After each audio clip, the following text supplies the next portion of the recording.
Quick question. In a battle between the DC and Marvel universes, who do you think would emerge victorious? Marvel's Avengers or DC's Justice League? Let me know your answer in the comments below. Anyway, on to the video. Our story begins with some lore about the world. For centuries, humans had stood at the pinnacle of all creation, until a strange new gene structure came and fucked shit up. The new genetic makeup was far superior to that of mere humans, giving rise to an entirely different species called Kimyos. The Kimyos were stronger, faster, better, and more resilient than humans in every conceivable way. And that was just the simplest complementary trait of their DNA. The more sophisticated aspects of their genes manifested as supernatural abilities termed talents. Although surreal, most talents were predominantly harmless. For example, the ability to manipulate simple elements and flex on the homies, or control your body's internal structure, thereby manipulating extensions of your body like bones. Some rare cases even involved altering the very cellular makeup of the body at will, enabling transformations into various non-human forms, like this pig bastard right here. Last, but certainly not least, in fact arguably the most significant trait, Kimyos could pull bitches. And I mean mad hoes, practically swimming in the huzz. Anyway, as with everything, there was an exception to the danger level of Kimyo talents. While most were generally harmless, some were truly heaven-defying. The elites among them held power strong enough to annihilate the entire world, possibly wiping out the human race. In the town of Port of Spain, Trinidad and Tobago, amidst a bustling crowd, we are introduced to the MC of our story, Che motherfucking Hart. Introduced as the contender of the night, Che was set to face off against the human Quill. Astutely named, you guessed it, Quill. Despite the underwhelming naming sense, Quill was actually a formidable warrior, boasting an impressive record of 15 wins and 4 losses in his fighting career. Che, on the other hand, had a measly 3 wins. But don't count him out just yet, because he'd been blessed by the Maiden of War. And all 3 of those wins were against Kimyos, despite him being human himself. At the gong of the bell, Quill didn't mince words. He directly activated his talent, Porcupine. It allowed him to stretch and harden his skin and muscles, forming sharp quills like a porcupine. Emboldened by his talent, he launched a relentless assault on Che, dishing out punches and forcing him onto the defensive from the get-go.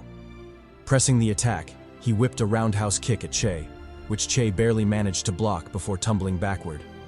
Feeling himself, Quill paused his offensive to taunt Che, telling him to stop cowering and face him directly. How long was he planning to turtle up like a bitch? Incredulous, Che shot him a funny look. Who was he calling a turtle? Wasn't he the one with literal spikes all over his body, preventing anyone from getting close? Who was the real bitch here? Nevertheless, the challenge had been issued, and there was no way Che would cower. He shot forward, arriving at Quill's flank in an instant. Ducking below a wild jab, he reared back for a nasty rib punch, but Quill was one step ahead, deploying his talent and spiking the shit out of Che. Forced to retreat, Che cursed the bastard. Who was he calling a cowering bitch again? Still, this was a superhuman fight. Complaining was pointless. Locking in, Che quickly deduced the weakness of the porcupine bastard. He couldn't maintain his quills for long, probably 30 to 60 seconds tops. Surprised he'd been figured out, Quill kept up his cocky bravado, taunting Che even more, telling him to come at him. Che said bet and zoomed forward, bobbing and weaving through Quill's defenses. Spotting an opening, he darted in with a quick punch, rocking Quill's shit before withdrawing just as the talent reactivated. Just like that, the tables turned, with Che dominating through careful, lightning-fast attacks. Spinning on his feet, Che lunged in for a devastating kick primed to end the fight in one move. But the smirk on Quill's lips made it obvious. This was exactly what he'd been waiting for. A trap. Sure enough, he activated his talent on his arms, waiting for Che to land the kick and screw himself royally. But contrary to his expectations, Che had seen through it. Withdrawing his attack, he landed gracefully, completing his feint before shooting forward to clock Quill in the gut. The unexpected move left Quill completely defenseless, and he was flung away like a rag doll. Not one to miss opportunities, Che closed in with a left jab. Quill countered by activating his talent on his face, preventing any attack there. But once again, it was only a feint. The real attack slammed into his gut. Suffering 2 consecutive losses and being made a fool of, Quill finally snapped. He grabbed Che's arm and decided to play dirty, activating his talent and spiking the shit out of Che's hand, making sure the Huz wouldn't get any loving tonight. But Che tanked the pain and smiled broadly. He had him. Since Quill had already used his talent on his stomach, his jaw was wide open for a counterattack. Before Quill could curse his blunder, Che rocked his shit again, this time sending him straight to sleep. With a sickening thud, the poor bastard was laid out cold. We switched scenes to the locker room, 1 hour after the fight. Although he managed to win, Che was still just a mortal fighting a superhuman, so it was inevitable his shit would be rocked a little. He stood by the sink, nursing his wounds, while the commentary of another match echoed in the background, this one bloodier than his own, a true Kimyo versus Kimyo fight. Flexing his six-pack abs and manly physique, no homo, Che barely had enough time to admire himself before trouble came knocking. A duo of sketchy-looking dudes who clearly came for the smoke. As expected, the trouble-seeking pair clicked their tongues in annoyance before stating their purpose. They wanted compensation. Apparently, they'd bet big on Quill winning, so Che's victory was unacceptable. They threatened him to cough up cash, or else they'd really fuck him up. And he better not get any wild ideas about playing hero. They knew he was tired from his fight against Quill. Bleeding malice, they advised him to comply or face violence. Che sighed and told them to close the door. Like the iconic scene from Kingsman, he was about to manners maketh man on their asses. The goons said bet and stepped forward, whipping out knives ready for the tango. Fast forward a few minutes later. We shift to the building's lobby. Behind the counter sat a receptionist who, for lack of a better word, was hot and bothered. Seriously simping for our boy Che. Like a damsel in heat, she flashed back to their earlier encounter, her cheeks flushing at the memory. Che had walked right up to her and called her by name. Demalia. That alone was enough to get the down-bad maiden soaked. Exploiting the opening, she shot her shot, telling Che he looked particularly charming tonight, especially with the new scars, which only made him hotter. Che nonchalantly thanked her, clearly uninterested, but Demalia wasn't one to give up easily. Feigning an aggrieved tone, she invited him to a celebration party afterward, accusing him of never making time for her on the side. Didn't he know she was a prime maiden, ripe and ready to be picked? Unbothered, Che gave her the same flat reply. He'd be busy at home and wouldn't make it. Seemingly getting the hint, Demalia sighed and retrieved Che's earnings for the night. But before handing it over, she tried one last time, telling Che to look for her if he ever got cold.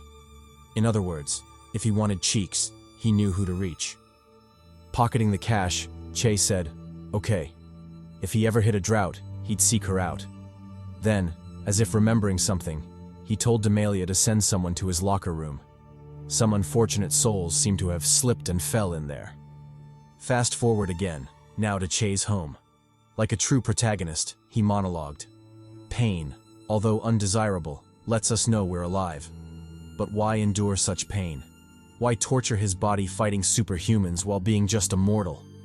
He didn't say, but there was a greater motive behind it, one he hoped wasn't in vain. The following morning, a car was parked outside Che's house. By the car stood 2 figures, constantly roasting him.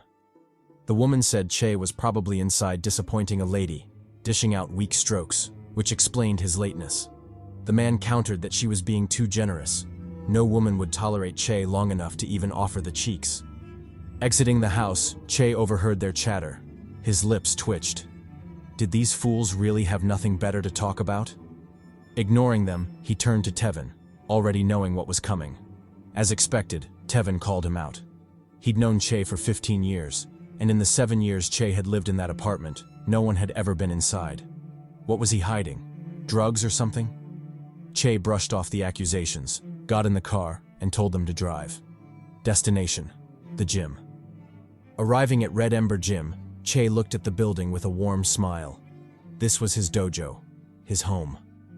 Meanwhile, inside, an intense spar was underway. A Kimyo whipped a heavy kick toward an old man. This old man was Leo Thomas, a war hero of the Kimyo versus Human War, and the owner of the dojo. Che described him as a kind but strict man, who treated them like his own sons, and gave rogues from poor backgrounds like them a way out.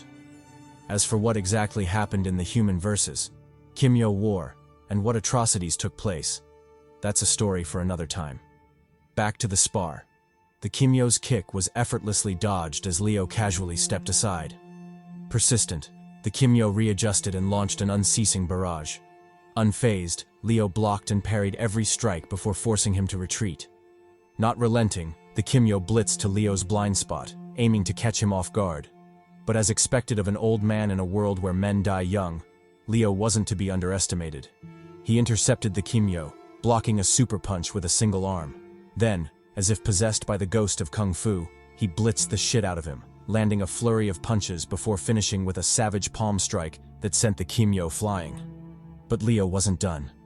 Just before the Kimyo could soar off into the distance, Leo grabbed him and yanked him back into the fray. Using a judo technique, he flipped the poor bastard, sending him airborne like a hawk, only to yank him back again. Tossed, turned, and primed for a devastating finisher. The Kimyo could only watch in despair. Without suspense, Leo clocked his shit with a sidekick, laying him out flat. The force hurled him out of the arena, close enough for Che to witness his pitiful fate. Chuckling mockingly, Tevin told Che he was cooked. Once the master saw his broken face, his fate would be worse than that poor bastard. Clapping back, Che told him not to worry. He didn't need sympathy from a man-child still being chauffeured around by his girl. Fuming, Tevin took the loss in silence. Back in the ring, Leo's harsh but dedicated coaching continued. As the old man polished the young Kimyo's ass, Che and Tevin regrouped with the boys. They pitied Azam, who was getting his shit rocked by Leo. Then one of them suddenly remembered and called out to Che, telling him to get ready. The master had been looking for him. With those foreboding words, the spar ended, and Leo turned his gaze on Che, summoning him to the stage. Sweating profusely, Che stuttered a whimper before reluctantly dragging himself forward.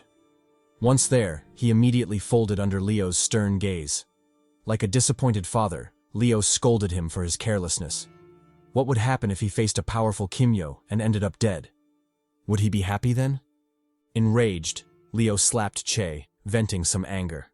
Head buzzing and vision blurred, Che scampered away, fearing another beating. Leo sighed in disappointment, about to start the day's lesson. But before he could, a loud clap rang out, drawing everyone's attention. Following the clap came a sinister voice, asking why Leo seemed so tense. Was his age finally catching up to him? Enter the first villain of the story, Rokash Rampersad, a narcissistic bastard who'd made a name for himself in Trinidad. Recently ranked among the top 150 strongest Kimyos, his ego inflated to unbearable levels, earning him the hatred of nearly everyone. Though strong, he was now the most despised man in the country.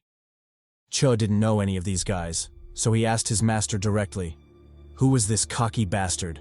Tevin chimed in, seeking the same clarification. He then questioned the trio. Hadn't they seen the sign prohibiting visits during training hours? Or were they illiterate? The boys lined up, showing their unified stance. Rokash, this sinister bastard, was not welcome there. Feeling the hostility, Rokash clicked his tongue in annoyance. How was Leo raising trash like this? Was this really how they greeted their master's former student? Shocked, the disciples looked at Leo incredulously. Was it true? Rokash was once part of them? But then, remembering their master's unyielding rejection of Rokash, they shelved their doubts and told the trio to leave. Rokash and his people clapped back, saying they weren't going anywhere. If they were that adamant about chasing them away, then they could settle it with a good-spirited, hot-blooded spar. Nothing beats the clapping of fresh cheeks in the morning after all. Fed up, Leo released his aura, the overwhelming flame power concealed within. His body burst into golden flames, scorching the very air around him. Furious, he told Rokash to leave. This was his last chance. He wouldn't give him another. Though humiliated, Rokash was truly humbled by the overwhelming power radiating from Leo. He had no choice but to swallow his grievance and turn to leave. But before he did, as typical of a budget villain, he left a final threat behind. Leo shouldn't think he was hot fire, literally. The world had changed, and several formidable people had emerged. He was no longer the peak of Kimyo power, nor did he have a clue of what true strength looked like. But he shouldn't worry. because Rokash would enlighten him soon enough. Too bad that knowledge might come at the cost of his worthless life, and sooner than he thought. Having said so, Rokash swaggered calmly out of the dojo. Time swiftly passed, and soon dusk arrived. While cleaning the gym, Che's thoughts kept flicking back to the earlier altercation. Unable to suppress his curiosity any longer, he asked Leo directly, what was up with that bastard? And what was all that talk about him being a former student? Leo replied that Rokash was indeed a former student, but his arrogance and vile nature had caused a falling out. Still, one thing remained true. Rokash was one of the strongest disciples he had ever taught. Drunk on his power and constantly craving validation, Rokash often challenged other disciples, beating them down just to prove his strength. He relished standing above others, grinning and jesting, taking his victories further and further, until he finally crossed a line he shouldn't have. One day, behind Leo's back, he organized a spar against a fellow disciple, Jacob. Things got out of control, and Rokash ended up killing him. The whole thing blew up, and the police were called to investigate. But with limited evidence, it was ruled an unintentional homicide, the result of carelessness during the fight. Rokash left the dojo after that, and hadn't returned, until now. Incredulous, Che was shocked that Rokash had managed to get away with murder just like that. Clicking his tongue, he told his master not to worry. If Rokash ever showed his stupid face there again, he and the boys would kick his ass. Leo chuckled and threw some teasing jabs at him. Touched, he told Che to head out. He must have his own business to handle. Fast forward to later that day at the clinic. Coming in for a checkup, Che patiently waited for the doctor's arrival. Upon entering, the two, clearly fond of each other, exchanged some good-natured banter. The doctor reported that his daughter was pregnant again, expecting her 6th child. Shocked, Che looked at him incredulously. That daughter of his was truly a freak, obsessed with the meat. But aside from that, did he have what Che needed? The doctor nodded and listed off what sounded like an entire pharmacy's worth of prescriptions. He'd even added a new drug to the mix, guaranteed to help with Che's internal bleeding. Then, remembering his last visit, he asked about Che's eye. Any improvements? Che replied that he hadn't felt any. His visibility was still at 60%. At this, the doctor dropped his carefree attitude and advised him seriously. He should really consider abandoning his fighting career. Sure, his body was stronger than most, likely thanks to Leo's training, but he was still just a mortal. Fighting Kimyos had pushed his body to the limit, and it wasn't an exaggeration to say he was lucky to be alive. His body was a complete mess. Even spending an entire evening listing defects wouldn't cover it all. He should seriously consider retiring before he dropped dead one day. Surely the money from the fight club couldn't be worth that much, right? Smiling sadly, Che replied that he had no choice. Although he appreciated the doctor's concern, this was something he had to do, especially since the money was for a good cause. He thanked the doctor again, then put on a big, cheerful smile. He was a tough boy, he'd be all right. The doctor sighed and wisely let the matter go. It wasn't his place to meddle anymore. Bidding farewell, he wished Che the best and encouraged him to seek him out should he ever need help. Che said bet, and immediately thought of his succubus daughter. Maybe he should aspire to be her 7th baby daddy. Jokes aside, he quickly bid the doctor goodbye and left the clinic. Back at the dojo, a foreboding pressure lingered in the air. As if waiting for someone, Leo calmly flicked through his Bible. Soon, to his disappointment, the doorknob turned, and someone walked in. That someone was Rokash, veiled in shadows, releasing an overwhelming killing intent. The night promised to be long and messy. Meanwhile, on Che's side, the oblivious MC was on the phone with Tevin, discussing Rokash's threat to their master. Tevin told him not to worry. Although a psycho, he doubted Rokash was heartless enough to actually harm the man who had made him. Che agreed, but still decided to check on Leo the next morning. It was always best to be careful. Tevin supported the idea but quickly excused himself, fearing the wrath of his girl for being on the phone too long. Besides, the succubus was giving him the look, so he knew shit was about to go down. All aboard to Pound Town. Meanwhile, back at the Red Ember Gym, things had taken an unfortunate turn. The whole building was up in flames, the result of the clash between Leo and Rokash. Amidst a sea of fire, Leo stood tall, glaring down at the defeated Rokash. Unfortunately, things weren't as simple as they seemed. Despite being the clear winner, Leo was wounded, a fatal gunshot to the gut. He glared at the cause of his injury, a bastard wielding a gun on the side. Enraged, Rokash scolded his nephew. Why had he intervened? Hadn't he made it clear Leo was his to kill? But before his nephew could justify himself, Leo suddenly appeared before him, bathed in flames, having used the Phoenix Spear technique to accelerate. He punched the nephew in the gut, sending him crashing into the wall. Once done, he turned his attention back to Rokash, scolding him for his lack of honor. Was this how he'd raised his nephew? To sneak attack people during a duel? Enraged, Rokash finally let out the emotions buried in his heart. He accused Leo of overlooking him, always refusing to acknowledge his strength despite all his efforts to make their dojo the best. As for Jacob, that weakling shouldn't have accepted his challenge if he knew he was too weak. Furious, Leo cut him off, telling him to shut his mouth. He wasn't worthy of speaking Jacob's name ever again. Sighing, Leo confessed that the gunshot wound was fatal. He wouldn't make it through the night. But before he died, he had to correct his past mistakes, namely Rokash and his twisted, sinister ways. Burning in divine flames, he began Rokash's rehabilitation. First lesson: a parent's tough love. Rokash roared in defiance and told him to come at him. Leo didn't hesitate and shot forward, arriving before Rokash with a whipping knee kick. Rokash barely had enough time to block before the unexpected heavy blow knocked the wind out of him. Leo didn't let up and continued the combo with a powerful left jab before effortlessly dodging Rokash's counterattack. He inched closer, closing the gap before striking with a brutal 1-inch punch. The blow sent Rokash reeling, and he wailed like a bitch as he coughed up a mouthful of fresh blood. Not satisfied, Leo advanced the attack. He grabbed Rokash by the collar and yeeted him into the air like a rag doll. Pressing the attack, he channeled his flames to his feet, shooting off like a rocket launched into deep space. Within a second, he'd closed in on Rokash, clipping him on the side as he shot by. Then, as if guided by the god of Kung Fu, he somersaulted in the air, changed trajectory, and shot back at Rokash with unbridled fury. Channeling his don't look back no jutsu, he spawned behind the petrified Rokash and blasted him with a devastating fire palm strike. Not relenting, he pushed the assault further, activating his secret technique, Ilios Descending Meteor. Endless plumes of fire bellowed out as Leo's body burst forward with unbelievable momentum. An all-annihilating heat radiated from him, consuming the very air around him, rocketing him toward Rokash in an instant. Merciless, he unleashed all that momentum, stomping Rokash on the chest and burying that treacherous bastard into the ground, layered with flames, heat, and wrath. With that done, Leo finally paused his severe ass-whooping and assessed his condition. Things weren't looking good. Although he was overwhelmingly strong, so strong that whooping a top 150 Kimyo like Rokash was child's play.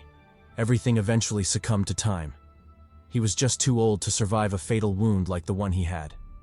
Even as he spoke, he could already feel the last embers of his life slipping away. Enraged, he shifted his fury to Rokash, his voice tinged with loathing and regret. He commended him for his shamelessness, daring to attack only after his strength had deteriorated with age. But he shouldn't smile just yet, because Leo would make sure he paid dearly for his actions.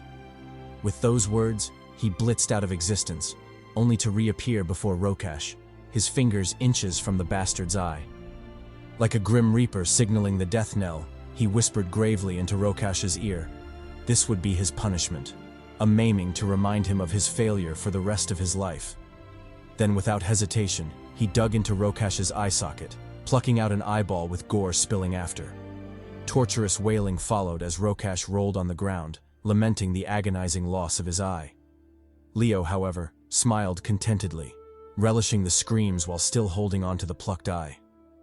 It was only after his nephew came to him that Rokash snapped out of his frenzy and sobered up. The building was on fire. They couldn't stay there any longer. Turning to the smiling Leo, Rokash barked all the venom in his heart. Old and overpowered. Who did he think he was? Netero?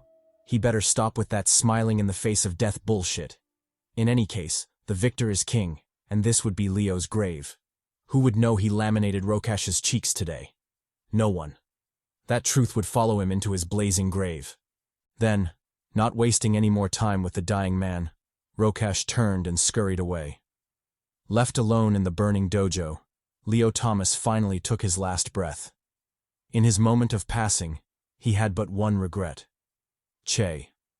Fast forward a few days later, beneath a wailing sky, Leo's send-off was underway. Friends and family gathered, all reunited to bid their final goodbyes to the legendary hero. Kind words were spoken, but to the disciples burning with vengeance, it was all nonsense. They glanced at each other, already knowing what came next. One of them, a sword eyebrow-looking motherfucker, was the first to speak, asking what the hell they were doing. They already knew Rokash was the culprit, so why the hell were they still sitting on their asses? A second one, who low-key looked like a shady pastor, chimed in, announcing that Rokash would be holding a tournament in a month. The winner of the tournament would get the opportunity to fight him one-on-one, his sick way of celebrating his entry into the top 150 Kimyos while rewarding the victor. If they wanted a clean shot at him, the tournament was their best bet. The group collectively turned to Che, asking him to represent them. Only 2 from each dojo could register for the tournament, and they wanted Che to be one of them. Amused, Che asked what the hell they were smoking. He was the only one in the group without powers. How did it make sense for him to register? Tevin stepped in, glazing him a little bit. He told Che he was blessed in combat, a fact even their late master had acknowledged. Although no one knew why the goddess of war favored him so much, handing out cheeks of talent whenever he asked, the fact remained that he was the most gifted of them all. If he represented them, their chances of winning would surely rise. Besides, he wouldn't be alone.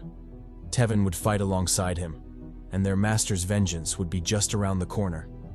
Che looked up at them and agreed without hesitation. They already had the who, when, and where. So what the hell were they waiting for? Cheeks needed to be clapped. Meanwhile, on Rokash's side, the treacherous bastard was swimming in PTSD. Memories of his ass-whooping kept flashing through his mind, making his grip on the armchair involuntarily tighten. Though enraged and embarrassed, he couldn't do anything about it. He'd lost miserably to the geezer Leo Thomas. Consoling himself, he decided to wait for the tournament. Maybe by then the sickening defeat in his heart would have disappeared. Fast forward 4 months later, at the Rokash Combat Stadium, the venue for the fight. The whole group had assembled, including Tevin's girl who, from this angle, looked hella thick. What a lucky bastard. Speaking first, the sketchy pastor informed Che and Tevin that he'd already booked a changing room for them. All they had to do was register and wait. But he advised caution. The first day was stacked with heavy hitters, the tournament's way of building hype. Picking up on this, Tevin's girl glared daggers at him. She warned him to be careful, or else she'd kill him herself. As for the consequences of getting hurt, he already knew. No sucky for an entire month. The gang burst into laughter at Tevin's predicament. They wanted to roast the simp, but an announcement from the TV caught their attention. The news feature was about their mortal enemy, Rokash Rampersad. Unbridled killing intent filled the room as the gang collectively turned to the screen. Their faces twisted with murderous rage, seconds away from crashing out. But as expected, the TV was an inanimate object, uncaring of their feelings, so the feature rolled on. It introduced Rokash Rampersad, Trinidad and Tobago's first Kimyo to be ranked in the top 150 strongest fighters. Not only was he a so-called prodigy, he was also a self-made millionaire with businesses spanning multiple industries: real estate, fashion, hotels, and more. Though already a 61-year-old geezer, he was still the darling of many women, having pulled and slayed countless maidens in his time. But Rokash wasn't just about looks. He was also a formidable fighter, with an impressive record of 46 wins and only 3 losses in his professional career. It was no wonder the news called him a prodigy, minus the questionable trouble with the police over Jacob's death. The feature wrapped up by shading light on what they called a challenging time for Rokash, the death of his former master and mentor, Leo Thomas. They didn't go into detail, but twisted the story to portray Rokash as the loyal disciple mourning his master's death and out for revenge. This enraged the gang, who collectively cursed him for his shamelessness. But now wasn't the time for sentiment. The tournament was about to begin. Pulling up his hoodie, Che instructed the boys to move out. He was done listening to that paid propaganda bullshit. The boys agreed and followed him into the changing room. Meanwhile, the feature continued, spinning excuses for Rokash's recent scars and injuries. They claimed it was a combat scar, earned in a righteous duel of honor. They even glazed him further, saying the scars made him look more intriguingly intimidating than before.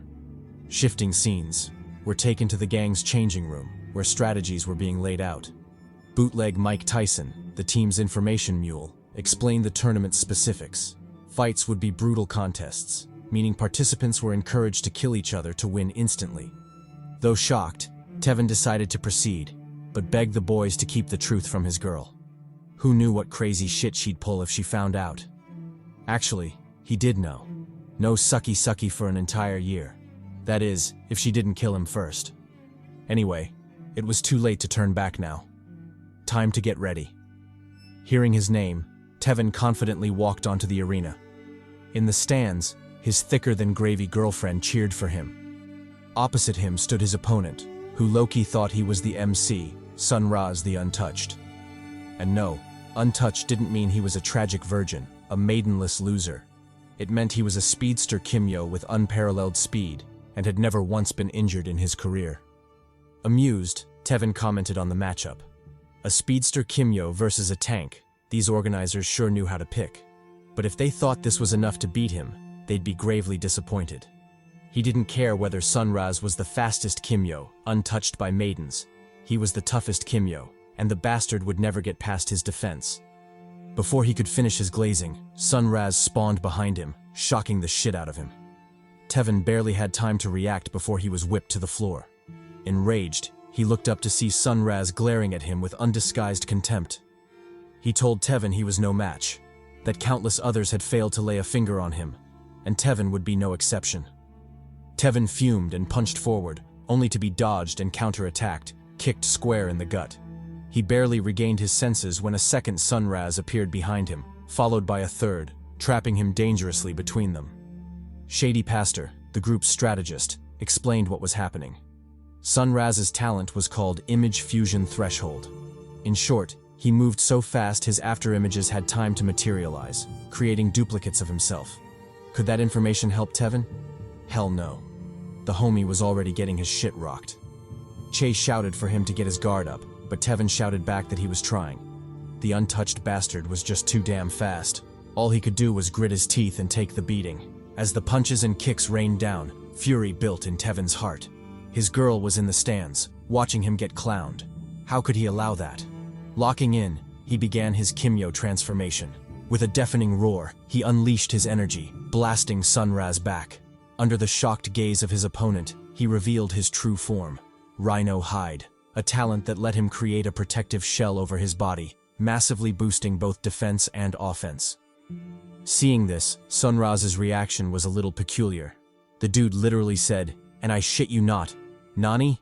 I was like, who the fuck does this guy think he is? An anime protagonist or some shit? In any case, his questionable response didn't stop him from acting accordingly, narrowly dodging Tevin's mighty punch. The force from that single punch kicked up dust storms, showing just how mighty the transformed simp was, and delighting Sunraz for his astute decision to dodge. Otherwise, his shit would have been baked. But even then, things weren't as hopeless as he'd imagined. Dodging another jab, he quickly activated his talent, zooming away from Tevin and buying himself enough breathing room to think. Through the MC's insistent chatter, he finally gleaned the details of Tevin's talent, and he could sum it up in one word: brute. The dude was basically a walking war machine, but instead of despairing, Sunraz became elated. Though tanky, Tevin was now even more vulnerable to his speed than before, his agility greatly reduced because of the thick armor.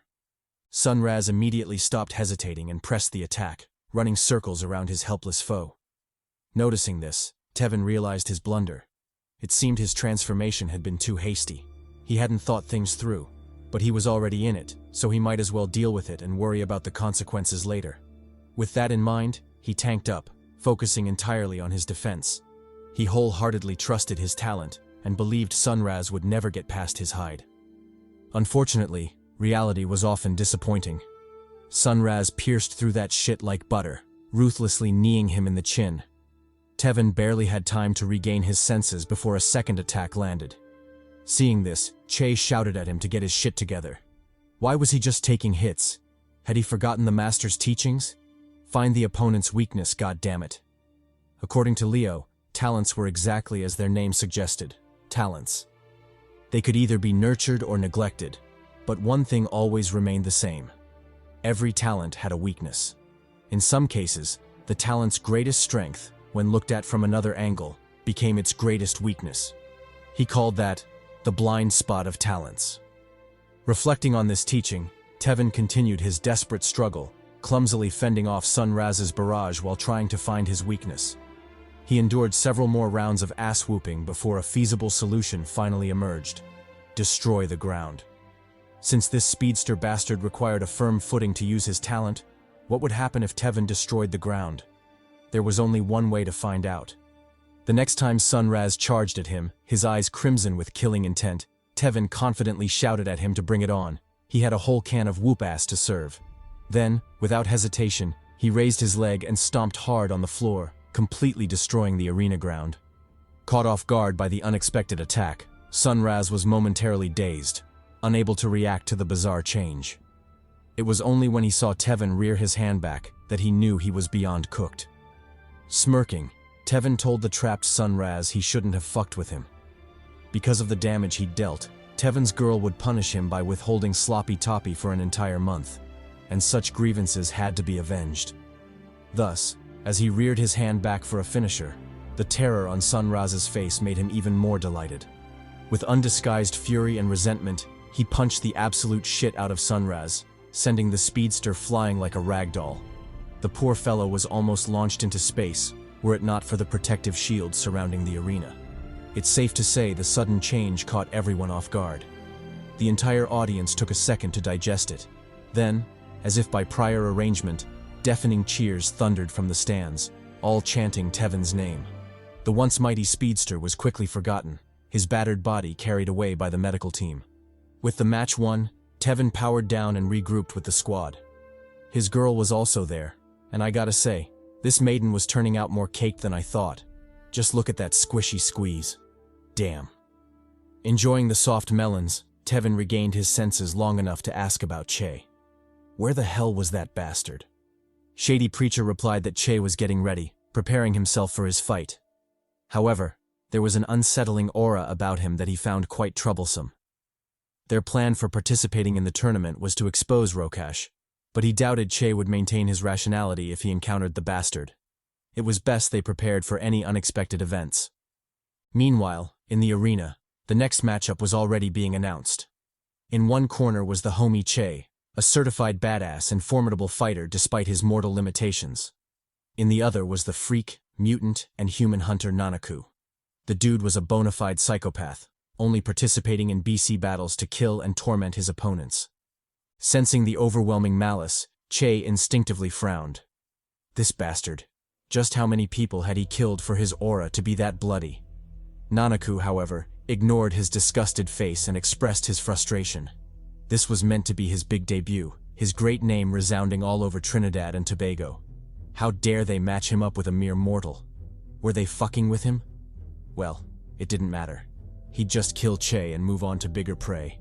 As for Che, this talentless loser, he was already a dead man. Why would he bother with an appetizer cheek meant to be clapped while he waited for better prey? He was already being generous by granting him the opportunity of dying by his hands. Che listened to the diss and warned sternly that Nanaku should get the hell out of his way. He had family business to handle. Nanaku replied with a mocking chuckle. If he wanted him out of the way, then he had to come and do it himself. Thus the duo squared off, beginning the bout as soon as the gong rang. Nanaku opened with a claw strike, but Che easily parried that shit and countered with a gut punch. Dodging, Nanaku sidestepped and grabbed Che's hand, opening him up for a counterattack. But Che reacted quickly, freeing himself and whipping a roundhouse kick toward Nanaku's face. Forced to block, the fish bastard parried the attack before continuing his offensive. Meanwhile, by the sidelines, some interested parties were paying close attention to the fight. One of them was Rokash, who recognized Che as Leo's disciple. The others were the squad, loudly cheering for their boy and hoping Che would win.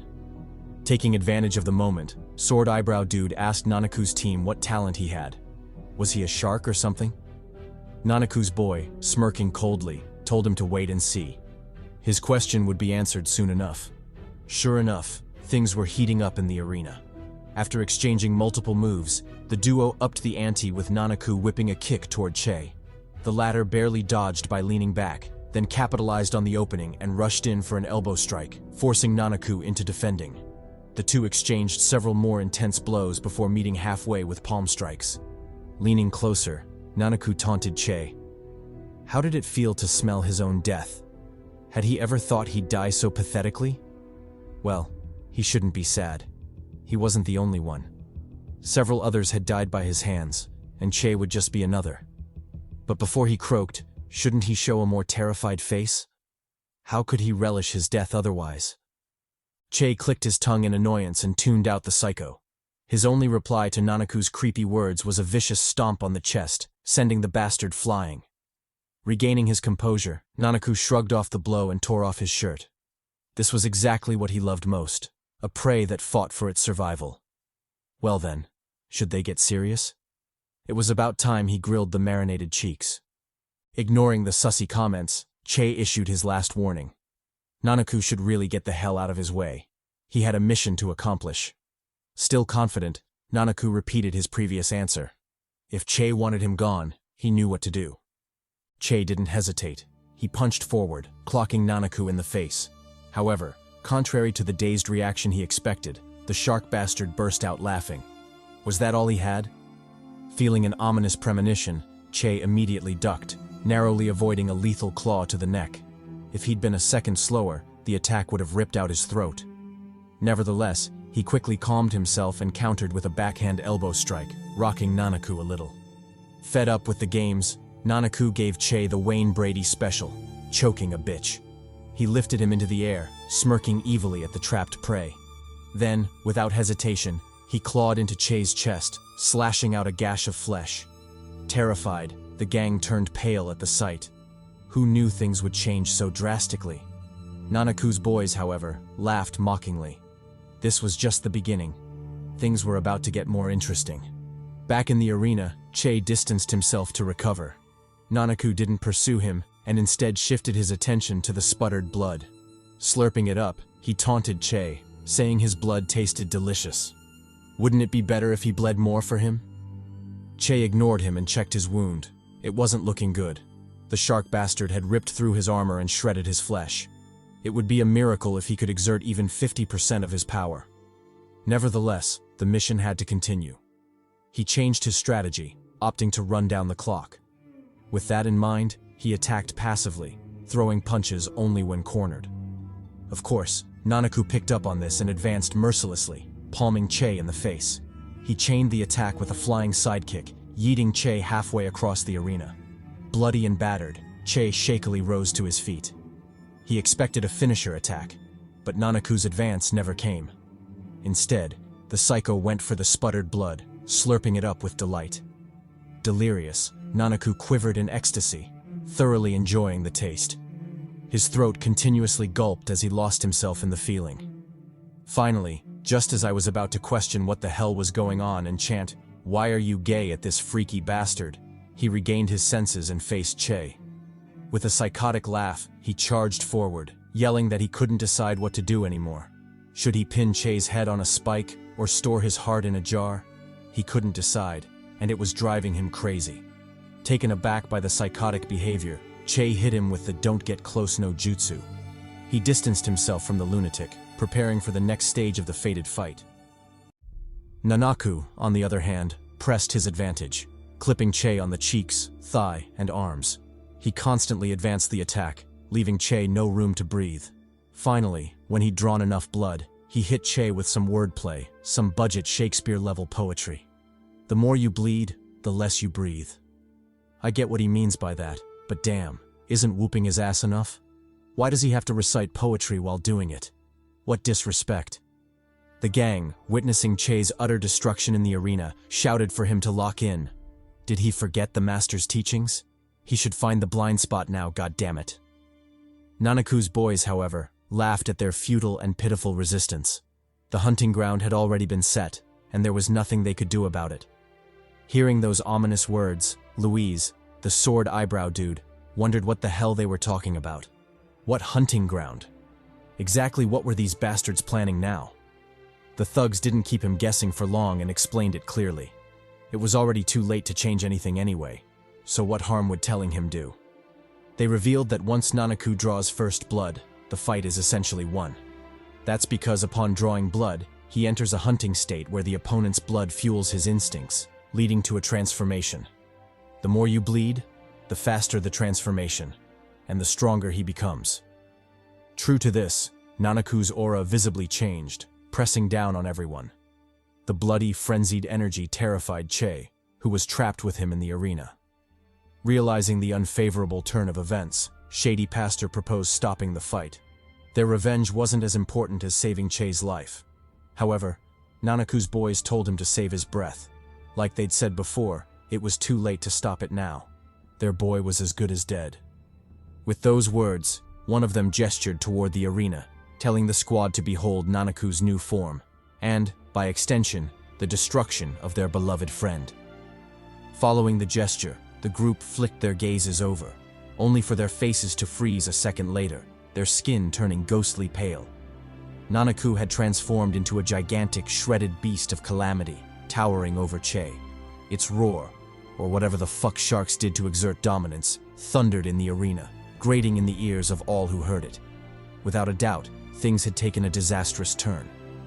Watching from the sidelines, Rokash chuckled at Che's plight. What would he do now? Continue fighting and die a dog's death? Or surrender and cower away like a bitch? He was looking forward to seeing his choice. Meanwhile, Shady Pastor took one look at the transformed Nanaku, and his face changed drastically. At first, he'd thought the transformation was the worst of it, but it turned out that was just the beginning of their nightmare.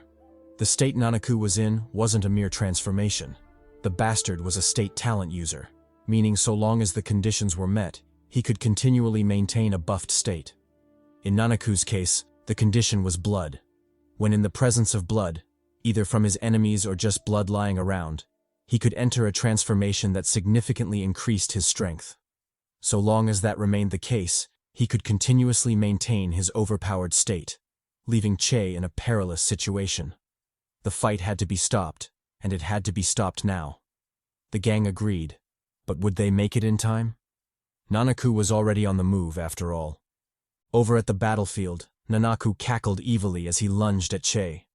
His sheer momentum sent shivers down Che's back, forcing him to dodge pathetically to the side, narrowly avoiding a stomp to the death. Regaining his footing, he pressed closer, unleashing a three-piece combo on Nanaku. However, the transformed behemoth just shrugged it off, grinning widely at Che's pitiful resistance. He counterattacked, punching Che in the face, then following up with a knee to the gut. Luckily, Che was incredibly nimble, so he blocked the attack and circled behind Nanaku, using a foot technique that left zero openings for exploitation. Positioned behind his foe, Che didn't hesitate to lock him in a bear hug before suplexing the shit out of his fishy ass. The attack left Nanaku reeling, further cracking a good portion of the arena.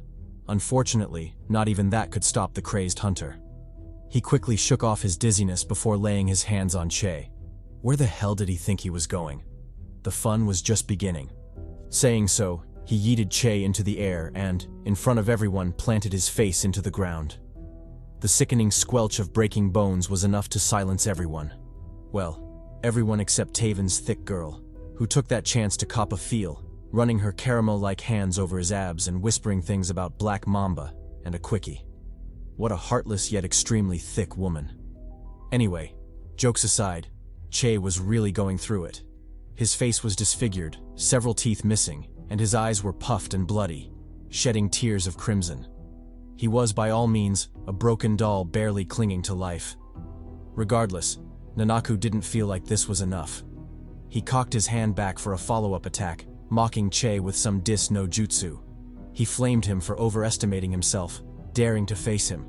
Hopefully his pitiful defeat would be a lesson for all those arrogant humans who believed they could stand against a Kimyo. Let his blood and death be their final warning. From then on, he vowed to kill and torture every arrogant human who dared enter a Kimyo tournament. Then, As if toying with his prey, he punched Che again, sending the poor bastard flying into the distance. Walking up to him, he recited some Shakespeare, or maybe some Fang Yuan-level poetry, before embarking on his murderous tirade. "This will be the end of you," he said. "But don't worry. I'm a gentle, compassionate person and a lover. I'll make sure to escort you to the afterlife painlessly and swiftly." Hearing this, Tevin snapped. Fuck that. First he beat his ass, then recited poetry, and now he was hinting at clapping his ass? Like hell he'd let that happen. He shouted at the referee to stop the fight. Their boy was about to get violated in there. Shady Pastor joined in, yelling for the fight to stop and demanding that the gate be opened immediately. Unfortunately, things were moving way too fast for their pleas to matter. Nanaku was already on the prowl, claws stretched out for a decapitating strike. Witnessing this, Rokash shook his head in disappointment. To think he'd once been worried about this bug. He'd feared a connection with the legendary S-Heart. But it turned out he was nothing but a weakling. A disappointment cursed to carry only the name. Not worth worrying about. Meanwhile, back in the arena, Nanaku lunged forward, his sharp, shark-like fangs aiming for Che's face. The shadow of death loomed over him, and Che couldn't help but pale in terror. Was this how he would die? Where he would die? Bitten to death by a bloodthirsty shark? Nah, fuck all that. He wasn't going out like that. His sheer unwillingness became palpable, and he began hallucinating a figure walking up to him. Wait, was it really an illusion? It seemed too real. Just as Che was wondering if he was going mad, the figure before him suddenly opened his eyes. His burning irises flared as he roared at Che to wake up. He wouldn't be dying today. Outside in the real world, the arena suddenly burst into flames, illuminating the entire ground, crowd, and all. It became so blinding that those watching couldn't help but cover their eyes in horror, fearing they'd go blind. What the hell was this? What kind of sorcery was happening? Before they could piece anything together, more bad news hit. The barrier surrounding the arena was creaking, poised to shatter at any moment. The terrified audience could only imagine their grim fate if that happened. Helpless, they screamed for help, begging the strong Kimyos to save them. The gang heard this and said, "Say less." If they were looking for powerful Kimyos to help, they were their men. They quickly sprang into action, dispersing to save the crowd. Louise was first in the fray. He lunged forward, activating his Kimyo talent in the process. Dark, ash-like smoke gushed from his back, setting up a barrier to shield the audience. This was his Kimyo talent. Chichioya no Hai, I Papi, a range control ability. Unfortunately, despite how formidable the talent was, it wasn't enough to block the raging inferno. Bursts of flames broke through, targeting an innocent maiden with shiny twin peaks. Just as it seemed over for the angelic lady with the devilish body, a streak of green lightning flashed by, whisking her into its arms. The lightning was the manifestation of Shady Pastor Azam Ali's talent, haste. On the opposite side, Tevin was also doing his best to save civilians. His Kimyo talent was active, and he relied on his superior defense to tank the flames. However, regardless of what they were doing or who they were saving, they all had the same thought cross their minds. Wasn't this flame oddly similar to their masters? Just what the hell was going on? Meanwhile, in the arena, the once arrogant Nanaku wasn't acting so cocky anymore. His face had gone ghostly pale as he struggled for his life. Using debris as cover, he cautiously peeked to see what was going on. Then, as if realizing the truth, roared in rage.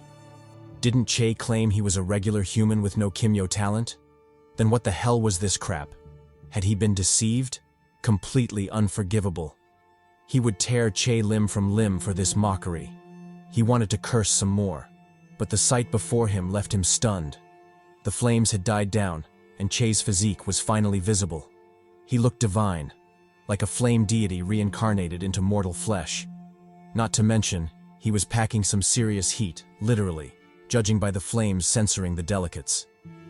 Confused by his transformation, Che took in his new form. His eyes darted across his body as he wondered why he didn't feel pain. His skin was melting, and he was on fire after all. The squad was equally stunned, unable to take their eyes off him. Was this a coincidence, or had their master done something? Che, on the other hand, marveled at his new body, feeling completely reborn. For some reason, he felt unstoppable, like he could crush anything and anyone. Speaking of crushing, where the hell was that fishtail bastard? As if reading his thoughts, Nanaku stepped forward to face him. His fury rose as he questioned Che. Had he been pretending before? Playing with him? Well, it didn't matter. He'd still kill him here. He shot forward, yelling for Che to die. From the stands, his boys screamed for him to get back. Was he insane? What the hell was he doing? Unfazed, Che watched the lunging Nanaku with disinterest. His god complex grew as he wondered how well the shark would burn. Would his skin and flesh char? Or would he be reduced to nothing but ash? There was only one way to find out. Ignoring Tevin's shouts to stop, Che raised his hand, prepared to burn Nanaku to a crisp. His palm glowed with divine might, ready to unleash hell on the ignorant foe. Meanwhile, in Rokash's private room, the villain was freaking the hell out. His scar throbbed as he suffered severe PTSD. Those flames. Was it Leo haunting him from the grave? Refusing to allow him even a second of peace? Damn that old man. Shifting back to Che, the newly risen Kimyo was out for blood. Without a shred of mercy, he lit Nanaku up, burning his fishy ass with a cyclone of divine flames. Anguished screams and pleading followed the attack, but Che ignored them and continued his merciless slaughter. Finally, when there was nothing left to burn and Nanaku's corpse was charred to a crisp, Che let up and retracted his flames. He didn't look away, as if etching the visage of the first being he'd ever killed into his memory. His eyes as cold as ice. By his side, Tevin watched the whole thing unfold in shock. He didn't know it then, but later in life, he would realize this moment marked the descent of Che heart into darkness. So many regrets would accompany him with age, but this was undoubtedly the worst of them. Maybe he should have tried harder to reach out to Che, to let him know he wasn't alone, that it wasn't his burden to bear alone. Leo had been their master too, and it was on all of them to avenge him. If only he'd said that. If only he'd stood by Che's side during that troubling time. Maybe things would have been different. Maybe the world wouldn't have been painted with the blood of those he killed. Maybe he wouldn't have become humanity's greatest enemy. Too bad the past couldn't be changed, and all he had was the present, or, in this case, the future. Because these were the regrets of future Tevin. For now, however, they were still in the past. So it was better to slow down and enjoy the story gradually. With the death of Nanaku, a tense silence spread through the arena. There was always a chance of death in these battles, but no one thought it would come so quickly, or so brutally. It took the audience a good while to even register what had just happened. Meanwhile, the culprit stood there unfazed by the stairs burning into him. He casually powered down, dismissing the flames that cloaked his body. With their disappearance, the details of his talent became visible. It was the Ilios Phoenix Flame, or Sunfire talent. It allowed the user to enter the Ilios state, the same divine flame form seen earlier from both Che and Leo Thomas. In addition, it was categorized as one of the original 4 great talents. In other words, Che was about to pull mad bitches, burning maidens left and right. Okay, maybe not burn, but grill. Dude was about to grill some Caribbean cheeks. Moving on. Che, humanity's future greatest nemesis, finally retracted his talent and dropped to his knees. The strain from being in the Ilios state was far more draining than he'd expected, almost knocking him out. Luckily, he had just enough energy left to stay conscious, barely warding off the dizziness. Seeing this, Tevin snapped out of his shock and ran over, a cloth in hand. He hadn't forgotten that Che was still butt naked, showing his ass to literally thousands of people in the stands. Handing the cloth over, Tevin asked if he was okay, if his wounds were healing. Che replied that they were fine, though his body felt terrible. It was like he'd been tossed into a blender, then stitched back together, completely unbearable. Tevin sympathized, but then his face hardened. He demanded to know what the hell that was. Since when had they become murderous? Che lowered his head in shame. He had no excuse, at least not to someone he considered a brother. His lips twitched as if he wanted to speak, but ultimately, he stayed silent. Just as the tension between them started to thicken, a loud explosion went off in the room, drawing everyone's attention. The blast came from the private lounge reserved for Rokash. Realizing this, Everyone focused in that direction, including the cameras filming the live broadcast of the event. Che and the gang did the same, their eyes burning with murderous intent. As all attention zeroed in on the lounge, Rokash suddenly emerged, his aura radiating boundless joy. To think that bastard Leo actually had such a hidden card up his sleeve. What a cunning old fox. Gazing intently at Che, he roared, demanding to know how Leo had done it. How had he transferred his power to him? Would Che tell him, or would he have to pry the answer from his tortured corpse? Che didn't flinch. He met Rokash's gaze directly and warned him not to speak his master's name. He wasn't worthy of it. Laughing mockingly, Rokash asked what he would do if he did. Would he fight him? Did he really think that just because he got a little bit of power he was all that? Super hot fire? Nah, fuck that. In Rokash's eyes, he was still nothing more than a bug. He sneered, recalling him clearly. The inconsequential human who always clung to Leo's side. The powerless mortal who didn't even qualify to lick his feet. Gaining a talent didn't change that. At best, he was just a slightly bigger cockroach, still inconsequential and easy to kill, just like his master Leo. The moment those words left his mouth, loud gasps thundered across the arena. The crowd was stunned. Leo, the war hero, killed by his own former disciple? And that same disciple dumb enough to confess live on national TV? What a dumbass. Speaking of dumb, what kind of sins did this dude commit in his past life to be born that ugly? I know it's just a drawing, but damn, isn't that too much? What an unlucky bastard. Anyway, back to the drama. Ali, the shady pastor, practically rejoiced at Rokash's slip-up. They'd planned to beat the confession out of him, but who would have thought the cocky bastard would out himself? Wasn't this gift from Lady Luck a little too generous? What was next? A group of big booty Latinas calling him Papi. He wouldn't mind. He'd gladly manifest that shit. Anyway, back to Rokash, the still taunting fool. He kept shouting insults and daring the squad to come at him. He didn't fear their smoke, he welcomed it. He didn't mind sending them to an early reunion with their master. His taunts only stopped when his bodyguard revealed the grim truth. The idiot had just confessed to murder, on live television. Rokash's grin vanished. His brows tightened instantly.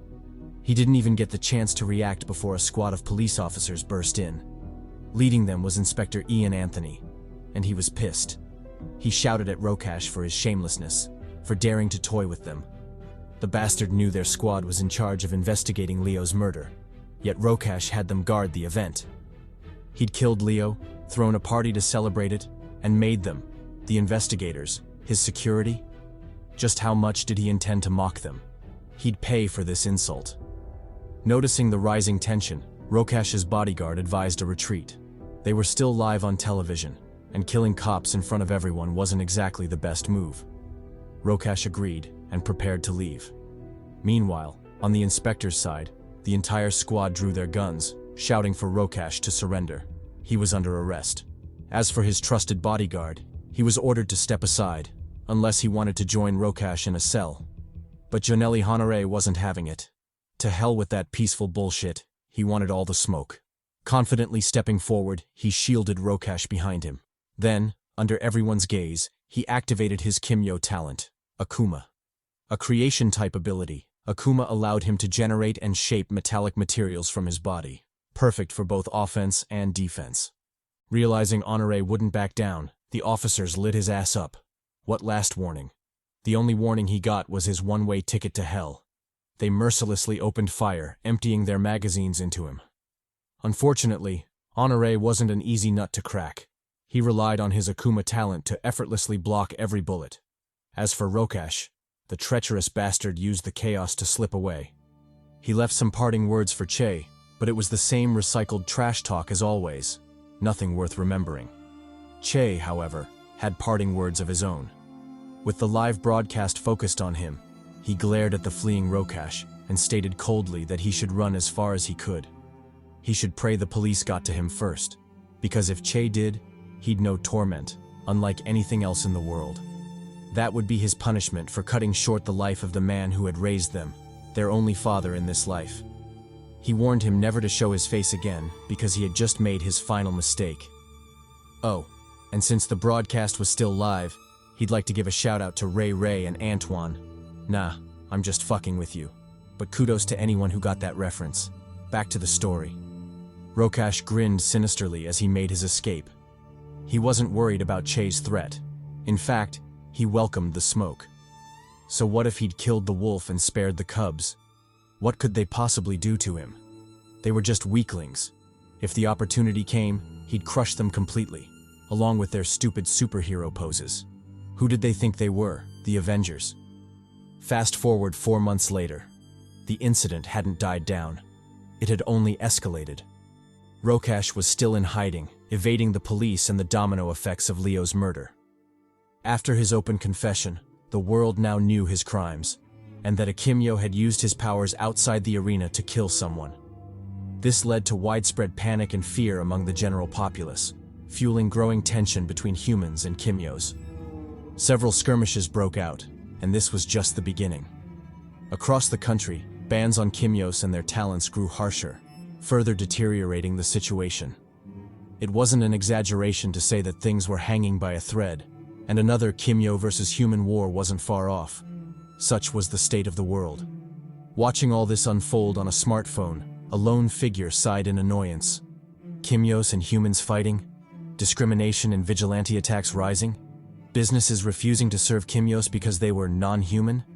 If they'd known the mess Rokash would create by killing Leo, they would have killed that bastard themselves. At least it would have saved the world from going crazy. Too bad it was too late now. Either way, it wouldn't stop them from fulfilling their mission. They had a task, to locate the golden boy himself, Che motherfucking Hart. Enter the main waifu of the story. And damn, she was smoking. Putting on her earphones, the waifu continued to mull over the current situation. Although she understood where the humans were coming from, she couldn't help but think they were making a mistake. Fear had clouded their judgment. What did they expect to happen if they kept discriminating against the Kimyos? Push them past their limits? It was obvious things wouldn't end well. But alas, humans were creatures of war. They had no appreciation for peace, nor the faintest idea how to maintain it. It wouldn't be a surprise if the world went to shit at this rate. Walking onward, the lady chastised the foolish humans and the naive ones who thought war breaking out was somehow a good thing. They'd been so drunk on peace that they deluded themselves into believing the last war had happened ages ago. But that wasn't the case at all. The Great War hadn't been that long ago, and the consequences and horrors it brought were still clear to anyone who paid enough attention. Speaking of war, let's dive a bit into the lore of this world. Back in the day, Kimyos and humans were at each other's throats, vying desperately for dominion over the world. Ever since the appearance of the first Kimyo in 1542, and the subsequent propagation of their species to nearly a third of the population, they had always believed they deserved to be the dominant race. They had superpowers and were strong as hell. Why would they need to bow to mere humans? That belief steadily spread, leading to an all-out war. For the more radical Kimyos, it wasn't just about dominance. It was about the complete annihilation of the human race, or as they called it, the purification of the bloodline. Thus, war broke out, forcing humans to band together just to barely hold the Kimyos back. Through countless sacrifices, they fought for their land, their people, while all the Kimyos did was slaughter and massacre. However, not all Kimyos followed this path. The many who did were corrupted, led, and influenced by one man, Cain, the strongest Kimyo and the father of the rebellion. Cain's power was beyond imagination. In the present day, the top 150 Kimyos are ranked and revered, but even among them, there's a massive difference between those in the top 10 and everyone else. The ones powerful enough to be in the top 10 are termed God tier, and Cain was ranked first among them. His power was overwhelming, and through his strength and influence alone, he managed to wage a war that lasted 124 years, finally ending in 1957. Surprisingly, despite his overwhelming might, Cain met his end in the most unexpected way: assassination. Now, I know what you're thinking. How the hell did Cain, the Big Papi, the numero uno of the big bads, fall to something like that? Well, the answer's simple. He fell by the hands of the war heroes. And who were the war heroes, you ask? Come closer, because I'm about to tell you.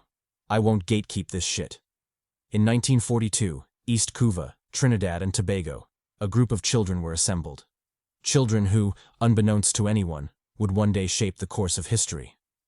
Left in charge of these kids was a menacing yet oddly seductive maiden, the lovely Colonel Catherine Forbes, better known in the streets as the Achilles. Catherine, despite her reservations, took in these kids, who were, unbelievably, new recruits for the war. In other words, child soldiers. She didn't like sending kids off to die, but the orders came from above, and the military was desperate. She had no choice. Gazing at the solemn faces of the children, she informed them that she would be their commanding officer from then on. It was her duty to make sure as many of them as possible survived and made it back home. Sure, some of them had signed up because their families and homes were destroyed, but she believed that as long as they lived, there was still hope.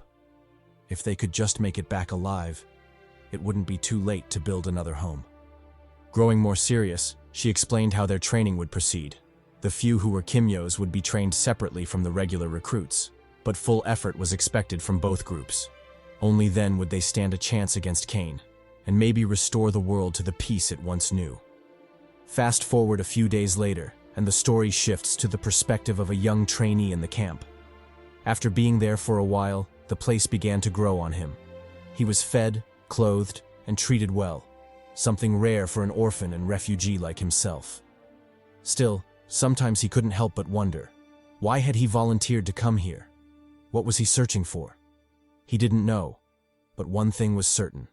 He felt safe here, and that was enough. He was tired of seeing death. As he mulled over his life, a voice called out, breaking his thoughts. Looking up, he was surprised to see a girl his age, accompanied by her brother. She introduced herself as Elsa, and the boy as Kevin, orphans, just like him. They'd sought him out because he was too quiet. Everyone else was already getting along, but he kept to himself. Then, with the innocence only children possess, Elsa asked to be friends. Everyone needed company, after all. Blushing, the young boy quickly agreed, though deep down, he was a sly dog, secretly marveling at how pretty she was. Fast forward again, and trouble finally found the peaceful encampment. Several Kimyos attacked, reducing the land to a world of smoke and ash. Catherine was quickly evacuated from her tent, but judging by the scowl on her face, she was furious. How had those bastards found their location? It was supposed to be secret. Had someone snuck a spy into their ranks? If she found that bastard, she'd make sure to step on his face, which to some might sound like a reward. But fuck it, she'd do it anyway. Sensing her rage, one of the soldiers tried to cheer her up, reporting that the major had already been informed of the attack and had arrived to provide backup. Catherine visibly perked up at the news and ordered to be taken to him immediately. Enter Major Jamie Altham, better known in the streets as the Wolf Spider. Catherine met the war veteran and reported honestly, there was a spy among them. Someone was feeding intel to the enemy, including the location of their base. Jamie sighed. The last thing he wanted to deal with today was betrayal. Still, orders were orders. Headquarters was sending in an airstrike. They just had to hold out until then. As they spoke, several soldiers rushed in, bringing with them the children, except for 3, who were still missing. Jamie's expression sharpened. He commanded the troops to fall back. He'd find the kids himself. Catherine didn't stop him. She simply cheered him on, telling him to give them hell. And she had good reason to be confident. Jamie was a monster in his own right. A Kimyo. When faced with a gang of third-rate villain Kimyos, yeah, the kind that say dumb shit like this, Jamie didn't even flinch. He activated his Kimyo talent, blitzing through the crowd in an instant. By the time he paused, the entire group was bound and helpless, whimpering for mercy. Jamie showed none. He diced them like meat for the devil's dinner. Meanwhile, elsewhere in the camp, the sly boy and his newfound crush were hiding. After escaping from the Kimyos, they holed up in a crumbling building, but they both knew it wouldn't hold for long. Scared, Elsa asked if they'd be okay. The boy assured her they would, but not if they stayed. They had to keep moving. He promised to protect her and Kevin, no matter what. And just as he finished making that promise, fate laughed in his face. They were discovered. A patrolling Kimyo spotted them, forcing the trio to flee. Terrified, they ran with everything they had, but it was clear. Someone had to stay behind to buy time. Stealing his resolve, the boy told them to go on without him. He'd hold the line. Elsa tried to argue, but he reminded her of his promise. He intended to keep it. Then, to her shock, he burst into flames, charging headfirst into the fray. Using his flame talent, he unleashed chaos, burning everything unfortunate enough to stand in his path. Divine flames towered into the sky, mingled with the anguished screams of the dying. At the same time, in another part of the battlefield, Jamie was also facing off against his fair share of enemies. Crimson threads of death blanketed the ground, dicing every Kimyo that crossed his path. Then, out of the corner of his eye, he saw something that made his blood run cold. Flames. The entire camp was burning. Fearing for the missing children, Jamie finished off the remaining foes and ran toward the fire, calling their names. But nothing could have prepared him for what he found: death, flames, and destruction. And at the center of it all stood a young boy, baptized in blood and ash, surrounded by hundreds of corpses. That boy's name was Leo Thomas, and his story had just begun. Shifting back to the present, we're reunited with the homie Che Hart. After his successful Kimyo transformation, he seemed to have put on more muscle mass, practically bursting out of his tank top, with enough veins to tie down an ox. God damn. What didn't change, however, were his feelings toward his slain master, Leo Thomas. Occasionally, he would look at their pictures together, reminiscing about the good old days, back when it was just the three of them. How wonderful those days were. Speaking of good old days, we get another flashback to 1957, Trinidad, in the middle of the Kimyo versus human war. After fighting bravely and relentlessly against the Kimyo army, the human side was inevitably suppressed, pinned down for an eventual slaughter. Morale plummeted drastically, leading the soldiers to question their leader. When were they going to give the command to retreat? They were on the brink of being wiped out, goddammit. To this, the sergeants could only grit their teeth and tell them to wait. Help was on the way. The soldiers called bullshit on that. What kind of help could possibly turn this shit show around? If they had that much firepower, why didn't they deploy it earlier? The sergeant simply told them to have faith. All they had to do was wait, and everything would make sense. The soldiers almost lost their shit at that reply. They were about to lose their lives. What could possibly be worth that risk? Just as they were about to crash out, an aircraft engine roared from above, heralding the arrival of reinforcements. When the soldiers saw who had come to rescue them, they couldn't help but exclaim in shock. Had that hero really come to aid them? But if so, did that mean he came as well? While they were still processing it, the reinforcement, Major Altham, also known as the Spider Wolf, let it rip, blitzing the battlefield with a machine gun. Thanks to the blessing of lead, the enemy forces were swiftly decimated, drastically reducing the pressure on the Allied side. However, not all tangos were eliminated. The big, bad, and ugly managed to survive, mounting a counterattack on the aircraft. Realizing this, Altham, the Spider Wolf, clicked his tongue in annoyance before addressing his co-pilot. It was his time to shine. The co-pilot agreed and unfastened his seatbelt, switching to active support mode. He climbed out of the cockpit, scaling up the aircraft until he was standing atop the wings. Under Altham's constant urging and taunts, he began charging a big move, planning to buy their troops an opening to retreat. Meanwhile, on the ground, the lava Kimyo, part of the big, bad, and especially ugly, finished preparing his attack and asked for permission to light the aircraft up. With his firepower, he was sure bringing down those bastards wouldn't be a problem. Unfortunately, he was just a second too late. By the time his attack was ready, an even more formidable and terrifying blast was already raining down toward them. The entire battlefield lit up like an erupting volcano, death, ash, and destruction everywhere. Wherever the flames went, annihilation followed, leaving looks of awe and reverence on the soldiers' faces. Was this the promised reinforcement? No wonder the sergeant told them to have faith. Who wouldn't have faith in such overwhelming power? But that aside, was it really him? That flame, that absurd destructive power. Who else could it be but the kid Altham adopted? The one and only Leo freaking Thomas, now grown up and sporting a more mature vibe. Unfortunately for Altham, mature didn't mean responsible. Leo recklessly tossed away his helmet and oxygen mask, saying they made him look less cool. What was the point of saving allies if he couldn't look cool doing it? How else was he supposed to pull bitches? To this, Altham could only grit his teeth in irritation, praying to the heavens that this thirsty bastard would grow up soon. Cursing his shitty luck, he hadn't even finished regretting adopting this maiden-obsessed lunatic when Leo came with more troubling news. He planned to jump off the plane and crash land on the battlefield, thinking he'd be more useful through a hands-on approach. Why blast them from the air when he could just blitz them with the old left-right goodnight? Incredulous, Altham told him to stop spewing nonsense. If he jumped off that plane, forget the fall, he'd kill him himself. Regrettably, Leo wasn't keen on listening to orders. How could he, when flexing and maiden-pulling points were waiting for him down below? He faked an accident before jumping straight off the plane, all under Altham's furious roars and curses.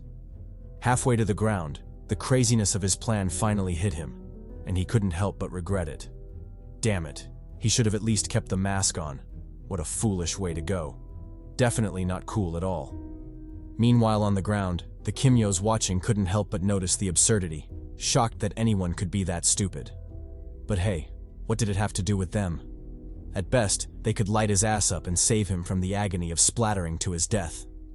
Shifting scenes, we're taken to an abandoned building at the rear of the battlefield, where an interrogation is underway. Conducting said interrogation is Major Altham, the Spider Wolf, rumored to be the last person you'd ever want interrogating you. True to reputation, the captive only endured half the torture before folding like a fan, promising to snitch on everything he knew, and even some things he didn't, just to get this psycho away from him. Altham didn't seem surprised and readily accepted his surrender. However, as he stood up, an intense killing intent flashed briefly in his eyes. He told the captive he was wise and reasonable. Too bad he couldn't say the same about the rest of his squad. Above them hung dozens of corpses, all bound and wrapped, having likely suffered excruciating pain before their inevitable demise. Grinning evilly, he told the captive to start talking. He needed to get back to the battlefield. Who knew what kind of shit show that troublesome Leo was stirring up? He had to return before the kid burned the whole place to the ground. Fast forward to after the battle. We're reunited with Colonel Catherine Forbes, and the muscle mommy is looking as menacing and sexy as ever. Joining her is the Spider Wolf, back from his mission. Impressed by his report, Catherine praised Altham for a job well done before shifting the conversation to Leo, asking how he was doing. She'd heard a lot of good things about him. The soldiers couldn't stop glazing him, especially the maidens, who thought he'd grown up into a total poppy. Altham replied that Leo was faring well, albeit a little careless, but he was confident the boy would grow out of it soon enough. Intrigued, Catherine teased him for his dedication to Leo. He might say he was just guiding the kid, but they both knew he saw him as something like a younger brother. Altham didn't deny it but added that wasn't the only reason for his concern. Leo was dangerous. Out of all the Kimyos he'd ever seen, Leo's destructive power was unmatched. He was practically a walking sun. If not nurtured properly, he could become a serious threat to the entire human race. Catherine nodded gravely and changed the topic. It was time to discuss why she'd called him in. Another of Kane's military air bases had been discovered, and it was his mission to bring it down, including the 13 working carrier planes that had to be destroyed no matter what. They couldn't let Kane get his hands on them. It would be disastrous for their troops. As for who would join him on the mission, the answer was no one. Their forces were spread too thin. However, he could bring Leo along if he wished. Speaking of Leo, the moment he saw his master, he immediately started glazing. He bragged about his excellent battlefield performance, claiming that everyone considered him a hero. In fact, many believed he should get his own plane. To fight battles, of course, and not to pick up waifus. But if the opportunity arose, why shouldn't he? Altham ignored him and told him to get ready. With his recklessness, he wouldn't trust him with a can opener, let alone a fighter jet. Still, if he performed well on this mission, he might consider letting him fly on their way back home. Leo immediately lit up at the news, his eyes literally shining. He promised Altham he'd do his best, so his master better not go back on his word. Then, like an excited puppy, he scurried off to prepare. Busy with the task, he didn't notice someone creeping up on him. Only when they spoke did he realize their presence. That someone, unbelievably, was the maiden Elsa, now grown up and radiant as ever. And maybe it's just me, but she kinda looks like a dude. Wait, could this be a trap? Run, Leo, run. Or maybe stay. Depends on what you like. Leaning in, Elsa, the possible trap, kissed Leo and warned him not to die. If he foolishly got himself killed, she'd follow him into heaven just to beat his ass. Leo readily agreed, promising to make it back no matter what. But when he did, she better get ready with that sucky, because it was about to be a meat buffet in this bitch. Shifting scenes again, we're taken to the East Air Base, their target. After landing half a mile away, the duo of master and apprentice made their way toward the base. Though it was crawling with enemies, just like this bootleg Black Wolverine, or Blackerine, the pair made quick work of them, slaughtering their way to the destination. However, when they arrived, things took an unexpected twist. The countless civilians previously reported missing were all imprisoned there, for reasons unknown. Too young and inexperienced to grasp the gravity of the situation, Leo grinned widely, already picturing the rewards and fame. If he managed to complete the mission successfully, forget the merits. Who knew what freaky shit Elsa might do to him?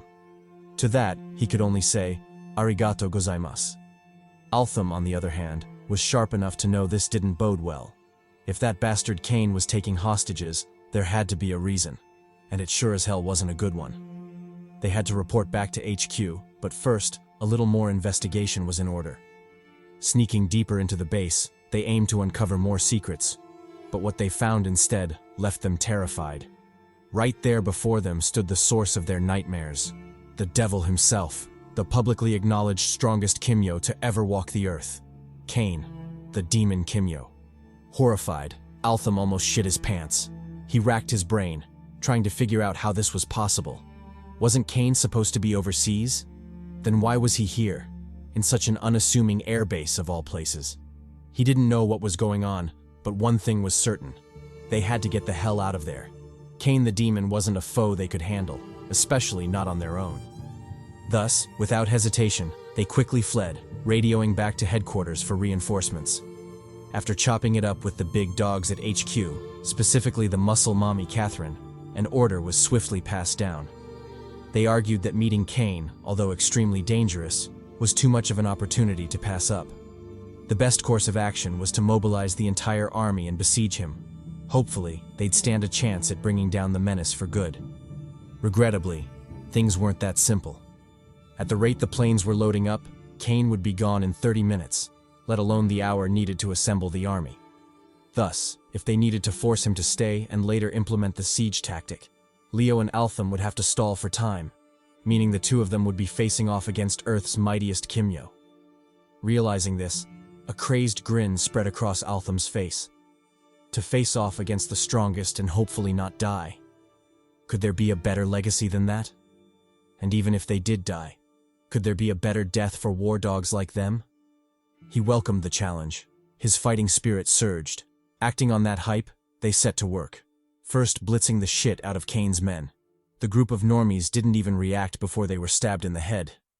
Next came Kane, but the strongest Kimyo wasn't an easy nut to crack. The second the attacks landed, he was already moving, preparing a counterattack. With seamless ease, he flicked his hand, effortlessly squashing Leo's fireball.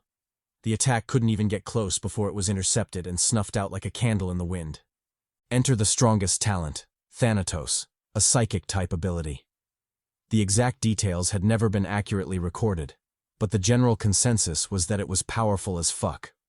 When wielded correctly, it supposedly had the power to end all life on Earth and anywhere else. In short, Kane was him. And so long as he lived, he'd undoubtedly be the biggest cheek clapper on the planet. Back to the fight. Kane finally broke his silence. His voice was grating and layered, sounding like 1,000 souls talking simultaneously. If that's hard to imagine, picture me and my 1,000 huzz whispering in your ear. Because, as we all know, I get bitches. Anyway, with that grating voice, Kane asked who they were. The army? Feeling the pressure and trying to diffuse the tension, the duo replied jokingly that they were evangelists, here to chat about their Lord and Savior Jesus Christ. And if he wasn't of that religion, he should forget the joke and come at them. Kane said, "Bet," and squared off, finally giving a full view of his magnificence. Turns out he was a 7-foot behemoth, which, in my opinion, is unnecessary. No one needs to be that tall, especially if he's already this cool looking. Come on, can he leave some maidens for us? How are short kings like us supposed to clap with such competition? Anyway, Short King rant aside, the face-off continued. Through his weird demon-like face, Cain demanded an answer. Were they from the army or not? Or alternatively, were they just two random soldiers who'd snuck in to pledge allegiance to the mighty him? Altham replied that they were neither. They were just two reckless fools who'd come in search of a good fight, and, if necessary, a good death. Cain picked up on their sarcasm and decided not to waste any more time. He stretched out his hand and activated his talent, Thanatos. Loud warning bells sounded in the duo's minds, forcing them to dodge frantically. In the spot they'd once stood, a huge explosion carved out a massive crater. The duo sighed in relief, but Cain wasn't done. With another flick of his hand, the ground tore apart, writhing to life like it had a mind of its own. Their target was Leo, dazed and confused by the absurd changes. Just as the wave-like concrete was about to smash him whole, Leo finally snapped out of it and evaded successfully, using his Ilios talent to propel forward and barely save himself. However, Cain wasn't keen on letting him escape. For every wave Leo dodged, 3 more took its place, soon trapping him in an ocean of concrete waves. Things became increasingly dire, leaving Leo with no way out. Finally, after a careless mistake and some bad luck, Leo's leg was trapped, leaving him at the mercy of Cain's barrage. The concrete waves closed in around him, sealing him in a tomb of stone and death. Luckily, Leo wasn't alone. In his time of need, his master answered the call, pushing his power to the limit. Exerting maximum force, Altham swung his strings like a madman, successfully dicing through the concrete. In addition to freeing Leo, he diverted some of his strings toward Cain, foiling his ambush with the giant serpent. Thus, Leo was free, and once again ready to wreak havoc on the battlefield. Without hesitation, he charged Cain, shooting flame bursts through the air. As he did, Altham gave him more intel about Cain and his Kimyo talent, Thanatos. Legend had it that it was by far the strongest talent, requiring 3 talents of equal strength just to barely contend with it. Undoubtedly, it wasn't something they could handle alone, so their mission today was survival. Stall for time until reinforcements arrived. Leo nodded and fired a massive fireball at Cain. For anyone else, that would have been enough, but Cain easily tanked it and counterattacked immediately. From the flames burst out the serpent, lunging for Leo's face. The sudden ambush scared the shit out of him, leaving little time to react, but luckily his reflexes were strong, barely enabling him to dodge at the last second. Seeing this, Altham shouted a worried reminder, "Don't get bitten by the serpent."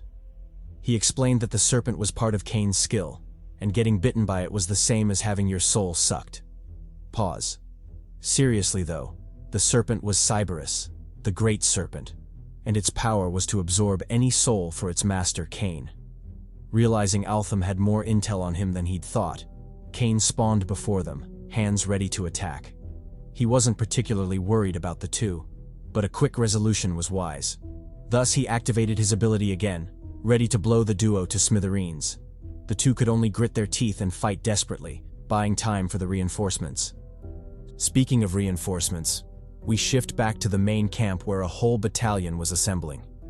Leading them was the familiar Colonel Catherine Forbes, #1 muscle mommy and certified war maiden of the army.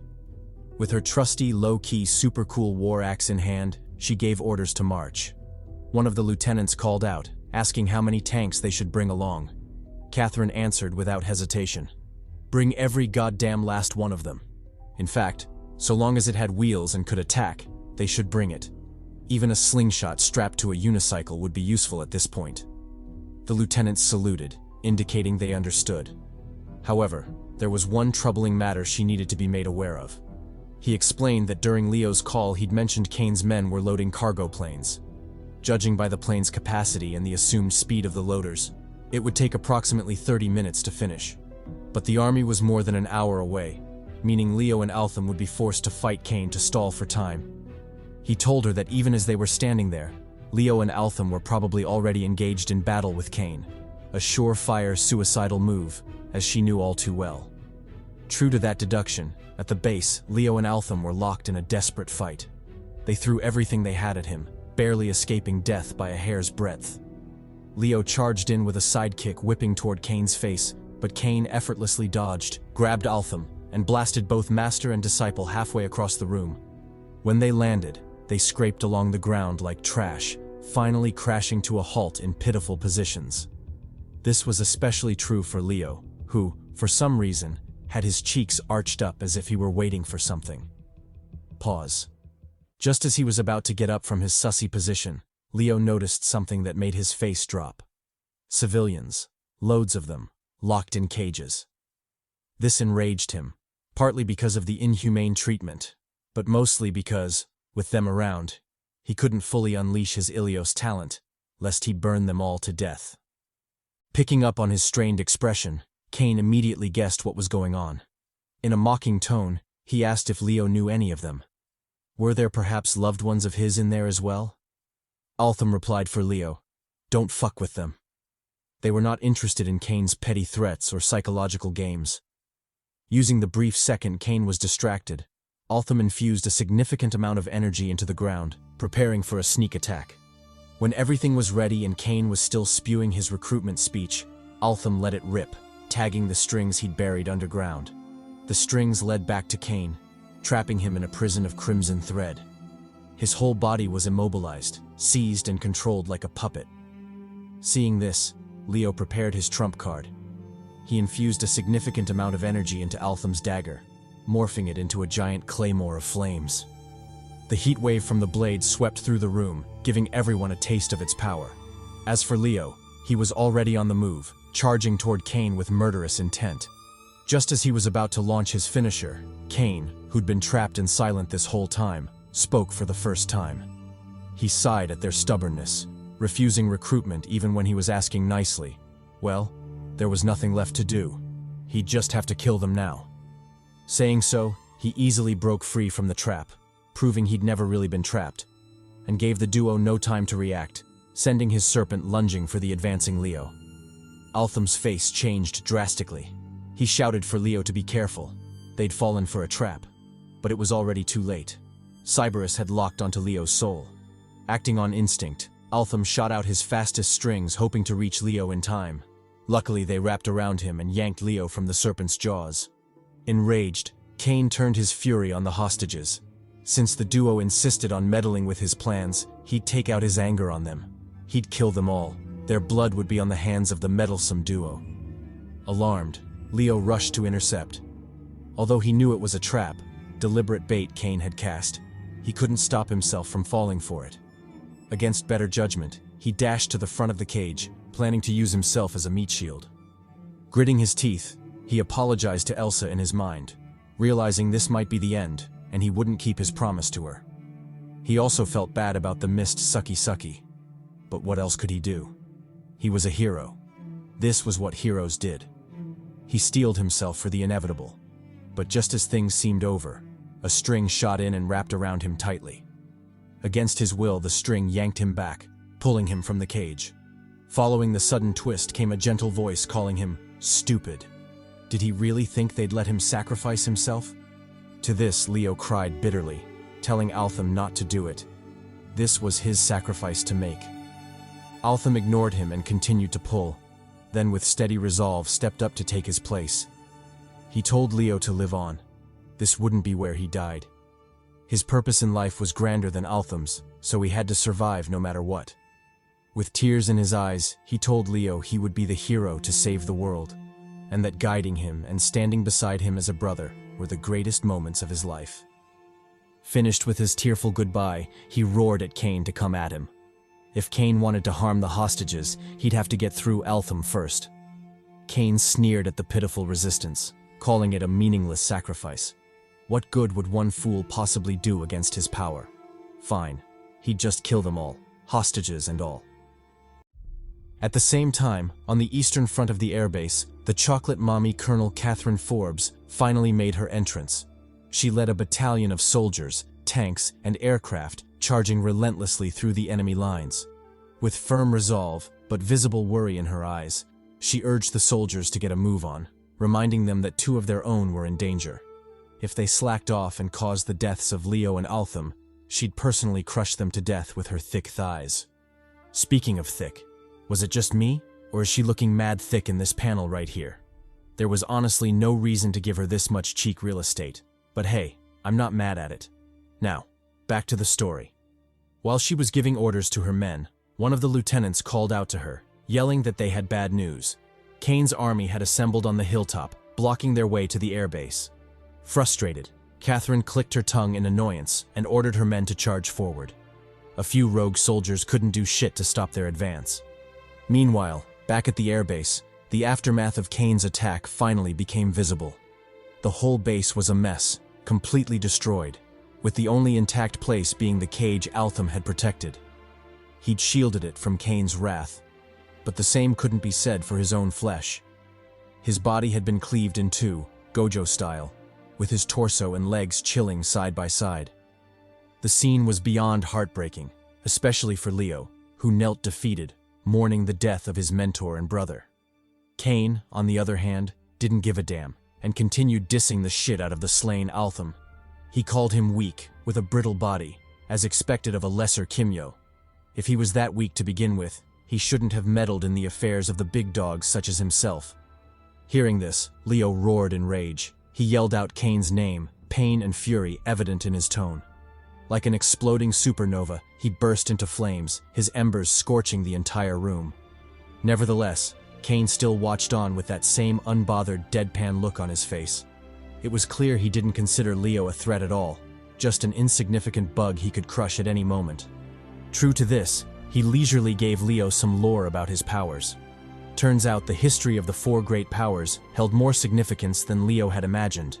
They were, surprisingly, the very first supernatural powers to ever exist on Earth. Back in ancient Greece, before the concept of Kimyos even existed, four brothers developed the abilities that would later be termed Kimyo talents. They were Thanatos, Ilios, and two more whose identities remain mysterious for now. In a sense, the talents were siblings to each other, forever linked, and the only ones capable of truly rivaling one another. As expected, when these abilities first appeared, the people of Greece didn't know what to do in the face of such power. So, they did what humans tend to do. They treated the siblings as gods, worshipping them. Explaining up to this point, Kane wanted to continue with the lore, but Leo told him to pause real quick. Couldn't he hear the boss music playing in the background? It was time for him to power up. Saying so, he began his transformation, morphing into a half-flame, half-man deity, an omega symbol floating behind his head. He truly resembled a god, the very same kind Kane had been talking about.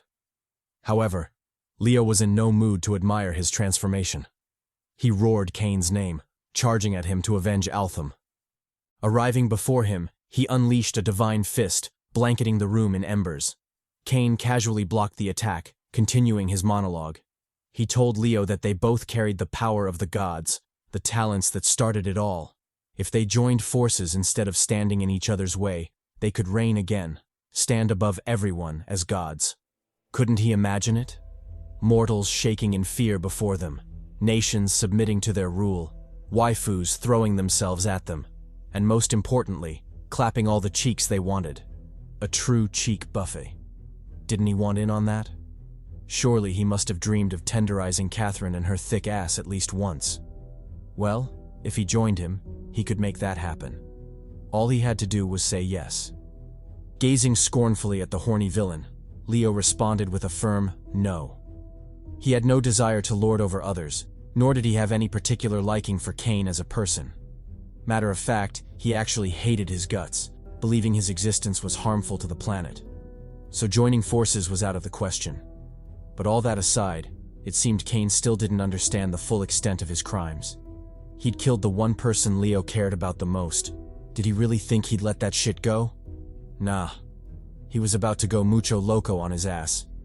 Saying so, he entered his second transformation, morphing into a blue flame, winged angel of destruction.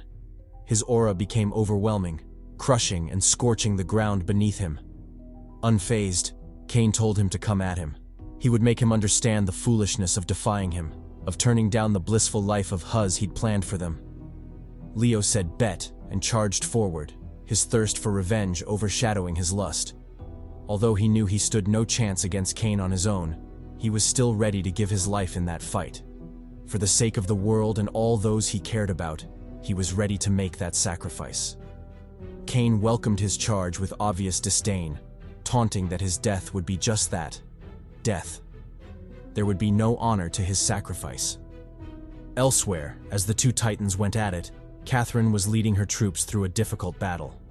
She led the charge at the front, swinging her giant axe at a tank. With a deafening explosion, the tank was blown to bits, obliterating all enemies inside. Then, without so much as a glance backward, she continued her charge, yelling for her men to push through. Back in the warehouse, the battle against Cain had reached its climax. Leo's attacks finally reached him, breaking through his defenses and advancing for his face. This surprised Cain, as he hadn't anticipated Leo ever breaking through. Flustered, he ordered his serpent to attack, commanding it to devour Leo's soul. The serpent obeyed without question, biting into Leo's arm.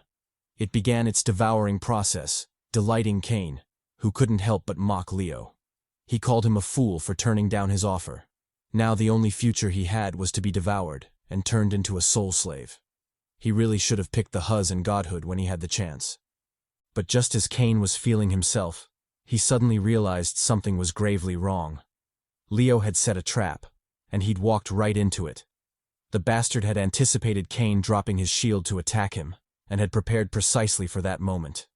Now, with his shield down and his serpent occupied, he was particularly vulnerable to a counterattack from Leo, one Leo viciously delivered.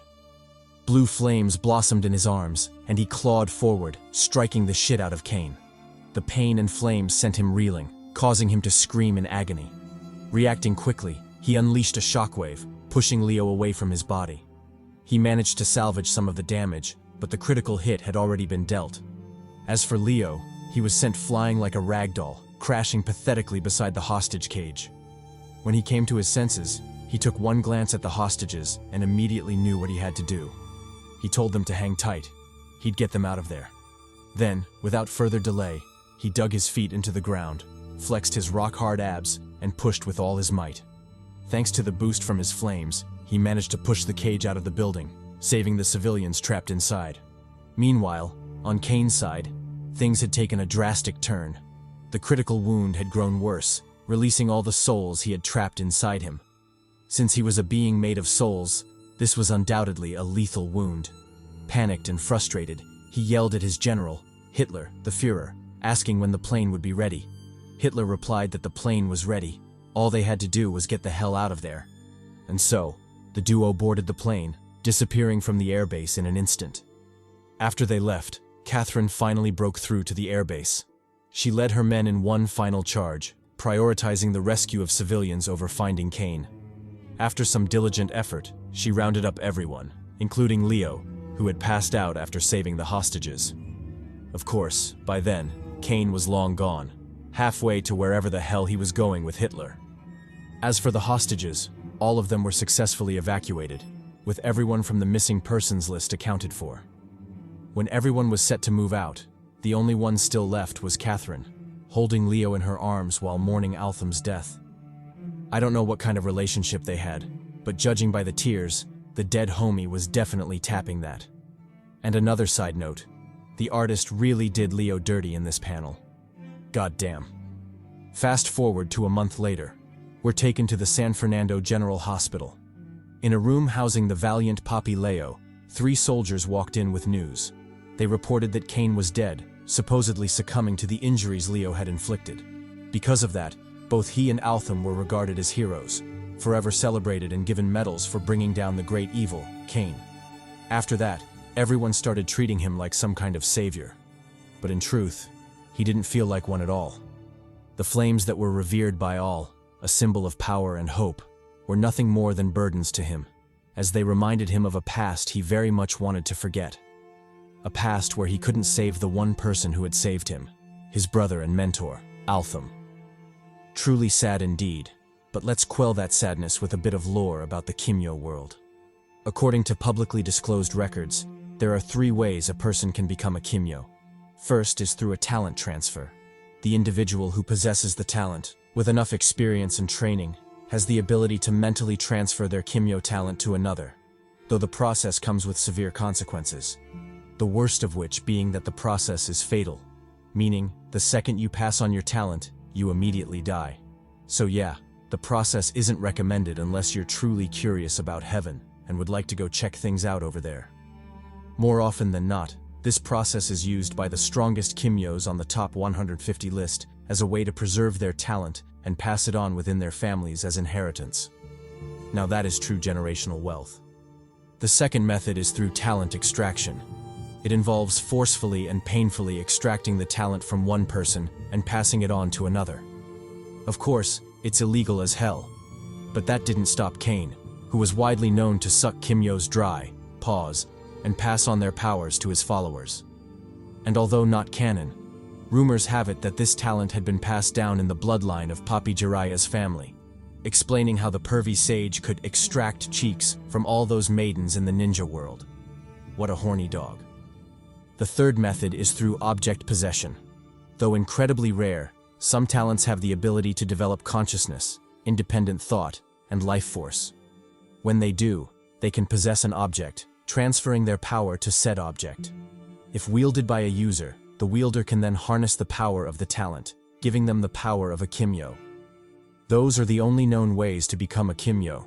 There are none apart from those. And the only option left is to live with the fate you were born with, whether human or Kimyo. For Che, that had been the case as well, surviving as a human in a world of Kimyos. Unlike the old days, when Kimyos were rare and their interactions with humans were banned, the new world embraced Kimyos, making survival among them not so difficult. In fact, the peace between the two groups had grown so strong that they were even trusted with setting up martial arts competitions among themselves, leading to the establishment of dojos such as the Red Ember Gym and the widespread desensitization toward Kimyo power. These days, every Tom, Dick, and Harry has seen a Kimyo use their power at least once, or has close ties with one. Kimyos are no longer a big deal. Most people tend to forget, or even ignore, that these superhumans with incredible power walk among them every day, brushing past them in the streets. However, the same couldn't be said about the past. Back then, Kimyos were rare as hell, and any encounter with one was an event worthy of being recorded in a history book. To fully explain this, we flash back to 1815, to the Battle of Waterloo. And yes, I know what you're thinking. This story does have way too many flashbacks.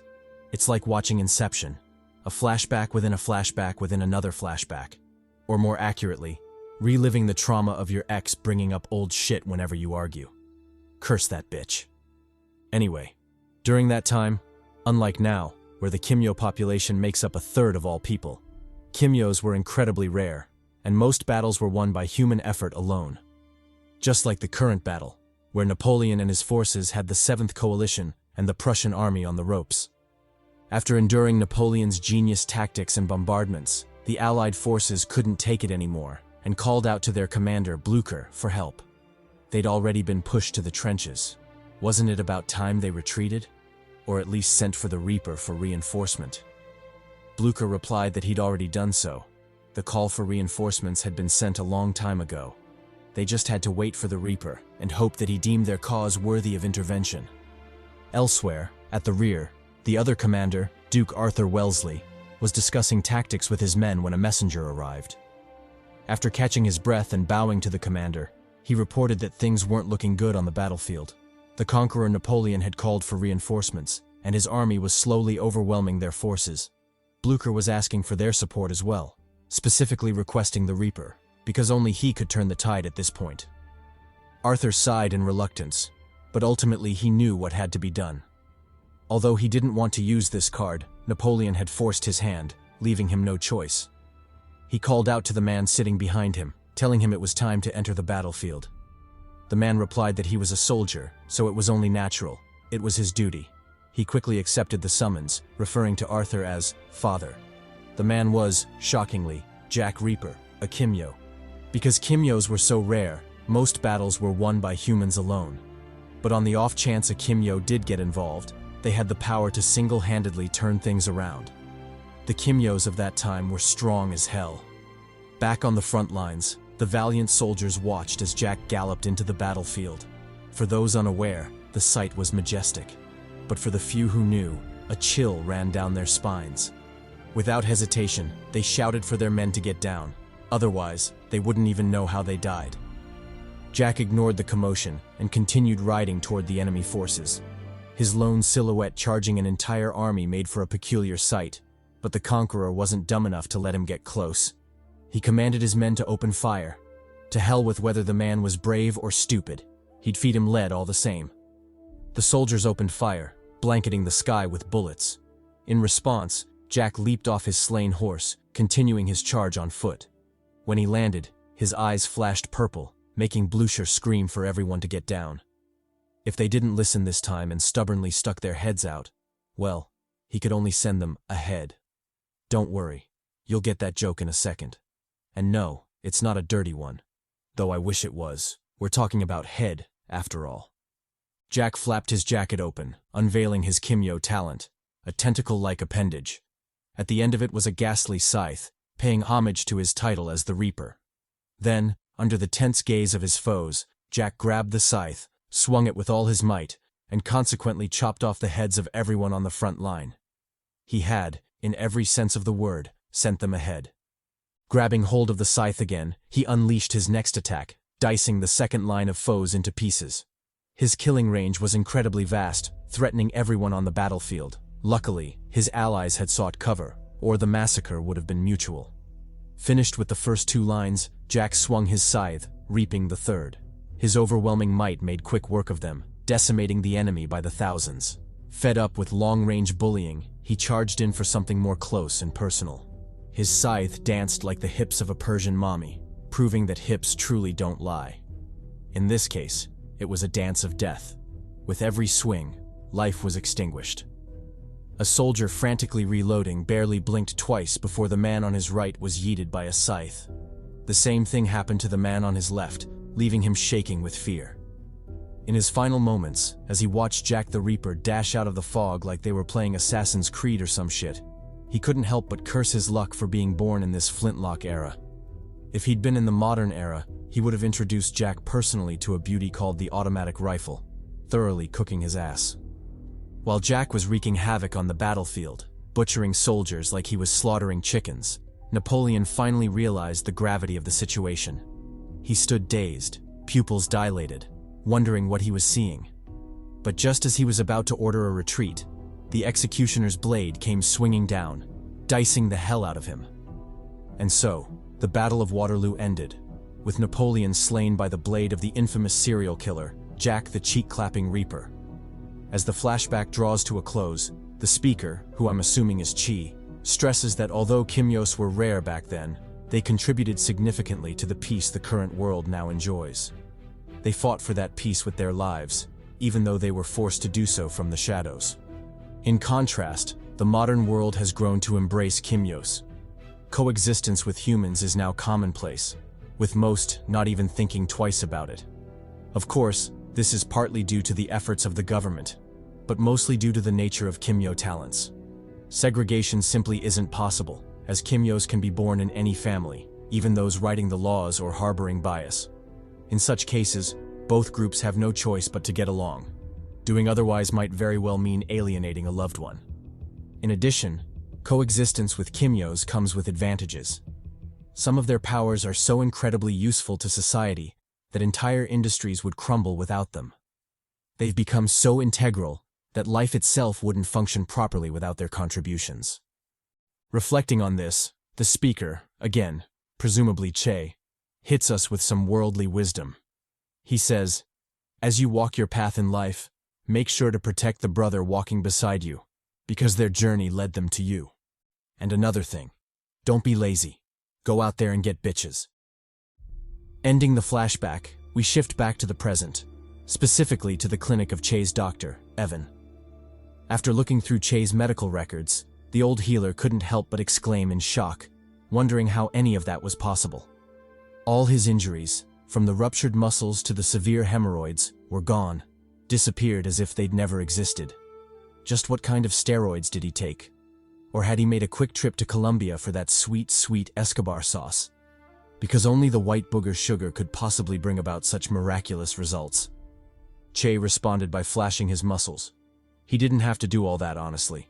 He was probably just flexing, but with a body like that, I wouldn't wear a shirt again in my life. To this, the doctor clicked his tongue in envy, mumbling something about cocky bastard and how Che still pulled more baddies than he did, before switching back to the medical records. He revealed that Che's healing factor was probably the best he'd ever seen, even when compared to Kimyo's, whose talents specialized in healing. It was to the point that even his wisdom teeth, which had been removed years ago, had grown back. Truly remarkable. Che just smiled, refraining from commenting. Maybe it was because of how the talent was acquired that left him conflicted, but the strain in his smile made it obvious that things weren't exactly rosy. Picking up on this, Dr. Evan quickly changed the topic. He informed Che that his body was perfectly healthy, but caution was definitely needed.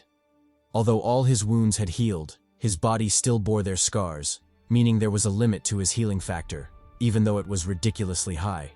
He advised Che to be careful and to stop by the clinic for regular checkups over the next 2 months to make sure everything stayed fine. Che replied that he would, then turned to the doctor, feeling like he still had more to say. Hesitating for a moment, the doctor finally repeated that Che should be careful. If possible, he shouldn't involve himself in strenuous activities until the exact details of his transformation were revealed, and that included clapping mad cheeks.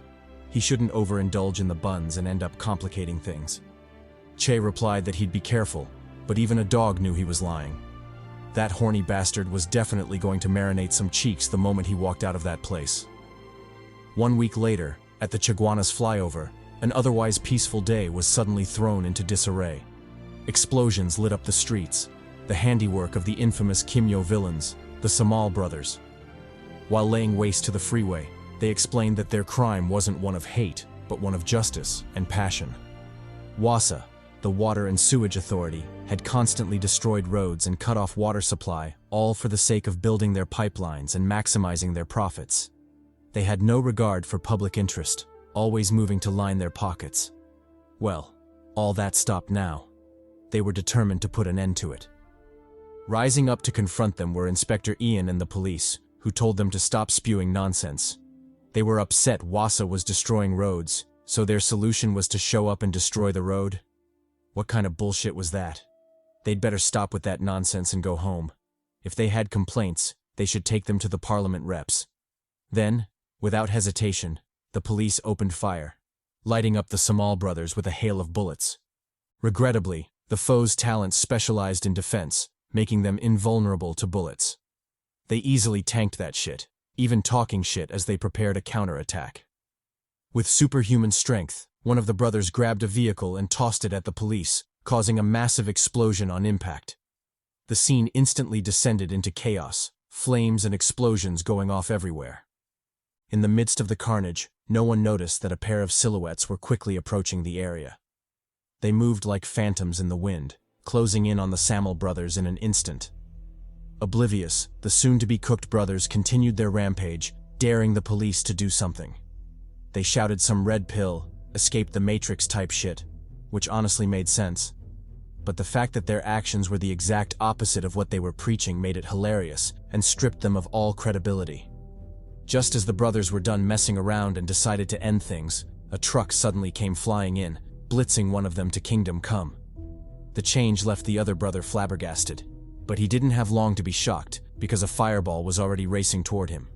Caught off guard, he had no choice but to eat the attack, bathing painfully in the torrent of flames. When the attack finally ended, the brothers could finally feast their eyes on who had attacked them. Who else could it be but Che and Tevin, striking a pose and seriously aura farming in their vigilante costumes. Smelling the smoke, the Samal brothers instantly activated their trump card, a fusion of essence and talent, merging into a four-armed behemoth. It exhibited the combined powers of the duo, amplifying their combat power by a shit-ton. Enter the ugly yet incredibly powerful Ultra Samal sign. Gazing nonchalantly at the transformed behemoth, Tevin dismissed it with undisguised contempt. He told Che he didn't have time for this shit and would rather get something to eat. Che replied that he was hungry as well, so they'd better wrap things up quickly. They agreed on a pincer attack, hit the enemy from both flanks. Meanwhile, As the duo prepared their battle plan, the onlooking policeman turned to Ian for orders. With how far things had flown off the rails, what were they supposed to do now? Ian replied that they should clear the area and retreat. This was no longer a battle they could interfere in. The best course of action was to prevent civilian casualties. While they were still mobilizing, the battle on the freeway had already kicked off. Che started things with a fire blast, clocking Ultra Samal in the face. Next was Tevin, who charged in for melee. Reacting quickly, Samal counterattacked with a punch of his own, meeting Tevin in a clash of fists. The force from their impact kicked up shockwaves, tearing apart the concrete beneath them. Capitalizing on Samal being tied up, Che intervened with another fireball, blasting the foe in the face. This created an opening for Tevin to slip away, only to reappear behind Samal and put the latter in a chokehold. With the enemy firmly restrained, Tevin shouted at Che to have at it. It was time to finish that shit. Che said bet, and channeled his power, coalescing it into a javelin of flame. With zero hesitation, and ignoring the Samal brothers' pleas to talk things out, he threw that bad boy, sending it hurtling toward the frantic duo. The attack struck true, blitzing the hell out of the Samal brothers. They went up in flames, soaking in the heat of a giant explosion. Eventually, when the flame cleared, the Samal brothers were already bound by restraints, pitiful and crying tears of regret. They promised to turn over a new leaf, but of course no one paid attention to that nonsense. All eyes were on the two vigilantes brazenly walking around. Picking up on this, Private Brandon Gale asked Ian for an explanation. Why weren't they arresting those two when Kimyos were clearly banned by law, ordered to be arrested on sight? Ian replied with a casual chuckle, "Arrest them? Did they even have the ability to do so? And even if they did, why would he? They were clearly on their side." Mockingly chuckling, he told his assistant to let it go. As far as he was concerned, all the Kimyos in the area had been arrested. Then, as if he hadn't been talking about them at all, he bid the boys goodbye, thanking them for their help in the incident. The duo returned the sentiment and quickly disappeared, heading back to their lair, or to grab food and huzz as they'd originally planned. Switching scenes, we arrive at the great mansion of Elon Hemlock, Lewis's uncle. After arriving at the estate, the duo of part-time vigilantes said their hellos before talking about how crazy their day had been. They knew fighting crime was tough, but damn, they never thought it'd be that crazy. Elon replied with a proud chuckle. What did they expect? The whole country had lost its mind. Besides, did they really think becoming famous vigilantes to pull bitches would be easy? They'd better lock in if they wanted to lock in some cheeks. Nodding, Che agreed with the geezer before addressing Louis. He asked how the search for Rokash was going. Did he have any luck? Louis replied that he did have something to share, but he'd fill Che in on that later. For now, they should be more worried about the Kimyo ban, since it was seriously hampering their work. And the ban wasn't the only thing, they also had their new sensei to deal with. At this rate, they were going to die. Che agreed, mentioning that he'd seen Anton training on their way in. The dude seemed exhausted, like he could pass out at any moment. Sighing helplessly, Louis shifted the topic to the bands on Che's arm, power regulators, and asked if they were working. Che replied that they were. In fact, he'd been able to keep the Ilios power in check because of them. No civilians were hurt when he used his power, so he guessed the regulators were doing a damn good job. While the duo were chopping it up, a third party cut into their conversation, pointing out that Che and Tevin had made it into the news again. But aside from that, Che's fire javelin was sloppy as fuck. She wondered how the damn thing hadn't exploded in his face. The speaker was Andrea, the same fine mommy who'd shown up a couple of videos ago, and damn, she was smoking. Just look at all that thickness, cheeks so soft they're practically falling off the bone. Thank you to the artist for doing the Lord's work. Ignoring the fine shit before his eyes, Che was more concerned about the diss to his javelin skill. He argued that the skill wasn't trash at all, but a genuine work of art. Andrea almost died laughing, saying that shit was garbage. It was a miracle it hadn't blown up in his face. Defeated, Che sulked. He'd lost that battle, but what he didn't know was that he'd won the war. Andrea was giggling coquettishly, showing that she had a crush on Che. And even if she didn't, we all know what they say. If you can make her giggle, then her cheeks will surely jiggle. Wise words from the sage, the esteemed Johnny Sins. Fast forward to dusk. While Che was leaving the mansion, he was stopped by Andrea and her thick thighs. She said something about the mansion being the only Japanese-style architecture in Trinidad, deserving to be a tourist attraction. But honestly, I was too busy zooming in on the thighs to pay attention. Che, on the other hand, wasn't as thirsty as I was, so he actually heard Andrea's words. He replied that although it would be an honor for the Hemlock family, it wasn't a good idea to turn the mansion into a museum, especially since there was a Kimyo ban, and they were literally hiding there. Andrea clicked her tongue at his sarcasm before continuing her banter. She revealed that the Hemlock family had a bloodline talent, Ash of the Fathers, and it would only be transferred to the first son of every generation, a true noble family indeed. Che smiled bitterly in response, partly out of envy and partly out of longing. It was clear he felt some type of way about it. Picking up on this, Andrea asked what was on his mind. Was he perhaps going back there again? If so, then she was sure she would be beyond happy seeing him, referring to another she. Che sighed, put on his best fake smile, and quietly left the mansion behind. When he next appeared, he was at the West Coast Orphanage. Walking up to the reception desk, he greeted the receptionist with gentle familiarity. Surprised, she blurted out his name before realizing her mistake and covering her mouth. With the ban on Kimyos, it wasn't safe to yell out his name like that. Regaining her composure, she informed him that the patient had been looking for him. In fact, she'd asked about him every single day since his last visit. Che thanked her for the information and quickly walked up the stairs. He was eager to see her, but he couldn't shake the feeling that he might endanger her by being there. Shaking off the negative thoughts, he knocked on the door, announcing that it was him. Before he could apologize for showing up without calling, a figure suddenly flew out of the room and wrapped him in a big hug. Overwhelmed and choking with tears, she excitedly called him, "Brother." Fast forward a couple of minutes later, and the two siblings are chopping it up in the room. Che, as the older brother, goes through his sister's grades, and what he sees surprises him. Straight A's. The little lady was doing so well in school you'd think she was cheating or something. But no, that was pure big brain energy. She'd inherited all the brains in the family, leaving Che with barely any to rely on. Stupid muscle brain bastard. Swallowing the grievance of being dumb, Che asked his sister what she wanted as a reward. Since she was killing it in her grades, he might as well reward her for it. Smirking, Yukiko replied that she wanted to visit her uncles, Tevin and the gang. When she scored first place in her exams again, she wanted Che to take her to them. Che smiled and readily agreed. The reward wasn't excessive, and he could easily make it happen. Sealing a pinky promise, he assured Yukiko he'd come through on his word. To this, Yukiko beamed before pouting and frowning. She hadn't forgotten that Che hadn't visited her in days. Not only that, the scars on his body seemed to be increasing lately, meaning he was out there being reckless. Although she understood he was fighting to make money to afford her stay at that place, she couldn't help but worry about him. Che picked up on her concerns and reassured her. He was doing fine, so she didn't have to worry. Matter of fact, he was strong as hell now, so her concerns were unnecessary. But that aside, she should really focus on being a kid. Brush her teeth, do her homework, crush on little boys. She should leave all the grown-up thoughts to the grown-ups.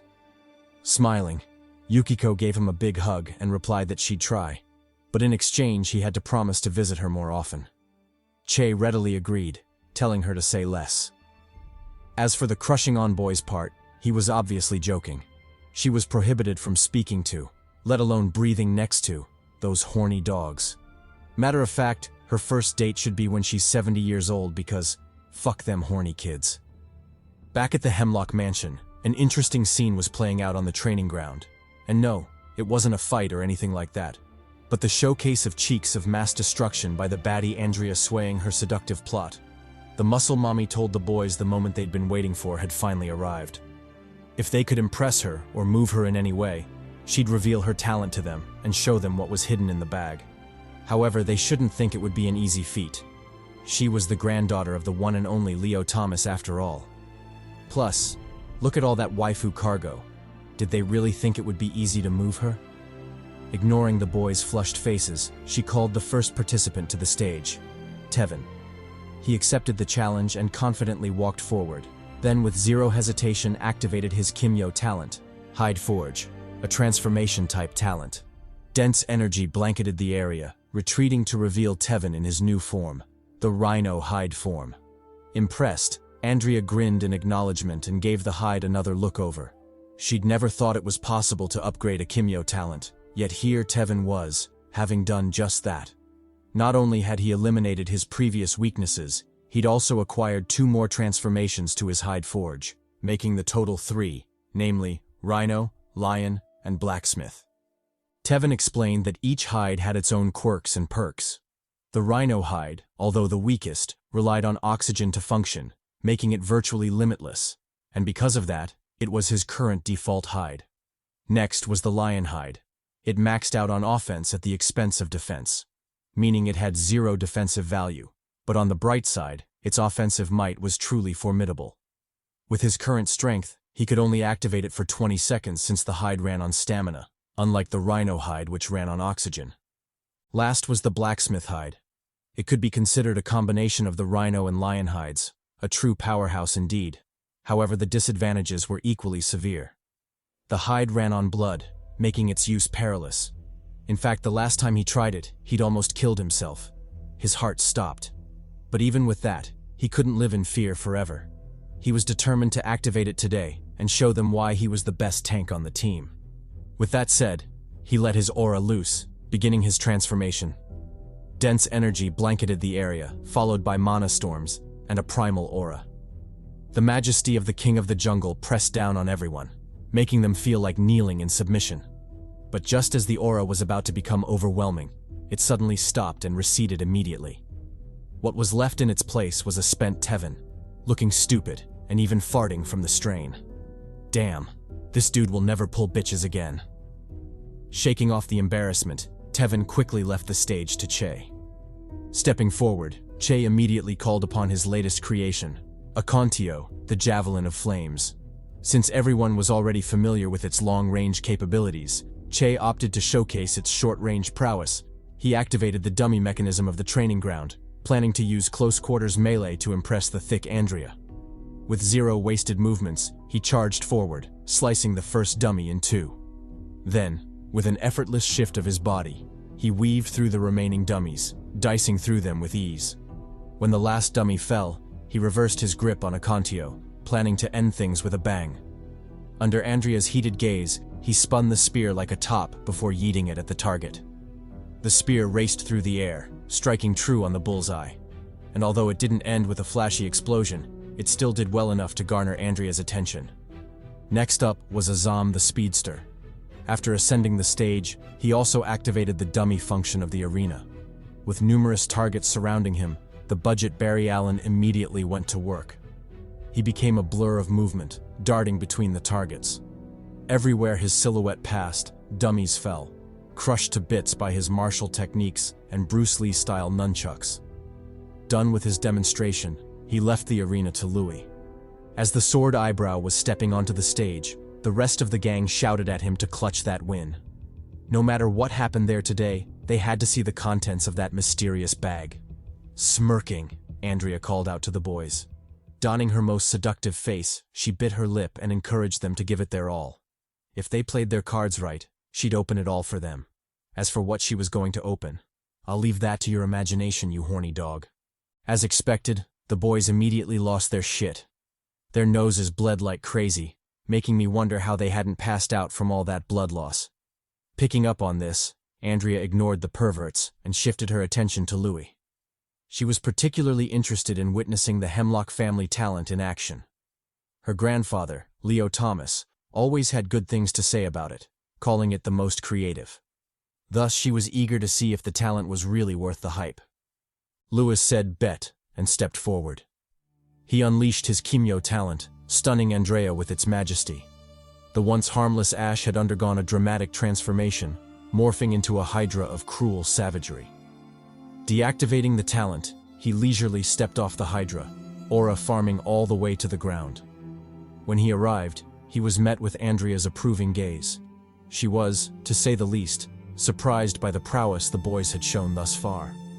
She hadn't thought they would be capable of such growth in the short time she'd been teaching them. However, this much was still not enough. If they wanted to know her talent, let alone take a peek into her mystery bag, they'd have to do way more than that. Hearing this, the last on stage, Anton, called her mean. If she didn't want to show her mystery bag, could she at least let them cop a feel of the cheeks? How else were they supposed to retain their interest in training after all? Ignoring him, Andrea asked what he could do. He'd been weirdly low-key in the story thus far. Che replied that Anton's talent was a bit special. It was essentially a two-in-one type of talent. The first part, or the passive part, was one she was already familiar with. Anton could create unbreakable rods. But the second part was more special. It was a shift-type talent, and what made it more unique was that the shift talent also had its own talent. The rods. Basically a talent within a talent. A two-for-one deal for all those who still didn't understand. What Anton was going to show next was his second talent, the shift talent. Speaking of Anton, he had already started his demonstration. He activated his beast shift, calling upon Kong at 30%. Dense dust storms billowed, blocking all visibility. When the dust settled, a crouched Anton was seen. But this time, something was different. He'd grown a tail. Not only that, half of his face had become beast-like, resembling the great sage, Heaven's equal, the one and only Monkey King, Sun Wukong. This was precisely Anton's talent, an ancient beast shift who possessed his own talent, Kong. Impressed, although only barely, Andrea praised the boys for their improvement. They'd definitely done a great job to come that far. However, it was still not enough. Their enemy Rokash was a tough nut to crack, a Kimyo ranked 87th in the tier list. If they wanted to defeat him, then they had to get stronger, way stronger than they currently were. With that said, she turned to leave. The boys hadn't measured up to her expectations, so she wouldn't be telling them shit about her talent, nor would she be revealing the contents of her bag. If they wanted to view both, and possibly her cheeks as well, then they had to work harder. That night, in a signal tower overlooking the Hemlock Mansion, we're shown a glimpse of the forces stirring in the shadows. One of them, assumed to be the master and mastermind, spied on the Hemlock estate as he talked to his assistant on the phone. Concerned, the assistant asked why they hadn't attacked already. If they continued waiting longer, things might take an unfavorable turn. The master, however, wasn't in a hurry to act. He told his assistant, Kagaya, to relax.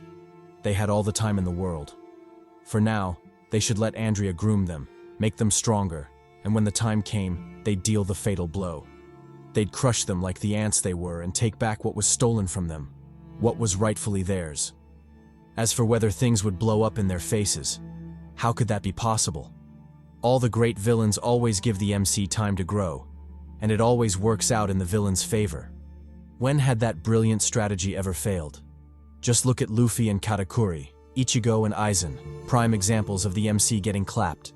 Nothing could go wrong. Genius strategy and villain death flags aside, we shift to the junkyard where some intense action is underway. With a mighty explosion, several figures are blasted out of the dust cloud, crashing pathetically into the pile of junk and rubble. The first one was a Cable-looking bastard who had most of his body curved up. Kinda like the real Cable would have been if he'd fought Poppy Logan instead of bitch-ass Deadpool in the movie. The second was a budget Hawkgirl wannabe, obviously lacking the jerk-sesh allure the real one had. As for the last one, this bastard was mysterious to say the least. He looked like a cyborg monk while at the same time resembling a dumpling, making his features truly bizarre.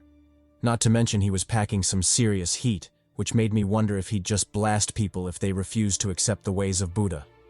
Truly a unique sight. Fighting them was a figure we've all grown to know and hate, the one and only Rokash Ramperstad. Grinning widely, the bastard Kimyo closed in on the trio, forgetting he was butt-ass naked. He flexed his chiseled muscles, telling the assailants to forgive his rudeness. It wasn't his intention to manhandle them so roughly. He hadn't received visitors in a while, so his animalistic instincts got the better of him. Blushing, the Hawkgirl wannabe told him to shut his mouth. What animalistic instincts? He was just a pervert flashing his private parts, but god damn it, couldn't he put some clothes on? Fighting him while his dangling bits swung around like that was really distracting. Rokash replied that it wasn't his fault. They'd attacked him in the middle of a sacred and serious jerk ritual. But that aside, who were they exactly? And how had they found him? The junkyard he was hiding in had been abandoned for years, so he doubted they'd just stumbled into it. They definitely came in search of him.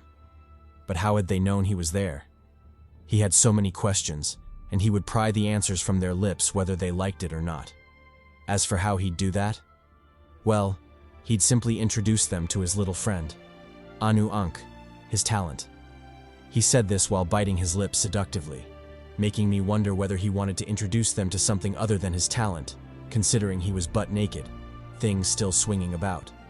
Meanwhile, as Rokash was threatening the trio with his talent, and possibly his Johnson of mass destruction, a duo of onlookers were watching the fun from a mile away.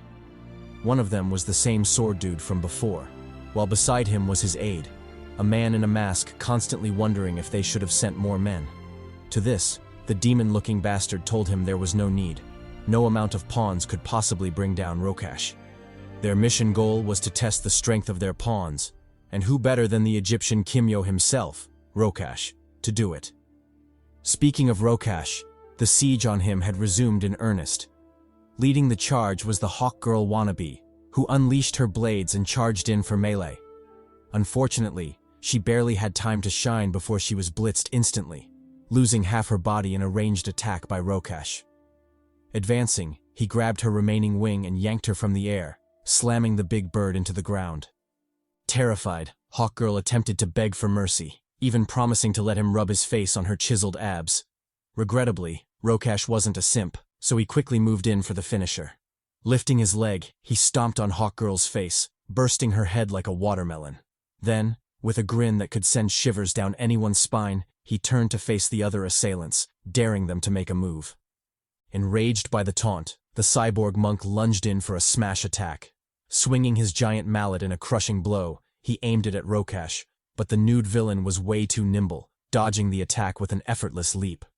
The only downside was that his cheeks were wide open, giving a clear view of things no one asked for. But since I'm your boy, I'll gladly blur out the details so you won't have to suffer the same trauma I just did. As for the cybermonk, he wasn't keen on letting Rokash escape so easily.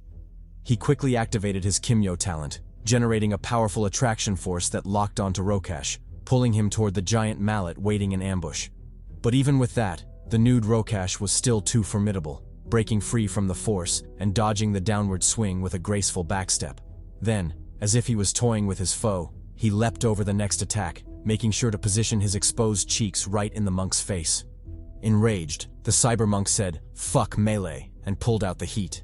He emptied an entire clip on Rokash, but as usual, the crazy Kimyo dodged that shit, even making a spectacle of breezing through a particularly threatening shot. Then, as if recreating a meme, he hit him with the Omai wa mo shinderu, blitzing him to death before he could even realize it. Advancing, he activated his Anu Ankh impulse, tapping the monk's tummy for the decisive finisher. Blood and entrails blustered out, marking the official end of the battle. While that was going on, Rokash's reinforcements finally arrived on the scene. And just like the assaulting foes before them, they asked why Rokash was naked. Did he have a fetish for showing cheeks while fighting? What was going on? Rokash gave the same excuse. It wasn't his fault. They'd attacked him in the middle of a shower and possible jerk sesh. What did they expect him to do? But that aside, shouldn't they handle the last vermin before sorting this shit out? It's not like his cheeks were going anywhere. Agreeing, the trio of villains turned towards the last survivor, Budget Cable. Closing in, they asked how he'd found them. They were sure it wasn't a coincidence, so he better not lie. Chuckling, Cable told them to piss off. He had no intention of surrendering. On the contrary, with death so close, he vowed to take the whole lot down with him.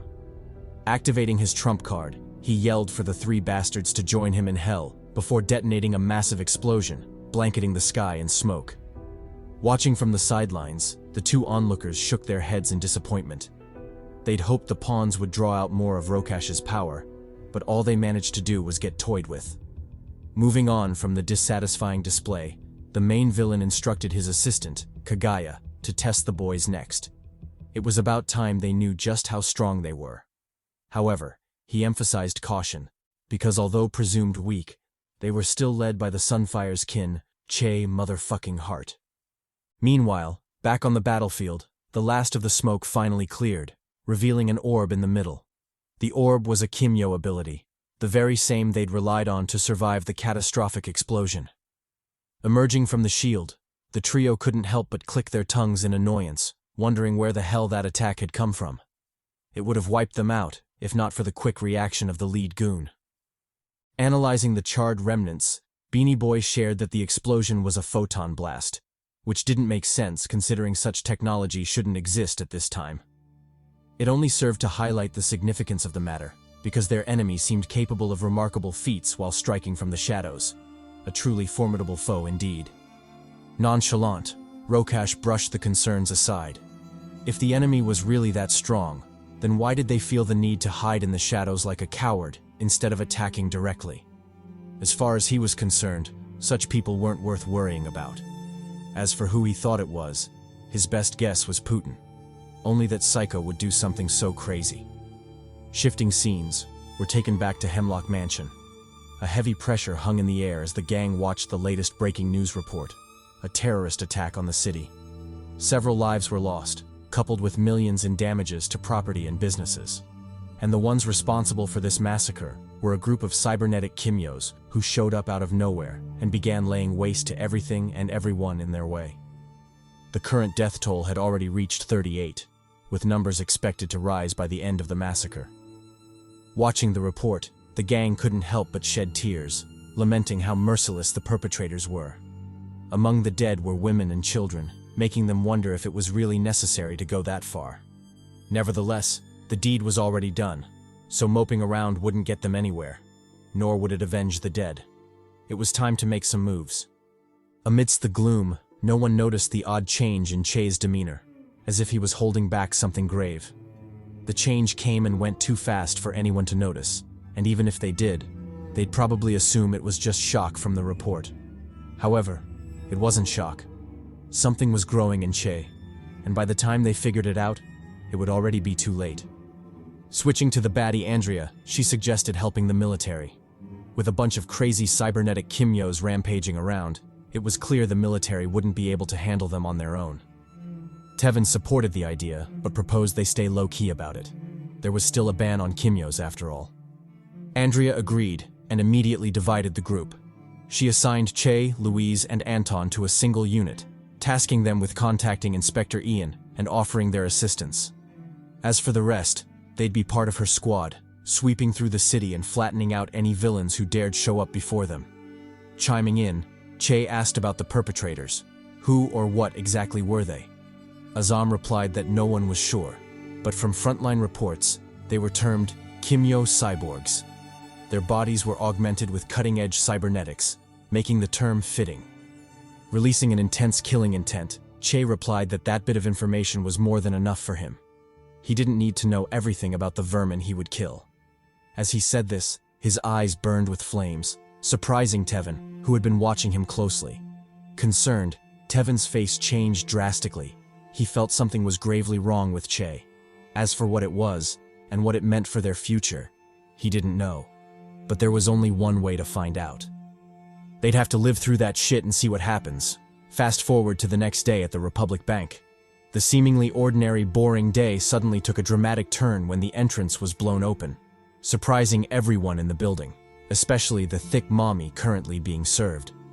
When the dust cleared, the culprit behind the chaos was revealed.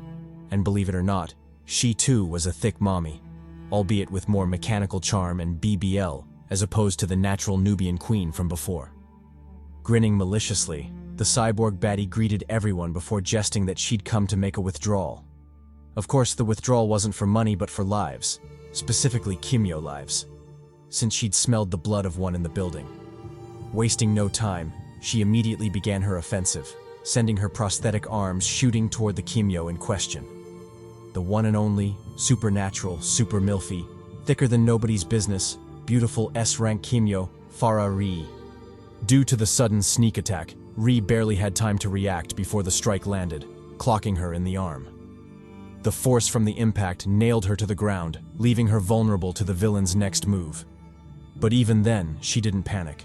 She quickly suppressed the pain and locked in, calling upon her own Kimyo talent to retaliate.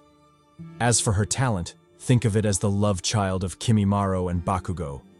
On one end, she could manipulate her bones at will, extracting them, shaping them, weaponizing them, and on the other end, she could manipulate their temperature, turning them into mini explosions that slice through everything with ease. Using this formidable combination, she diced through the arm holding her in place, freeing herself and officially beginning her counterattack. With a fierce face of defiance, she told the Kimyo foe to come at her, promising that taking her down wouldn't be as easy as she'd imagined. To this, the foe grinned widely, calling bullshit on her declaration.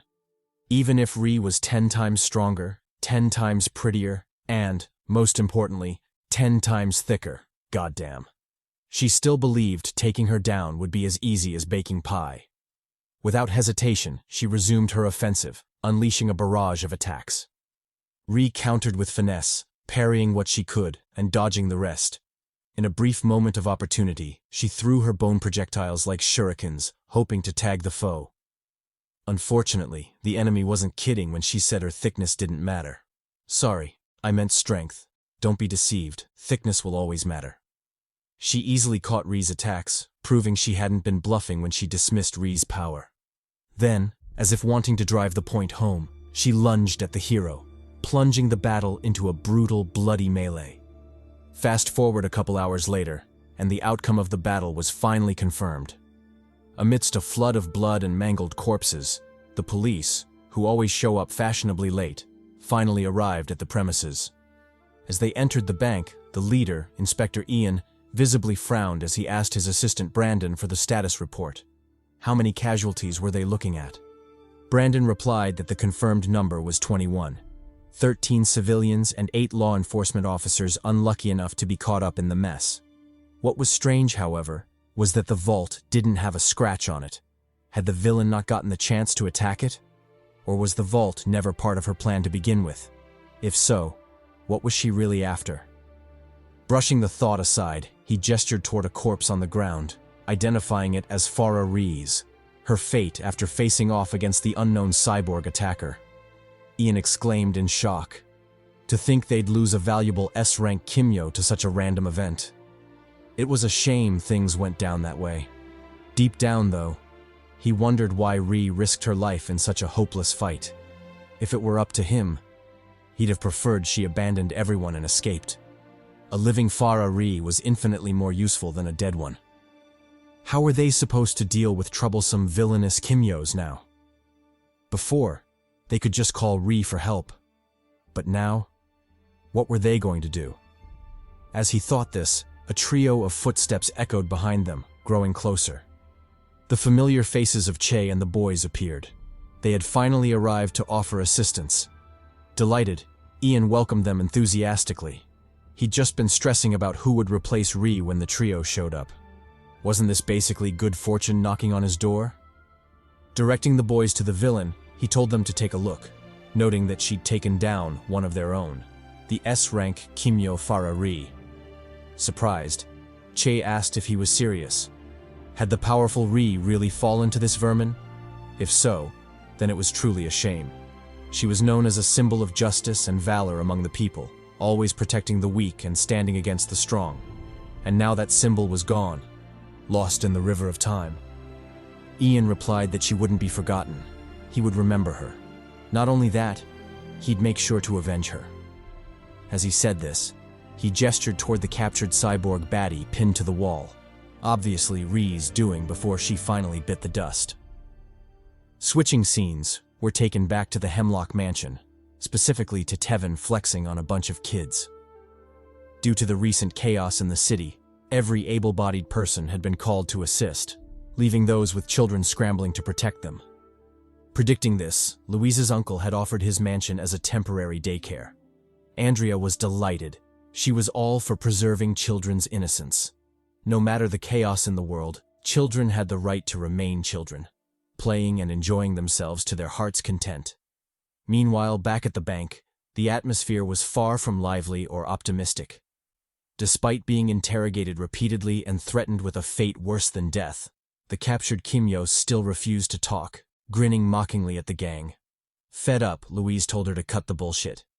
25 officers with rifles and a powerful S-rank Kimyo had come at her, yet she not only survived, she counter-killed them.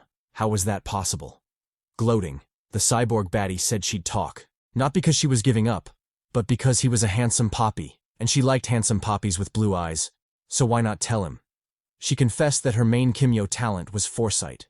By making eye contact with someone, she could see both their immediate and distant futures, making winning against her close to impossible.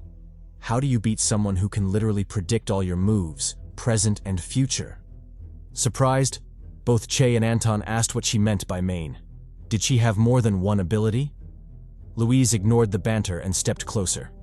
With a face that screamed, "Try me. I'll actually kill you," he told her to think carefully. Since she could see the future, she must already know what he'd do to her if she insisted on not cooperating. To save everyone time, wouldn't it be better if she just talked? Grinning, the cyborg baddie said she didn't mind. She liked things rough, so she'd gladly play with him if he'd play with her. But threats aside, he clearly didn't understand the extent of her power.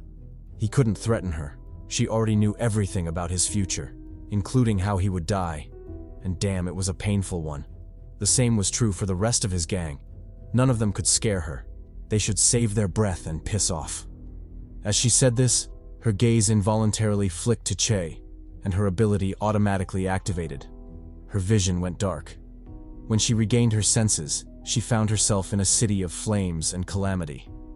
Everything around her was in ruin, burning and withering away under the intense heat. But the most bizarre thing amidst the chaos was the figure standing in the flames completely unaffected. Focusing on the figure, the cyborg Kimyo realized it was a face she recognized, though slightly different from the one she'd seen seconds ago. This one was more poppy, covered in battle scars with a domineering aura to match. Unfortunately, the cyborg baddie was truly foolish. She ignored all the obvious danger signs and marched right up to him, yelling at him to take her back. She didn't know what he'd done to bring her here, but he better send her back before she got all domestic violence on his ass. Didn't he see her thickness? She was clearly Latina, the last person he'd want to mess with. She was mucho loco for real. The figure, future Che, gave her a sideways glance like, "Bitch, please." He'd been dealing with Nubian baddies his whole life. Did she really think she could shake him? Besides, couldn't she see how cool he looked right now? Would someone this poppy really be threatened by the likes of her? He gave her one last look, clearly saying, "Be gone, thought. Thou shalt not interrupt my sauce." Back in the bank, the cyborg Kimyo started losing her mind. After seeing the calamity that was future Che and the destruction he would cause, she didn't want him anywhere near her. Whenever he approached, she'd start screaming at him to back the fuck up. Confused, the gang realized getting anything useful from her would be pointless. If they wanted to figure out how she had more than one ability, they needed another method. Hearing this, Anton decided to give it a try. He called upon his talent, the great sage who claimed to know everything, Kong. Upon being summoned, the great sage took exactly 1 second before flipping out. He attacked Anton, demanding who gave him the guts to summon him. Didn't he know he hated his guts? Seemingly used to this, Anton took it in stride. He calmly addressed Kong, asking him to answer their questions if he knew the answers. Sighing, Kong called them foolish before explaining. The phenomenon within the cyborg baddie's body was the result of a forced talent transfer. Initially, she only had one ability, but due to the forced transfer, she'd gained 2 more, giving her a total of 3 abilities. Alarmed, Inspector Ian paled at the implications. Forced talent transfers weren't just illegal, they were fatal. Every such act resulted in the death of the Kimyo being plundered, meaning there were 2 innocent Kimyos who'd lost their lives for this woman to become what she was. And if he thought further, and if this was true for all the cyborg Kimyos attacking the city, then the number of innocent casualties was astronomical. Meanwhile, back at the Hemlock Mansion, the once peaceful day was about to be ruined.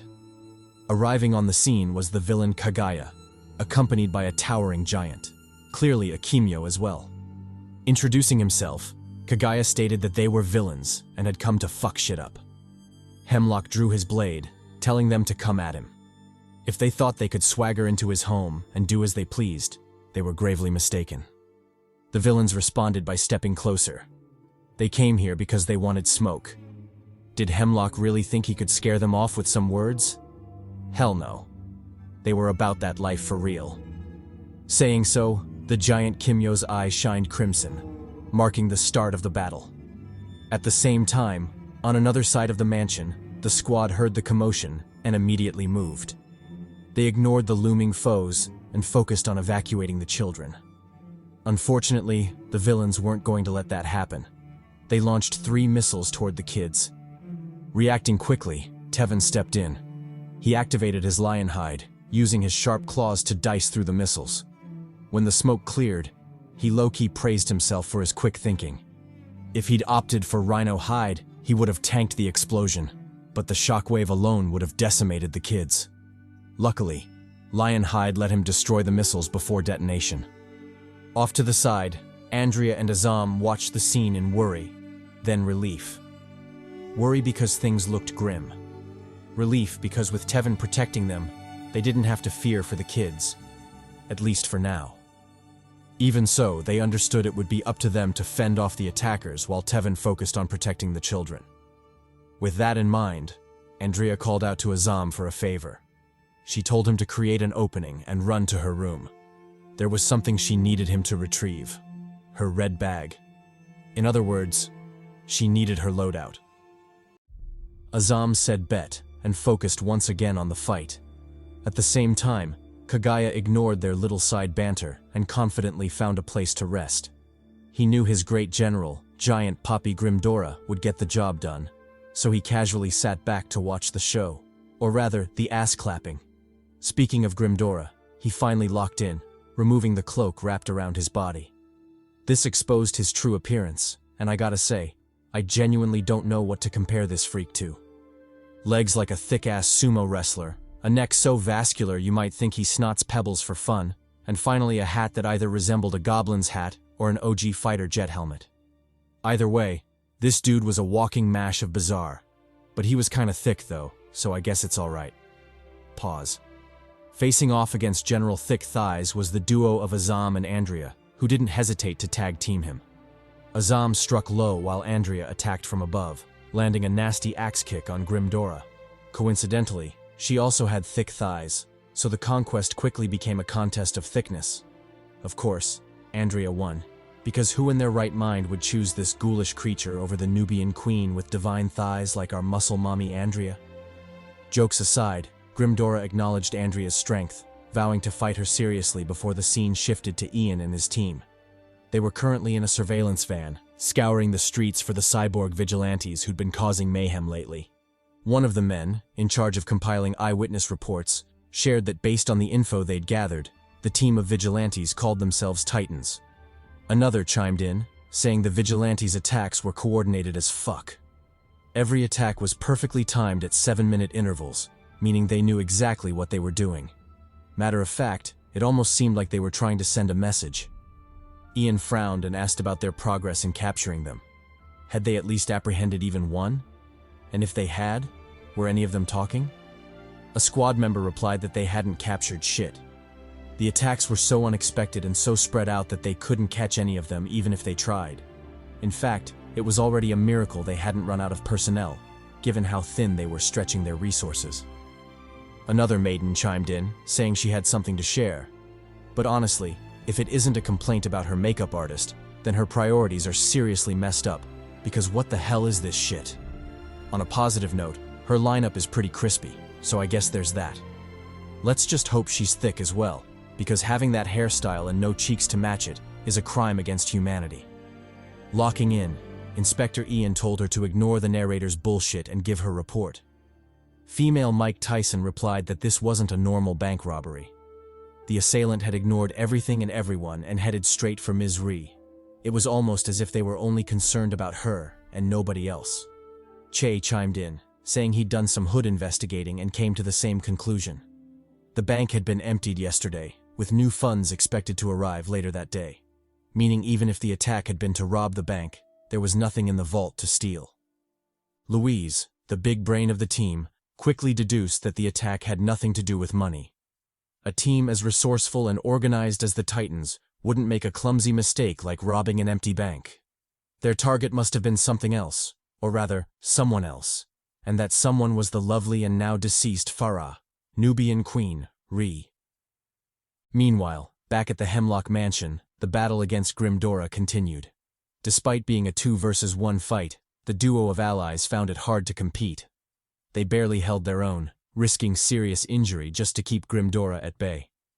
After landing a heavy punch, one capable of denting Grimdora's thick armor, Andrea clicked her tongue in annoyance, wondering just how sturdy the bastard was. But before she could get lost in her thoughts, or show more of that thickness and movement back there, goddamn, Grimdora pulled a move that caught her completely off guard. He whipped out a hidden chain whip and lashed it at her. Under Tevin's urgent reminder and a bit of luck on her part, she barely managed to sidestep the attack, dodging it by a hair's breadth. Even still, the sheer destruction the whip caused made her realize just how perilous their situation was. Not relenting, Grimdora swung his whip again, forcing Andrea to limbo the shit out of it. She counterattacked with a high kick, sending the whip flying back. Having bought herself some breathing room, she turned to Azam with urgency, telling him to get a move on. She really needed her red bag. Azam said bet, dodged below a particularly dangerous attack, and made a beeline toward Andrea's room. He didn't know what he'd find in there, probably some late-night jerk equipment. But that was for the pervy narrator to worry about, not him. Switching scenes, we're taken back to Ian and his crew. They were still racking their brains trying to figure out why someone would target Farah Ree. Anton commented that it made no sense. Why would anyone risk their lives to go after such a formidable Kimyo with an equally impressive arsenal? Louise chimed in, saying the risk-to-reward ratio wasn't worth it at all. Why risk your life and get nothing in return? While they were still pondering, another agent, predictably thick as well, reported that a team at another location had shared a report. A new Titan had shown up and killed yet another high-profile Kimyo. Hearing this, Che suddenly realized something and took off running. With a grave tone, he shouted that they'd been wrong. The Titan attacks weren't just coordinated, they were deliberate. They'd attacked those locations precisely to split them up. From the beginning, their plan had been to divide and conquer, isolate lone high-profile Kimyos, and take them out. In other words, the Titans were hunting Kimyos. Back at the Hemlock Mansion, Azam finally made his way to Andrea's room. Remembering the weird shit the narrator said about girls' rooms and jerk rituals, he hesitated. He was just a poor virgin who hadn't even entered a girl's room before. What if he saw something he shouldn't? But soon he manned the hell up and walked in anyway, spotting Andrea's bag in the corner. Without hesitation, he reached out to grab it, only to be hit with an unexpected surprise. The bag was heavy as fuck. It weighed well over 200 pounds, crashing into the ground the moment he lifted it. Surprised, Azam realized just how much of a muscle Mommy Andrea really was to be carrying this thing around like it was nothing. But still, how did she expect him to carry it? The bag was truly heavy as fuck. Speaking of Andrea, she was still holding her own against Grimdora. After dodging another whip attack, she countered with a right hook, sending it flying.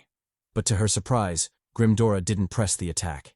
Instead, he targeted Tevin and the kids, firing 2 rockets straight at them. Acting fast, Tevin rushed forward to intercept. He slashed through them with his sharp claws, making quick work of the explosives. Even then, the shockwave from the detonation hit him hard, making him wince in discomfort. Realizing things couldn't continue like this, he shouted a warning to Andrea, telling her he wouldn't be able to keep it up for long. Pause. Andrea said bet and engaged Grimdora in melee. Although she didn't quite like the choice of words Tevin used, she had to admit things couldn't continue like this. With that in mind, she backpedaled, hoping to come up with a new strategy. Unfortunately, Grimdora wasn't keen on letting her think. He switched up his attack style, widening his mouth to charge a breath attack. Under Andrea's incredulous gaze, he unleashed a laser beam, tearing apart the ground. When the dust finally cleared, the full extent of the damage was revealed. Pure carnage. The training grounds were set ablaze, flames spreading to nearby buildings. As for Andrea, she barely escaped with her life, and it was clear she wasn't in great shape. Just as things were looking more and more dire, Azam finally arrived with the bag. Calling out to Andrea, he shouted that he'd brought what she desired, and if she wanted to reward him, he wouldn't mind copping a feel of those cheeks. Without further ado, he activated his talent to the fullest, shoulder bashing the hell out of the bag and sending it flying toward her. Grinning, the Nubian baddie thanked him profusely before locking the fuck in. She raised her muscle mommy legs and stomped hard on the incoming bag. Confused, Grimdora asked what she was so happy about. It was just a bag. It wasn't like it could win the fight for her. She was still going to get clapped. In response, Andrea smiled even wider. She told Grimdora she was smiling because he was now her prey. He might not know it yet, but the roles had reversed, and now it was his turn to get clapped. Sensing the shift in the air, Kaguya frowned beneath his mask. With an uncomfortable sigh, he realized Andrea wasn't just some random Kimyo. She was a legend. Matter of fact, she wasn't just a legend, but one of the best. Because Andrea, apart from being a certified muscle mommy and glorified eye candy, was ranked 147th on the strongest Kimyo list. Meaning she was her. And those abs weren't just for show. When this revelation dropped, not just the enemy, but the gang was shocked as well. They'd never imagined that the Nubian princess and certified baddie Andrea was that formidable. Of course, they knew she packed weapons of mass destruction, but that was in reference to the cheeks and cakes. It had nothing to do with combat prowess. In any case, the truth was out now, leading to an awkward silence among those present. Deeming it a good time to flex, Andrea unsealed her red bag, revealing what lay beneath. A mysterious subspace-like object astutely named Pandora's chest. As you might have guessed, this was a talent object. Its defining feature was an endless interior capable of storing virtually anything. However, it had one major limitation. Only the contracted user could access or summon the items stored inside. Being far more experienced in the Kimyo world, Kaguya recognized the chest instantly. He'd heard rumors of the talent object before, but he never imagined that its current contractor was Andrea Thomas, nor that she'd be here right now actively dismantling his plans. Nevertheless, he shelved his curiosity about the chest, and more importantly, how it had ended up in Andrea's hands. He locked in. After all, he still had a fight to win. Meanwhile, the still green boys were struggling to process the shock. On one hand, they were stunned that their sensei was such a powerful fighter. On the other, she owned a talent object that most people would literally die to get their hands on. The day was becoming increasingly unpredictable. While the two were still gawking at the growing list of surprises, Andrea stretched out her arm to activate the chest. This immediately snapped them back to reality, especially Tevin, who stared at her like she'd lost her damn mind. Wasn't it common knowledge that Pandora's chest should never be opened? Then what the hell was she doing? Hadn't she learned that lesson from the Big Papi himself, Kratos? Ignoring Tevin's silent panic, Andrea flexed her rock-hard abs and summoned a weapon from Pandora's chest, Sengo Muramasa. The katana answered her call, flying out of the chest and landing firmly in her hand. It was also at this moment that Andrea's true Kimyo talent was revealed: weapon mastery. As the name suggests, she possesses the ability to instantly master any weapon she comes into contact with, along with every technique associated with it. This was her personal Kimyo talent, and shouldn't be confused with weapon talents. As previously explained, weapons in this world can also possess Kimyo talents of their own. Even so, obtaining a weapon talent that perfectly complements your own Kimyo talent is exceedingly rare, something Kaguya was clearly aware of, judging by his growing wariness. With Pandora's chest at her disposal, Andrea effectively wielded an endless arsenal, making her a truly terrifying opponent. Worse still, some of the weapons stored inside were destined to be talent weapons themselves, amplifying her threat even further. Take Muramasa, for example. When the blade landed in her grip, her body underwent a strange transformation, donning armor that perfectly matched the weapon's aesthetic. It became clear that with every weapon she summoned, especially talent weapons, her form would subtly shift to synergize with it. Whether this was for enhanced combat efficiency, or simply an artistic choice to make Andrea more MILF-coded, is up for debate. Personally, I'm not complaining, so we'll leave it at that. Done with her summoning, Andrea turned her gaze toward Grimdora, eyes sharp, predatory, sizing up her prey. Uncomfortable under her stare, Grimdora barked at her to stop immediately. Her gaze was unacceptable. Andrea responded with a simple, calm mutter. Calm down. Contrary to Grimdora's belief, She wasn't speaking to him. She was speaking to the sword, attempting to soothe Muramasa's raging bloodlust. When her words failed, Andrea had no choice but to draw the blade and let it taste blood. Perfect timing, too. Grimdora launched his first attack, his chain whip lashing out. With a swift and graceful draw, Andrea met it head-on, slicing through the whip like butter. She even struck a pose afterward, one that may or may not have had me gawking at the panel for hours, because goddamn, just look at those thighs. She could probably strangle a bear to death with those things. Anyway, thirst trap aside, Andrea immediately closed the distance, pressing forward for a follow-up attack. Sensing the danger, Grimdora fired missiles at her in response. Unfazed, Andrea sheathed her blade, then redrew it in a smooth arc, slicing clean through the incoming explosives. She pressed the assault, engaging Grimdora in brutal melee. With a casual swing, she severed his arm clean off. A quick twist redirected the blade, slashing through his gut. Before Grimdora could recover, Andrea shifted into a two-handed grip and carved a wide, vicious wound across his chest. The giant staggered, retaliating with a savage punch, but Andrea effortlessly dodged it. From her elevated position, she lunged forward and stabbed Muramasa deep into Grimdora's chest. Unfortunately, his half-cyborg body meant even that wasn't fatal. Realizing this, Andrea quickly withdrew, creating distance. Grimdora laughed, boasting about his near immortality. Attacks like that wouldn't work, he claimed. If she wanted to bring him down, she'd need to do far better. And it wasn't like he'd just stand there and let her try. He'd kill her for real. She was destined to get clapped. Pause. Hearing this, Andrea broke into a wide smile and summoned yet another weapon. This one shot from Pandora's chest, titties and all, and landed firmly in her hand. The talent weapon Elliot the Traceless. Her body transformed again, taking on a far more flamboyant appearance. I don't know about you, but our boy Elliot is proving to be a zesty fellow, because what the hell is up with those feathers? Could he be the drag queen equivalent of magic daggers? That said, the form does go kinda hard, so I'll let him slide this one time. Seeing Andrea's new form, Grimdora doubled his assault, whipping wildly with reckless abandon. Andrea responded with the classic, "Watch this no jutsu," disappearing before his eyes. When she reappeared, she was already on him, shredding his thighs without mercy. The damage was severe, forcing Grimdora to collapse to his knees, his legs a bloody mess. But Andrea wasn't finished. Ignoring his desperate breath attack, she plunged the dagger deep into his neck.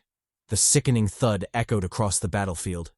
Still not done, Andrea used Grimdora's head as a springboard, launching herself into the air while summoning yet another weapon. This time, she wanted something heavy. She was done fucking around. Responding to her call, Pandora's titties launched its contents skyward, revealing not one, but two weapons. The legendary dual axes Asgear. And while we're here, can we talk about how muscle mommy Andrea looks right now? If her abs were that solid, why even bother with weapons? She could have just grated Grimdora to death with those thick mommy abs alone. Jokes aside, Andrea stayed focused and delivered her finisher. She brought the axes down, cleaving through Grimdora's neck in a violent explosion of force, kicking up a massive dust storm. When it settled, all that remained was a devastated training ground, and a visibly impressed Kagaya, applauding sincerely. Andrea, however, wasn't finished. She retrieved her weapons, triple-wielded them like she was the homie Zoro, and turned to face Kagaya. Unfazed, he maintained his relaxed demeanor, advising her not to be hasty. Instead of rushing into battle, she should at least hear him out. If she was lucky, he might even explain why he was there. Before he could finish, a flaming javelin shot toward his head, forcing him to duck. Enraged, Kagaya watched the destruction in silence, fury simmering beneath his mask. Didn't the attacker know basic etiquette? Who launches a sneak attack without even saying hello? And worse, why shout the technique's name while doing it? What did they think this was? A shonen? Were they planning to win with the power of friendship and love? Nah, fuck that. This was the real deal. And they were all his prey. It was about time he taught them the true essence of manners maketh man and all that Kingsman bullshit. They could come at him, one at a time or all together. He was down for whatever. The boys said bet and charged in, moving strategically to trap Kagaya in a pincer attack. Meanwhile, over at Tevin's side, the fatal danger to the kids had finally passed, He handed them over to their moms, telling them to leave the area as fast as possible. Then, with resolve but clear helplessness, he turned toward the ongoing fight. A fight he very much wanted to take part in, but knew he couldn't. Using lion hide had drained his stamina, leaving nothing in the tank to effectively contribute to the fade. As for Che and Anton, they lunged in like hungry wolves, unleashing a myriad of martial techniques on Kagaya. Anton went first with a downward swing, followed by a flurry of strikes aimed at Kagaya's face. But the villain was faster, nimbly weaving through the attacks with minimal movement. Eventually, Anton grew frustrated and swung wide, hoping to land a hit using the half-moon technique. Regrettably, the villain was indeed mighty, leaping over the attack and landing atop Anton's staff like the whole confrontation was some sick joke. Before he could bury Anton with the aura he was farming, an attack flew in from the side, forcing him to backpedal. The attack was clearly Che's. Seeing his brother get humiliated, he decided to step in. Nevertheless, his intervention was still child's play to Kagaya, who laughed at the duo, still not taking the fight seriously. He even found time to engage in friendly banter, telling Che that he had the same look on his face that his father once had, implying he knew more about Che's origins than he let on. Ignoring this, Che created an opening for Anton to attack, and the latter didn't waste it. He called forth a flurry of endless staffs, yeeting them toward the frustrating Kagaya.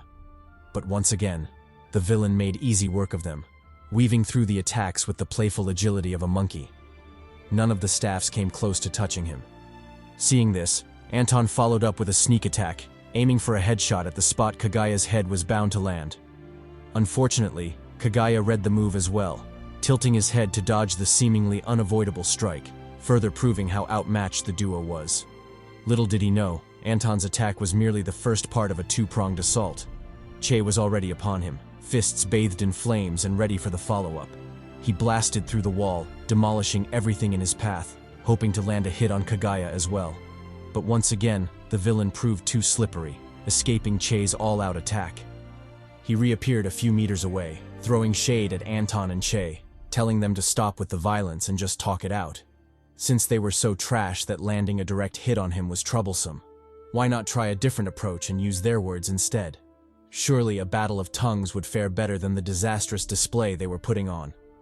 Che gritted his teeth and continued attacking, showering Kagaya with a flurry of punches, all of which were effortlessly dodged. Unperturbed, Che pressed on, unleashing a 1-2 combo as he questioned Kagaya. Was he responsible for Farah Ree's death? Was he the mastermind behind the tragic demise of such a fine maiden? Feigning shock, Kagaya nimbly avoided Che's strikes as he exclaimed in mock confusion. Was Farah Ree dead? Who could be responsible for such madness? This enraged Che, who signaled for Anton to move. It was time to end this shit. Anton said bet and rushed in, hands pressed together to summon his next staff. With the weapon in tow, he charged forward, joining Che and trapping Kagaya in another pincer attack. Che managed to corner Kagaya at the edge of the roof, causing him to slip up and leave himself vulnerable. The boys didn't miss the chance and lunged in, unleashing their mightiest techniques. The air itself trembled from the force, followed by a devastating explosion that tore the roof apart. But when the dust settled, instead of victorious grins, only shock filled their faces. They'd missed. Not only had they missed, Kagaya had baited them into attacking each other, with the duo tanking the hits meant for him. It was a bizarre and humiliating outcome. Incredulous, the boys stared toward Kagaya's new position, wondering if their suspicions were correct. Did this bastard just teleport, or were they tripping? Kagaya confirmed it. He had indeed teleported. Matter of fact, with their trash skills, the duo had no hope of reaching him, let alone touching him, unless he allowed it. So wouldn't it be better to just talk things out? He had a lot to tell them, and wasting time on this pointless battle was, well, pointless. As the trio spoke, Azam arrived, supporting an exhausted Tevin. The homie looked like shit, making me wonder why he'd even come over when it was obvious he'd only be a liability. But that aside, the squad was finally assembled, ready to face the big bad villain Kagaya. Kagaya flicked them a single glance before shifting his focus to the sky. Someone else had decided to join the party, and he found them far more interesting than the small fry on the ground.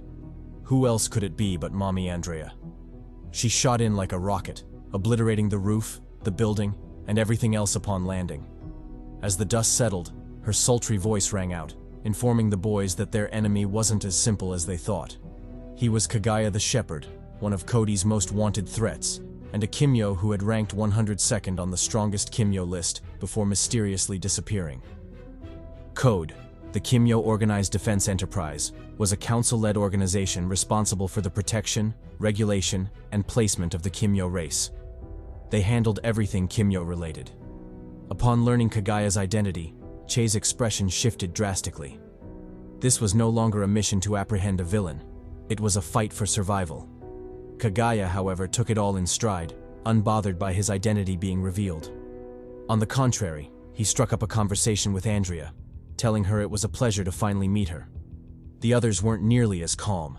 They hurled accusations at Kagaya, demanding to know why he'd gone so far. Why order his lackeys to attack the city, sow chaos, and murder Kimyos? Because of him, innocent lives had been lost. And for what? Worse still, his shameless underlings had targeted children. What kind of maniac did that? They shouted at him, demanding answers, threatening that if he didn't explain himself, there was no way he was leaving alive. Kagaya told them to hold up. He'd explain, if they'd just give him the chance. He tried repeatedly to get a word in, but the squad was too deep in their rant to listen. Eventually, his anger overflowed. His aura shifted to a demonic crimson. Fine. If they didn't want to listen, he'd just have to make them. He bellowed, telling them to shut the fuck up. A massive wave of aura followed, crushing down on everyone and cracking the surrounding buildings. The entire area plunged into chaos. The squad left reeling at the sheer absurdity of Kagaya's power. Even staying conscious under his presence was difficult. Finally, the pressure eased enough for them to see what was happening, and what they saw shocked them. Kagaya had changed. A ponytail slithered behind him like a venomous snake. His demeanor was entirely different, more domineering, more demonic. The mask on his face had shifted from playful green to a sinister demonic visage, and his clothes had transformed into a red martial arts robe, symbolizing the carnage he was about to unleash. Fuming, he congratulated the gang for their persistence. Despite his restraint, they had truly and utterly enraged him. Witnessing the change in Kagaya, Andrea took it upon herself to explain, or rather, drop some lore about, the big bad villain before them. She shared that Kagaya the Shepherd, as she'd mentioned before, was a strong Kimyo ranked 102nd on the strongest Kimyo list. But that was not where his legend ended. Through some mysterious means, he managed to unlock an upgrade to his Kimyo talent, further enhancing his already formidable prowess. This upgrade, however, which came in the form of a new mask, was so dark and dangerous that it was deemed illegal the moment it was revealed, and Kagaya was sentenced to imprisonment in Patmos to prevent the power from harming innocent civilians.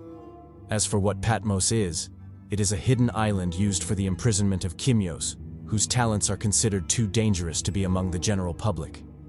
It is unknown whether simply possessing dangerous powers grants you direct imprisonment in Patmos, or if you actually have to use those powers for evil to be imprisoned.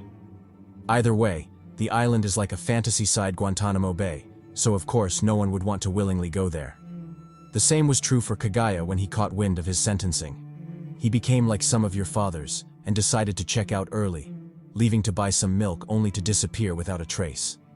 Before the authorities could come around to arrest him for his talent, he was already long gone, managing to stay hidden and evade detection until now. Speaking to this point, Andrea involuntarily frowned as she drew attention to the smile on Kagaya's face. She told the boys not to be deceived by that jubilant smile. There was a lot of malice and killing intent hidden behind it. In fact, if she was being honest, she doubted the few of them could stand a chance against Kagaya in his current form. If things went haywire, there was a significant chance they would all die there. Taking a deep breath to regain her calm, she further explained the details of Kagaya's talent, which, as expected, was related to the masks on his face. Each mask coincided with an emotion and, consequently, a different degree of boost to his power. Negative emotions provided a greater boost, hence, the Kagaya before them, who was exuding intense rage, wasn't an enemy they could contend with. And I know what you're thinking. If his power depended on his emotions, then wouldn't that be a liability? Say, for example, he needed greater martial power than his current emotion provided. Wouldn't he find himself in a pickle? Andrea seemed to expect this question, so she went ahead and explained. Normally, that would have been the case, but Kagaya was an anomaly who had mastered his emotions. At any time and at any point, he could freely change his emotions, consequently gaining the martial strength he needed. Thus, it was accurate to say that no matter what or when, Kagaya was always at his strongest. Hearing the attention directed at him, Kagaya decided to speak up for the first time. He spread his hands wide in triumph and told the squad to listen to his next words carefully. He was currently seething with rage, freed from the shackles of moderation and rationality. So for their sake, he advised them to please shut the fuck up. It would be a pity if they ticked him off and he ended up massacring them before he even passed on his message. Speaking of his message, he'd heard all their accusations and questions, and to a point, they were indeed right. He and his master had been the ones behind the recent cyborg appearances and their massacres, but that was just a small fraction of their greater plan. To put it simply, they had the same ambition as Thanos, and that was to restore balance to the world. As for how they would do that, the mad tyrant said it best: kill everyone and everything that offset that balance, meaning purging the world and waging a nuclear war against humanity. Shocked, Andrea told him to back the fuck up. What was this bullshit about purging the world? Did he really think everyone would just stand by and let him do as he pleased? Kagaya replied that their chances weren't as abysmal as she thought. Once like-minded individuals learned of their purpose, they'd have more support than she imagined. Heck, after hearing him out, she might even turn out to be one of their supporters. He went on to explain that their plan was to restore true order to the world. Currently, humans stood at the top of the food chain, but that wasn't the natural order of things. Sure, in the past, and without Kimyos, that was the case, but that stopped being true the moment Kimyos were born. From the second the greater existences that were Kimyos entered the world, its fundamental hierarchy changed for good. Kimyos became the apex of the world, led by the first 4 Kimyos to ever exist, the Great Four.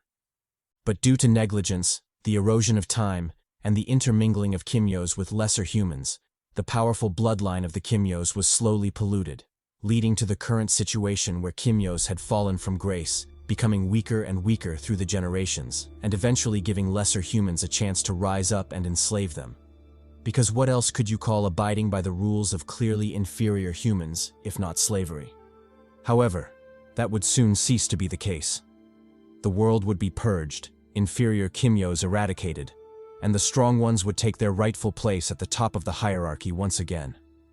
Through this process, the formidable bloodline of the Kimyos would be restored, and balance would finally be re-established.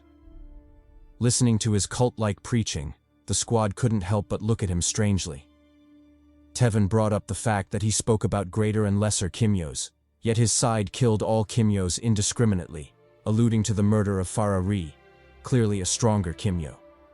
Besides, wasn't it common knowledge for the strong to stand up for the weak? Uncle Ben said so himself. With great power comes great responsibility and all that shit. Kagaya almost died laughing at his rebuttal. With great strength comes great what? He could miss him with that nonsense. He taunted the squad, telling them they lacked vision. He let them know that his master and their supporters were already on the second phase of their plans. As for the first phase, it was to amass an army, nuclear weapons, and a legion of loyal troops to their cause, a phase that was already fulfilled. The second phase was even simpler. Kill anyone and everyone who posed a threat to their plan. That meant any Kimyo who stood with humans to oppress other Kimyos. If they weren't for them, then they were against them and had to be purged immediately. And funny enough, the 6 of them had made it onto that list of Kimyos to be purged. Alarmed, Che entered a fighting stance. With his aura exuding defiance, he told Kagaya they didn't fear the smoke. If they wanted to silence them, then they'd better kill them all. Otherwise, they would always stand in their way. Hearing this, Kagaya changed his approach. He told Che it wasn't necessary for them to be enemies. Had he ever wondered why he was allowed to walk freely, despite having a dangerous talent? The answer was his master, Leo Thomas. Normally, people like him and his master would be deemed criminals with illegal talents just like Kagaya. But because Leo Thomas was a war hero fighting for humanity, he managed to buy his freedom. Without such feats, they would have been sent to Patmos without hesitation. So he should ask himself, was he really going to fight for people who would do that to him and his beloved master? Seeing Che slowly getting swayed, Andrea told him to get it together. She reminded him that Leo was a hero with a good heart and had always supported the existence of Patmos.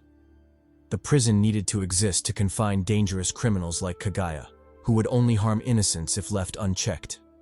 Enraged that his brainwashing had been interrupted, Kaguya warned Andrea to shut the fuck up. If she interrupted him again, he wouldn't mind going against his master's orders and slaughtering them all where they stood. In fact, the only reason they were still alive was because his master had bigger plans for them. If not, he would have killed them long ago. With that, he glared at Andrea one last time before informing the squad that he was done talking. Everything he had to say had already been said. Saying so, he poofed like a magic trick, reverting back to his green and happy visage from before. Poking fun at the gang's serious and pale complexions, he told them to lighten up before bidding his farewells. If things went according to plan, they would definitely meet again. Then he disappeared, vanishing as swiftly as he'd appeared. Left puzzled by the recent events, the squad stayed back to discuss them. Though ridiculous and outrageous, they wondered why Kaguya had basically told them his entire plan. Could it be a trap? Or maybe a misdirection to catch them off guard? Tevin replied that he doubted it was either of the two. He was more inclined to believe that Kaguya had been completely honest with them. He'd told them the truth because he believed there was nothing the squad could do about it. Whether they knew the truth or not, it wouldn't make much of a difference. Mulling over Tevin's words, Che noticed something that made his eyes go wide. It was Lewis, carrying the corpse of his deceased uncle Elon, who had regrettably fallen during the battle. We switched to later that night at the Red House, the Parliament building of Trinidad. Inside the building, we are introduced to the 10 elected officials who collectively run the government. Due to the dire state of the country, the 10 officials had gathered to convene a meeting, obviously to discuss a resolution to the current chaos. They were Minister Amare Green, the homie with enough waves to drown a city. Damn, that cut is clean. Minister Dante Smith, a pimp-looking motherfucker who looks like he slays vampires on the side. Sonia Olsen, a rich-looking second generation who seems to be fantasizing about her next crack. Those lips, though. Gary Choi, an active Yakuza for sure, with a smiling hairline. Richard Devertoy. I won't say much about him except that he needs to be locked up immediately. I don't know for what, but this bastard is definitely on some pervy list and needs to be locked the fuck up. Barbara Devertoy, kin to Richard, and also giving off mean stepmother vibes. Rajani Bharat, no words are needed, only that she can get it any time, on God. Minister Joseph Gardner, and finally Lisa Baylor, the Silver Cougar. Chairing the meeting was Green, who gave a rundown of the recent events in the country and emphasized the need for the council to get involved. If the incidents with the cyborg assassins weren't handled properly, then the citizens might start questioning why they'd elected them in the first place. Luckily, they already had a foolproof plan to resolve the chaos. He just needed to run it by them. By the end of that meeting, with their consent and the head chancellor's, tranquility would once again be guaranteed in Trinidad. Looking back at the Aura farming head chancellor, Abel Legasov, Green asked for permission to commence the briefing. 2 days later, at the Hemlock Mansion, a funeral was underway. Several friends and family members had gathered to pay their respects to the late Elon and the Hemlock family. One of them was Andrea, now dressed in black mourning clothes, offering her condolences to Elon's widow. Though heartbroken, the widow managed to keep it together and accept the sentiments, replying that Elon had deemed it an honor to have them around. According to him, all friends of Louis were equally his own children. Andrea heard this, and her face showed a look of sadness and regret. If only she'd been strong enough to prevent such a tragedy. Shifting her gaze, she acknowledged Elon's son, Elon Jr., before stepping up to officiate the burial. She first thanked everyone for coming, then spoke of the deceased, sharing his legacy. To wrap up the ceremony, she welcomed the new head of the Hemlock family to perform the last rites, as practiced in their family traditions. Amid soft murmurs and a solemn atmosphere, Lewis made his entrance. He was now the new head of the Hemlock family, and for some reason, maybe to Aura Farm, he decided to attend the funeral dressed like that. But I understand. Those gym gains have to be shown off no matter what. Stepping up to his late uncle, Louis said a couple of words to honor him. He spoke of how Elon had taken him in after his mother's passing and raised him as his own. To Louis, Elon was not only a hero, but a true father. Then, as the new family head, he welcomed his uncle to the new battlefield. Hemlock men were never allowed to stop fighting, even in death. After their passing, they still had to continue serving the family by fighting alongside the living. If that doesn't make sense, wait a few minutes. It'll all be clarified. Turning to the crying Elon Jr., Louis told him to toughen up. With his father's passing and Louis's ascension as the new family head, he was now in line to inherit the family's talent. Inheriting the talent naturally meant he would have to uphold the responsibilities of leading the family as its future head. Thus, a strong will and resolve were necessary. He told him to watch carefully, as he would now demonstrate the responsibility and burden of wielding the family's talent. Saying so, he took off his robe, grabbed a torch, and turned to Che for help. Normally, this part of the ceremony was carried out by Leo, but with his death and Che inheriting his power, he was the perfect substitute to pick up the mantle. Che considered it for a while before complying, using his Ilios flames to light the torch. With the blazing flames, Louis proceeded to give his uncle a medieval send-off, but that was just the beginning. Once the hero had been reduced to ashes in the fire, he finally activated his talent, Ash of the Fathers. It was also at this time that we learned what he meant by Hemlock men never stopping the fight, even in death. With his talent activated, he called forth the hidden and secret technique of the family, Ash Retrieval. Clouds of ash and soul drifted from the flames, coalescing mid-air to form Elon's visage before being sucked into the ritual tattoo on Louis's back. Turns out the ashes that made up the Hemlock family talent were literally the ashes of their fathers, the remains of past generations who had fallen and continued to serve the family even in death. With that revelation, the onlookers watched solemnly as Louis performed the final ritual, sending his uncle to join their ancestors. With tears streaming down his face, he thanked them for their service and sacrifice. Because of them, the Hemlocks and their family talent could live on. I know about there's no rest for the wicked, but damn, ain't this a bitch. Let's flash back through time to give more lore to the story, specifically about the first Kimyos to be born, also known as the first men. They were a family of 4 brothers, each bestowed with a great power: the power of the sun, the ocean, the storm, and finally power over life through death, held by their eldest brother. With their power came a sort of curse, or perhaps it was a decree of fate itself, that their eldest brother, who wielded dominion over life and death, would be the strongest. However, with that strength, he would also be subject to the guidance of his younger siblings. Should he ever break free from their guidance, he would be slain by their hands. That was the decree of fate. In Athens, Greece, back in the medieval period, we are shown a grand temple nestled atop a hill. Flying toward the temple is a flaming phoenix, which soars through the skies before landing in the great hall of the temple, home to the first men. As the flames recede, it is revealed that the phoenix is actually one of the 4 brothers, Ilios Adamos, wielder of the sun's power. With obvious worry in his voice, he reports that it is indeed as they feared. Their great enemy is on the move, having conquered the ports and set to be upon them within the hour. His brother Kataigida Adamos, wielder of the storm, sighs at the unfortunate news and laments not having enough time to prepare. If he'd known the enemy would arrive so quickly, he would have made better preparations. He says this while appearing rather calm, still having the time and leisure to attend to a duo of worshipping mortals before him. Ilios, however, isn't having any of that shit. He roars at the mortals, telling them to rise. They are not gods, just slightly stronger men, completely unworthy of worship. At this, Kataigida exhales in exasperation, telling him he's boring. If the mortals want to worship them, then why not let them? Ilios replies that they are unworthy of such reverence, and that they certainly aren't gods. He, more than anyone, should know that they aren't immortal and can bleed. Or does he want him to remind him of that? Kataigida responds to the threat, telling Ilios to watch his next words carefully. If he really wants smoke, he wouldn't mind obliging him. Before the two can come to blows, a third voice cuts in, telling them to stop the bullshit. They are brothers.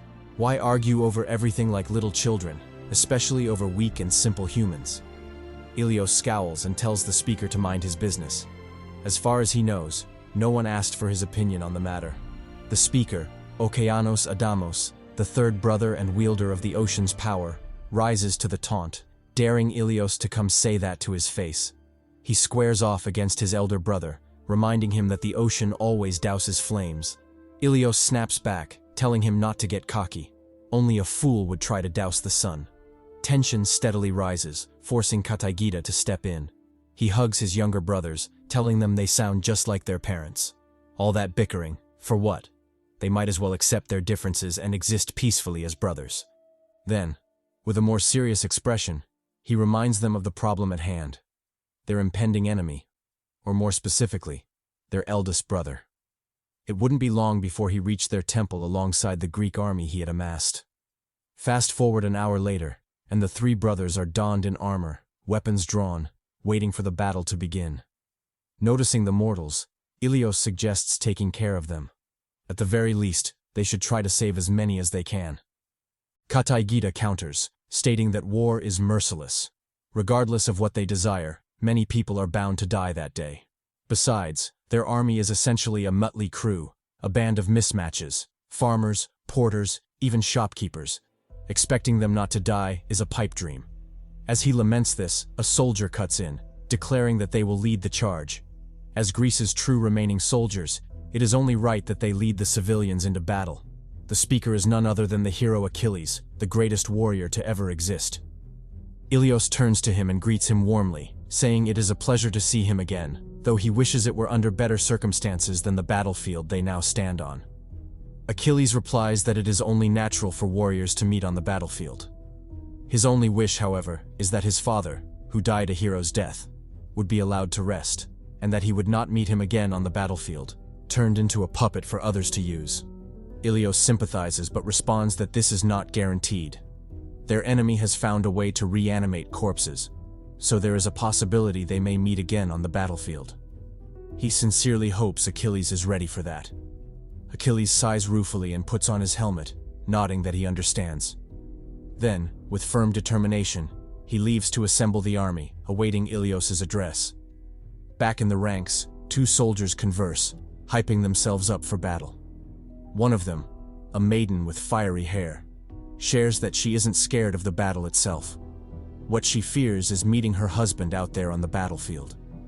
Even so, she is determined to fight, especially since she wishes to avenge her fallen husband that day. As they chat, Ilios swoops down, levitating before them. He tells the army that their enemy, Thanatos, is mighty. He commands an undying army, but that does not mean he himself is undying or invincible. With his brother's help, they stand a chance to slay him, but for that, they will need the mortals' help. He explains that Thanatos is not here for them, but for the mortals themselves, specifically their souls. His aim is to consume their souls and grow stronger. Thus, as they face off against Thanatos, their duty is to protect themselves from his army and prevent him from reaping their souls, thereby strengthening himself. That is the only requirement placed upon them, not victory nor conquest. They simply need to stay alive until the battle ends. Growing more solemn, he warns them to prepare themselves. Thanatos' army is an army of the undead, fallen brothers, husbands, and even fathers. But they must not confuse them for the real ones. Their loved ones are already dead, and what wears their shells are nothing more than puppets, minions under Thanatos' control. When they go to battle, they must not think of holding back. With his speech complete, Ilios soars into the sky, joining his brothers to confront the enemy. Thanatos' deathly aura arrives long before he does, mercilessly pressing down on everyone. The skies thunder and the oceans surge, announcing the arrival of the great evil, Thanatos, Lord of Death. Seeing this, Kataigita sighs ruefully.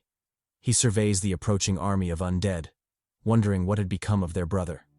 To subdue the entire Greek army, steal their souls, and use their corpses as mindless servants, just how low had he fallen? He takes one last look at his brother and his army of unfortunate souls before commencing his charge, leaping from his chariot to face him directly. Landing with great force, He blasts away anything that comes close before directing his gaze at Thanatos, telling him to stop this madness. Enough people have died already. Okeanos chimes in, urging him to calm his wrath and show mercy to the humans. They may be weak, but they were never theirs to oppress. In response, Thanatos calls them ignorant and foolish.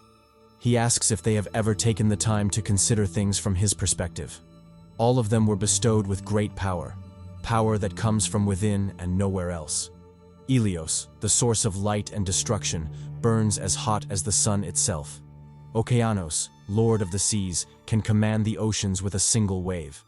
And lastly, Kataygida, their leader and greatest among them, rules over lightning, as fierce as a storm and as violent as a tempest. All of them possess power that relies solely on themselves. All except him. Thanatos' power relies on energy, without which he would be powerless, no stronger than a mortal. To grow stronger, he must absorb energy, and no source is as efficient as consuming human souls. In fact, the souls of humans are richer in energy than 1,000 years of absorbing sunlight. Under such circumstances, why wouldn't he choose the easier option? He sighs, telling his brothers not to interfere. Even if they refuse to help him, they should at least not stand in his way. Ilios roars, reminding him that things don't have to be this way. He doesn't need energy to survive, so why not live peacefully? Thanatos snorts. Live peacefully? To hell with that. Without souls, his power would wane, leaving him no different from a regular human. Why would he allow himself to grow old and rot just like they do? He refuses to accept that fate. With that, he commands his army to attack, seeing as they will never see eye to eye on the matter. The army roars, commencing their assault. On the opposite side, Achilles mobilizes his men, charging forward to meet them in combat. Witnessing the bloodshed, the brothers roar, demanding Thanatos call back his troops. This much death is unnecessary. Thanatos refuses. Seeing this, Kataygida draws his swords, his aura releasing to its fullest. With tears in his eyes, he begs his brother to stop. Otherwise, he will have no choice but to oppose him. Thanatos does not stop. Thus the ties are severed, and war begins. The three brothers charge at him, Ilios being the first into the fray. He swings his spear, shooting a torrent of flames at Thanatos, but the latter reacts swiftly, blocking the attack with ease. Kataygida presses from the side, hoping to catch Thanatos off guard with a flanking strike. But Thanatos reads his intent, turning in time to block the attack. Then, in a counterattack, he sets his cobra on him, forcing Kataygida into a perilous situation. Seeing this, Okeanos swoops in, moving forward to reinforce his brother. His trident moves with the waves, surging forward to clock the cobra in the head. However, despite the seemingly overwhelming assault, the three remain trapped within Thanatos' momentum. The fiend is the strongest for a reason, and any attack launched at him falls well within his expectations. Repelling Okeanos' attack, he finally switches from defense to offense. Raising his arm, he channels enough power to darken the sky and make the looks on the brothers' faces change drastically. But by then, it is already too late. Before they can react, Thanatos releases the attack, blowing all of them back. None of them are spared, not even Okeanos in the air, nor Kataygida, who is proclaimed to be the leader. They all suffer equally, hurled backward by the sheer force of the blast. Even so, Kataygida isn't going down without a fight. He digs his foot into the ground, forcefully resisting the attack before flinging himself forward, his blades singing in counterattack. But once again, the cobra, Cyberus, moves in to intercept. It tanks the blow for Thanatos, retaliating with a powerful tail swipe that forces Kataygida onto the defensive. Regrouping with his brothers, Kataygida warns them to be careful. They have significantly underestimated Thanatos' might. The duo agrees, locking back into the fight once more. As they strategize, Thanatos continues his offensive. He unleashes another attack, this time aimed directly at Ilios. The latter barely has time to react before the blow strikes him head-on, forcing him to tank it with his shield. Even then, it is beyond what he can handle, leaving him no choice but to be pushed back, groaning pitifully under the pressure.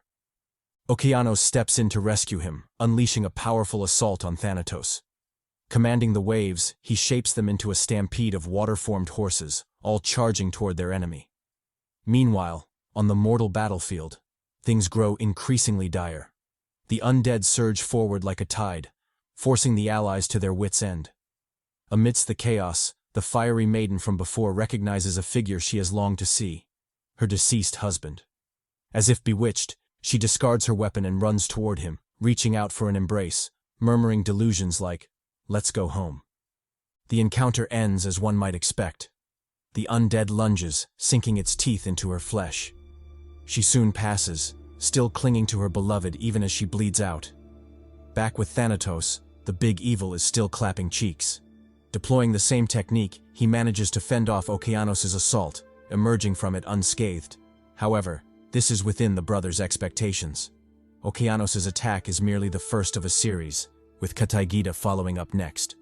Raising his swords to the sky, Kataygida calls forth lightning, bathing the battlefield in blinding flashes. Then, with clear reluctance, he unleashes the strike, sending a surging bolt straight at Thanatos. The attack strikes head-on, stunning him, and Cyberus along with him, leaving the serpent vulnerable to Ilios' assault. Without hesitation, Ilios shoots forward, driving his spear into Cyberus' flank. A torrent of flames accompanies the strike, surging wildly into the serpent's flesh and burning it from the inside out. Before Thanatos can react, the flames ignite fully, reducing the once mighty serpent to a pile of ashes. Enraged, Thanatos goes berserk, releasing an overwhelming shockwave that ripples outward. In response, Ilios exhales flames, creating a fiery surge that counters the attack. Seeing the situation escalate rapidly, Kataygida tries one last time to talk sense into his brother, begging him to stop the madness. But once again, Thanatos tells him to miss him with that bullshit. He will kill them all and consume their souls. Nothing will stop him from achieving his goal. Hearing this, the three brothers collectively shed tears, knowing they are far beyond the point of return. Moving forward, they have no choice but to do what must be done. With that resolve, Kataygida calls out to the youngest, instructing Okeanos to make his move. Okeanos complies, conjuring massive arms of water that wrap around Thanatos, trapping him in place. Next comes Kataygida, who unleashes a raging lightning storm, following the channel of water to strike Thanatos directly, stunning him. Lastly, Ilios moves. With tremendous killing intent, he unleashes his finisher, engulfing Thanatos in a devastating surge of flames. Before the villain can even process what the hell has happened, the smoke clears to reveal his body, pierced in multiple places, bleeding profusely and rapidly losing vitality. Incredulous, Thanatos finally understands. He has fallen by his brother's hands. Memories of their earlier years flash through his mind, and he can't help but wonder where things went wrong. When did they come to hate him enough to betray him like this? Their own blood. Fine. If they wish to sever ties forever, he will oblige them. He will show them the error of their ways, the horror of standing against him. Back to the present time at the Hemlock Mansion. Quite some time had passed since the funeral, and the gang was now in the gym, pumping iron to process their grief. After grinding at it for a while, Tevin finally thought of something and called out to Andrea, the only maiden in their midst. Andrea responded, glancing curiously at Tevin, probably wondering what the dude wanted. Could it be some cheeks? She sure hoped not, because the fool was taken, and there was no way she'd be the other woman. Not with all that cargo she was carrying. Oblivious to Andrea's wild thoughts, Tevin brought up a totally unexpected topic. They'd recently learned that she was this big and powerful Kimyo, officially ranked 147th on the strongest Kimyo list. That was cool and all, but shouldn't her close friends know more about her than the media? He could forgive her for gatekeeping her rank, but surely she didn't mind telling them about her scar, like how she got it. Andrea smirked at the request before jump-scaring the shit out of the boys. She menacingly approached them, saying she would show them firsthand, probably leave some nasty scars on them while she was at it. This scared the shit out of the boys, who involuntarily stepped back, bodies shaking in fear. It took them a second to realize she was only joking. Still, that scared the hell out of them, and even Andrea's jumpy melons, as she put on that act, weren't enough to convince them to try that shit again. Nevertheless, their terrified faces brought a smile to Andrea's face, so I guess it was worth it. She giggled at their reaction before deciding to open up, revealing that the scar was a mistake from her first rookie mission. As mentioned before, CHADY is a globally acknowledged group of individuals tasked with the protection and placement of the Kimyo race. Their goal is to nurture peace between humankind and Kimyo kind. And just in case you didn't know, Andrea too is part of CHADY. Flashback to 5 years ago, back when she was still a rookie. She's shown in a meeting with the 7 heads of CHADY, undergoing an evaluation.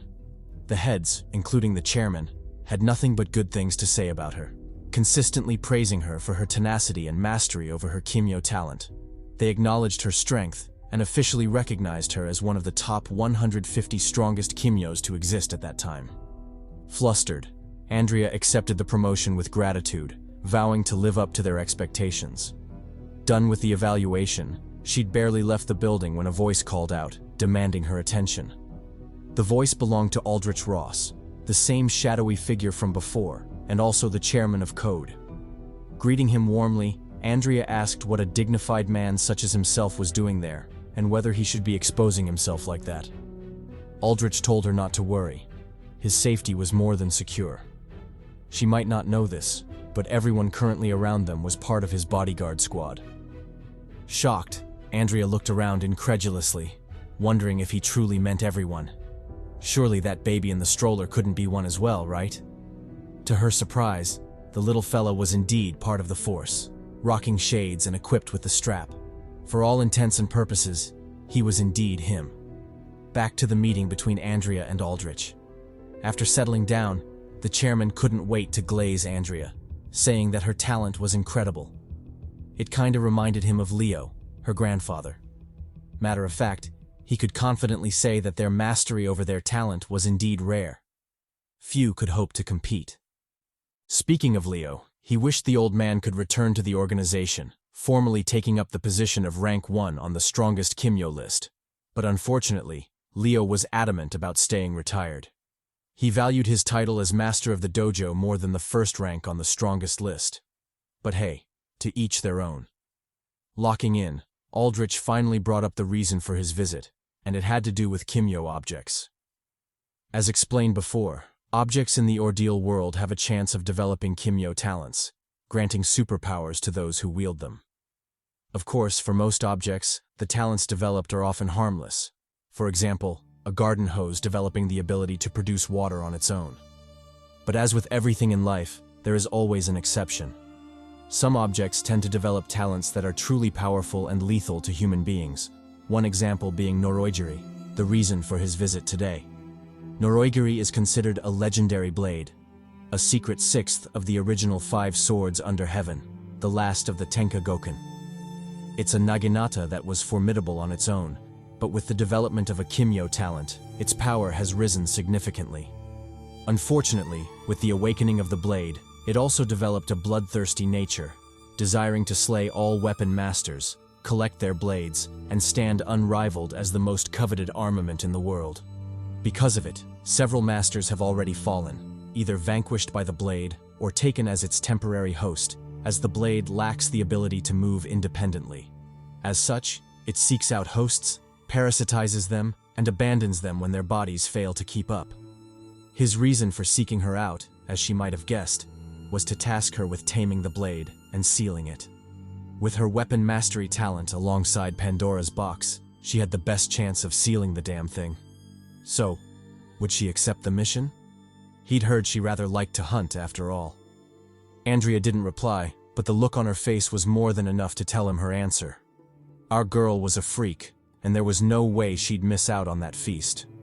Fast forward to Chaguaramas Mountain, at the base of KCG, a subdivision of CHADY. Andrea arrived on location alongside the soldiers tasked with guiding her.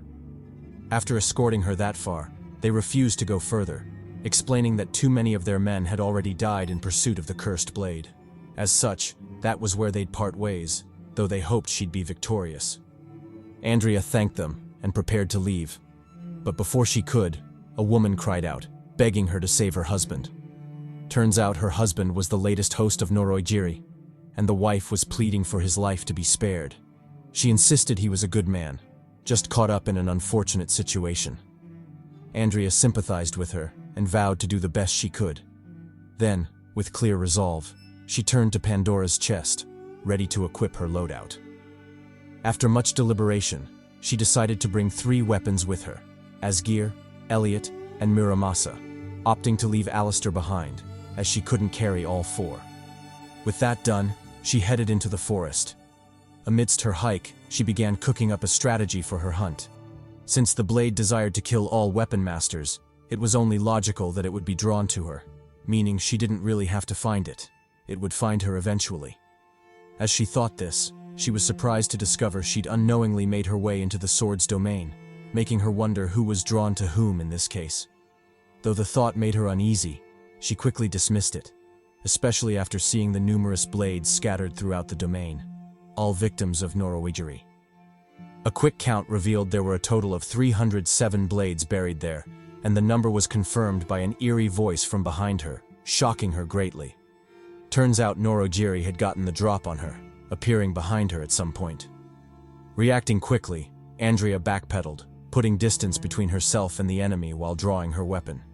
Even still, Norowigiri was unfazed, continuing to glance at her from its original position. With a tone bleeding contempt, it thanked her for delivering herself.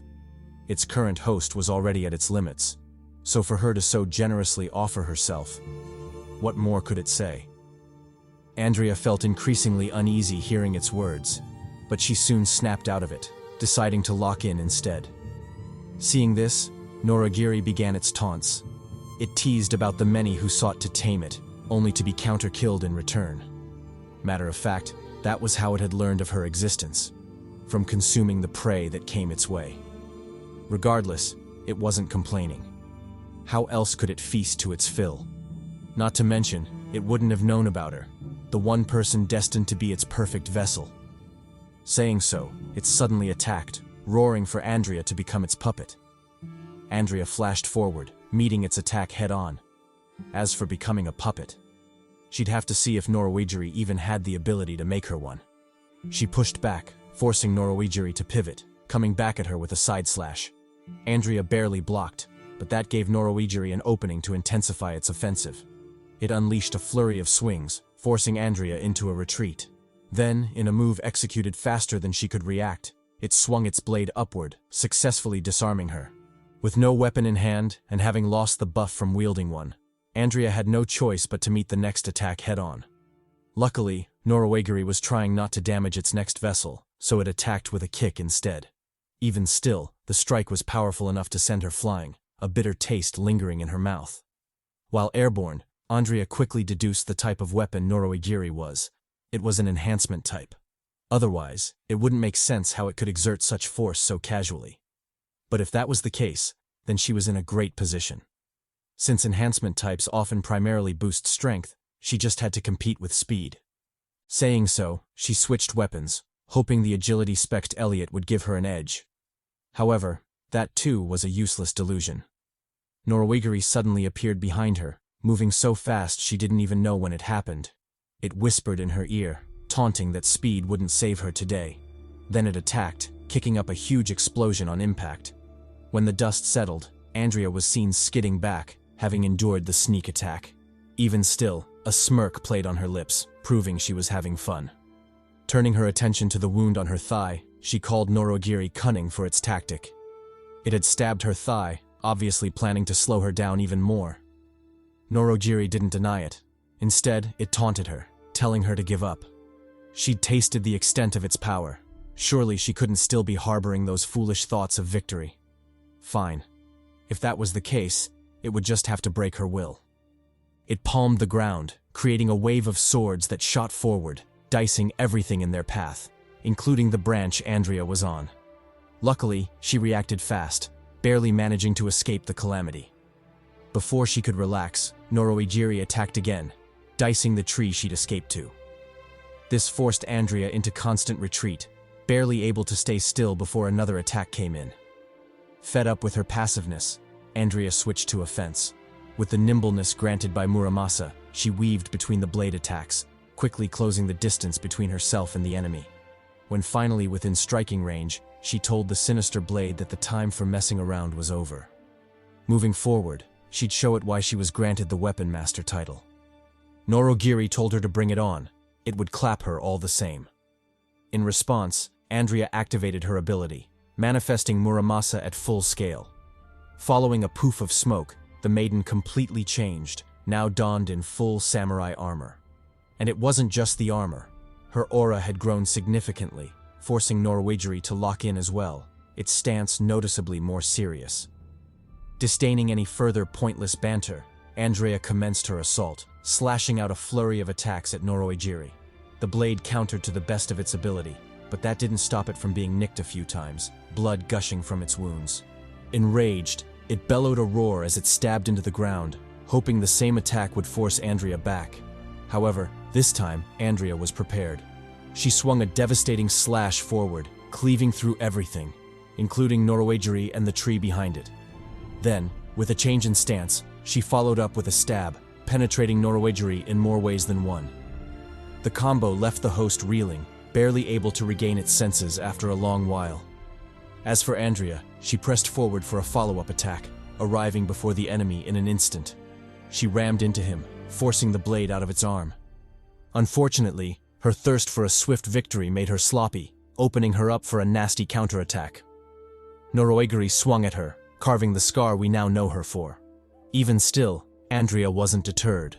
She stepped to the side, raising her blade high for the finisher, and to the host's horror, brought it down, slashing off the parasitized hand and putting an end to the battle.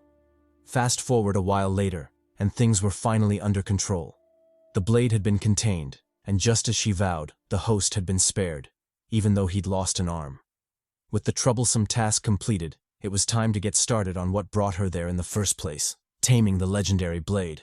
Perfect timing too, as Pandora's box, which she'd left at the foot of the mountain, had finally been delivered, meaning she had everything she needed. Fastening her belt around her arm, she warned the soldiers to be careful, emphasizing that Norwagiri would try everything in its power to parasitize her the second she made contact with it. If she was unable to subdue it, then the soldiers had to take her out immediately, lest she become a walking calamity to everyone present, and the rest of the world. The soldiers nodded in understanding, knowing full well how serious the situation was. Done with the preparations, Andrea grabbed hold of the blade, beginning the subduing process. As expected, Norwagiri fought back hard, counterattacking with its parasitic force. The strange energy quickly invaded Andrea's body, taking over half of it. It would soon spread to the rest, essentially turning Andrea into a puppet. But just as things were looking dire, Andrea called upon Pandora's box, commanding it to do its thing.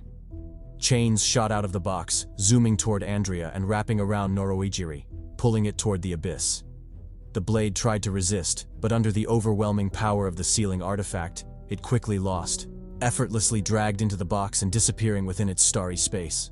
Just like that, Norwagiri, the legendary blade that had consumed numerous lives and terrorized the world, was finally sealed. Andrea, the baddie with a new scar on her face, smiled broadly, having just added another legendary weapon to her collection. Back to the Hemlock Mansion in the present time.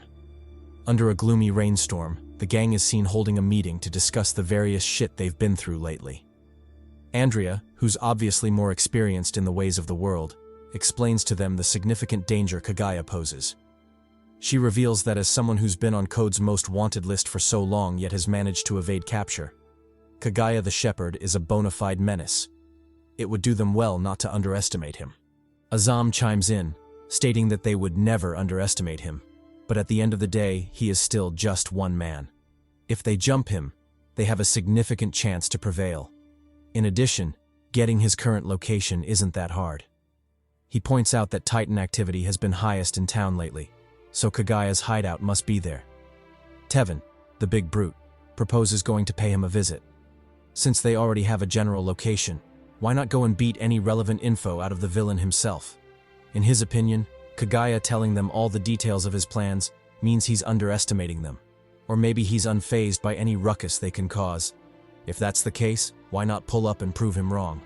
Violently, of course. Che agrees before turning to Lewis for confirmation. Even if they desire to wild out, they can't be so insensitive as to ignore the opinion of their grieving homie. He just lost an uncle after all.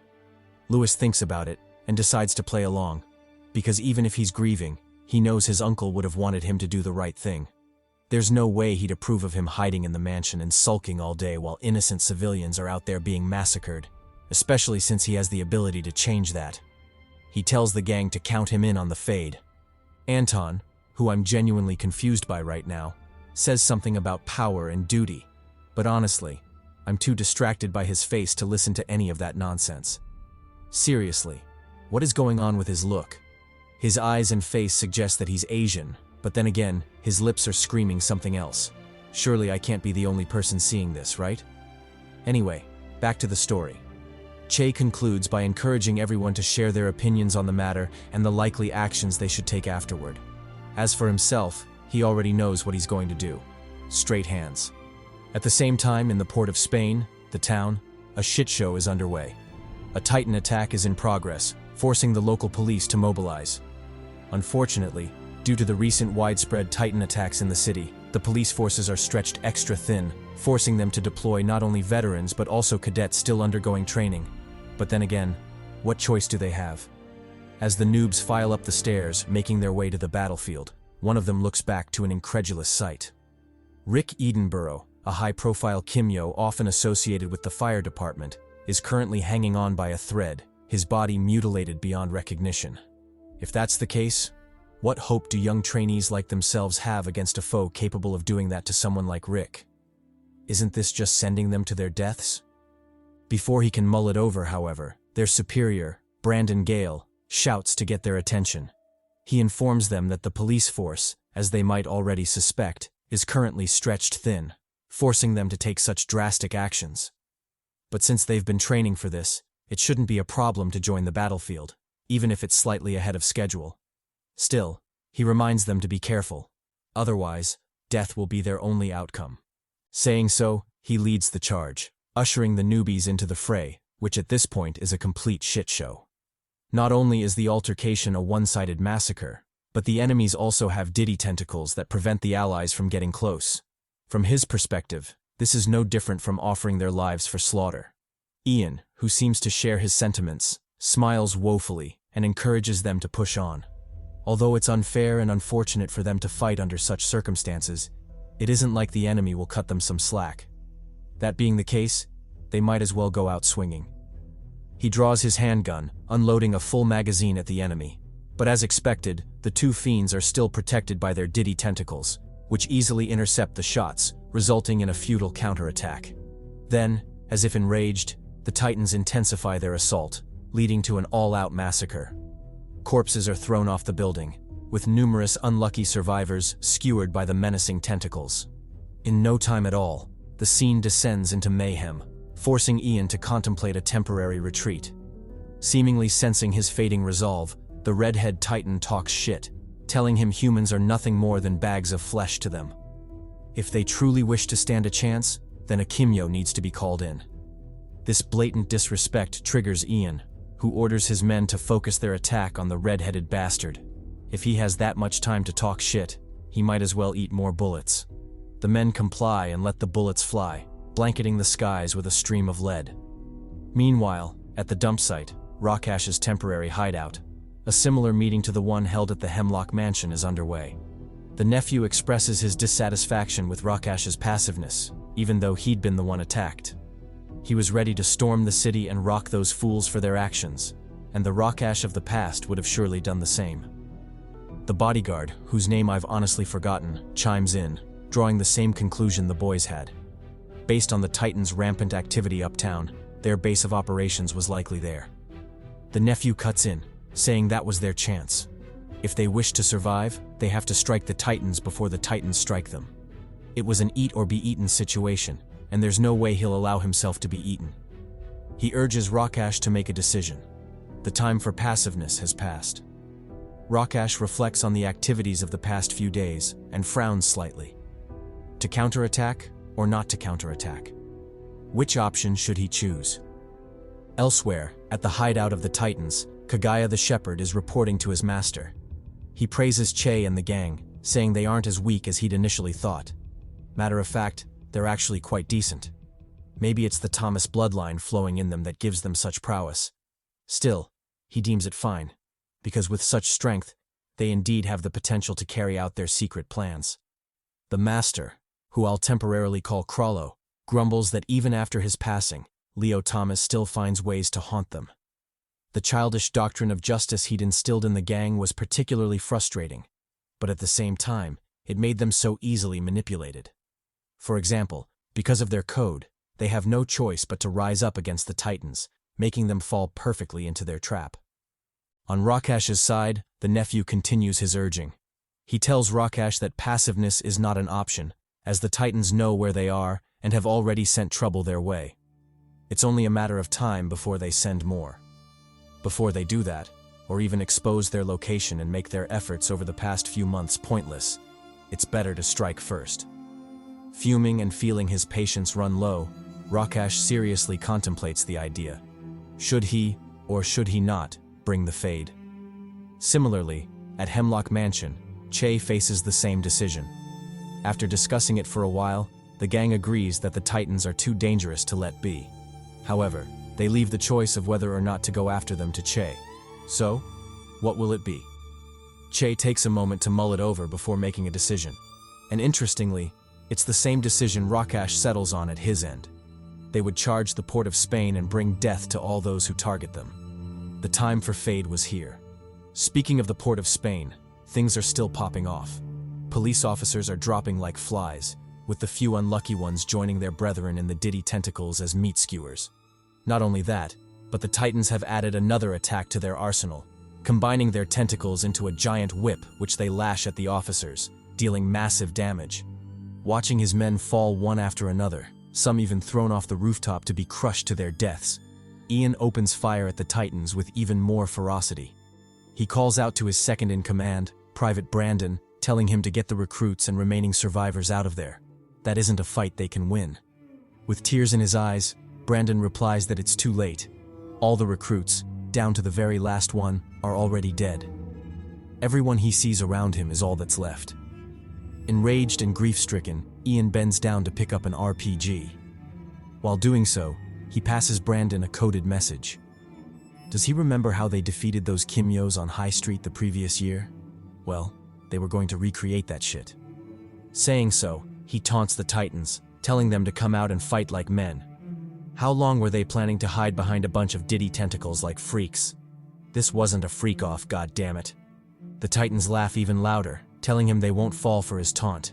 If he wishes to use an RPG against them, then he should go ahead and do it. But first, he'll have to ask their tentacles if they agree. While the two argue, Brandon finally commences the secret plan.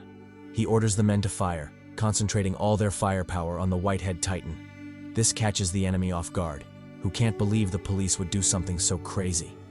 If they focused all their attacks on him, wouldn't that be the same as letting his brother go on a rampage? What were these bastards thinking? Unbeknownst to the Whitehead Titan, Ian was banking on their sibling bond. He knew there was no way his brother would sit by and let him die. Thus, the most likely outcome was that he would divert all his attention to shielding him from the hail of bullets. But once he did that, it would open them up for a decisive counterattack, as they wouldn't have the focus to consider anything else.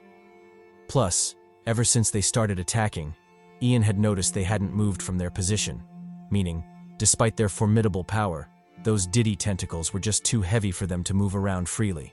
Well, if that was the case, why not give them a taste of his brand new bazooka? He lets the rocket fly, landing a direct hit on the Redhead Titan.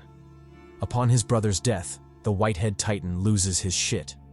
He counterattacks with all his might, sending a flurry of tentacles at Ian and Brandon, wrapping the latter up like a dumpling. Ian, however, is protected by his men, who tank the attack for him, leading to their inevitable demise. Watching more of his men die and their blood pooling beneath him, Ian loses himself in rage. He picks up another shield, dual-wielding two of them like an improved Captain America or some shit. With fury in his eyes, he tells the Titan he's made the last mistake of his life. No one, and he means no one, can massacre his men and hope to leave unscathed. The Titan ignores him and continues his assault, sending another flurry of tentacles his way. So what if he's angry? He'll first have to catch these hands. Ian says bet and charges forward, choosing to meet the attack head-on. The two immediately enter a desperate melee, with both sides trying their best to one-up the other. They both have their reasons to fight, reasons that keep them pushing forward even when things are looking bad. Finally, just when it seems like they'll go at it forever, a bang rings out, breaking the intense deadlock.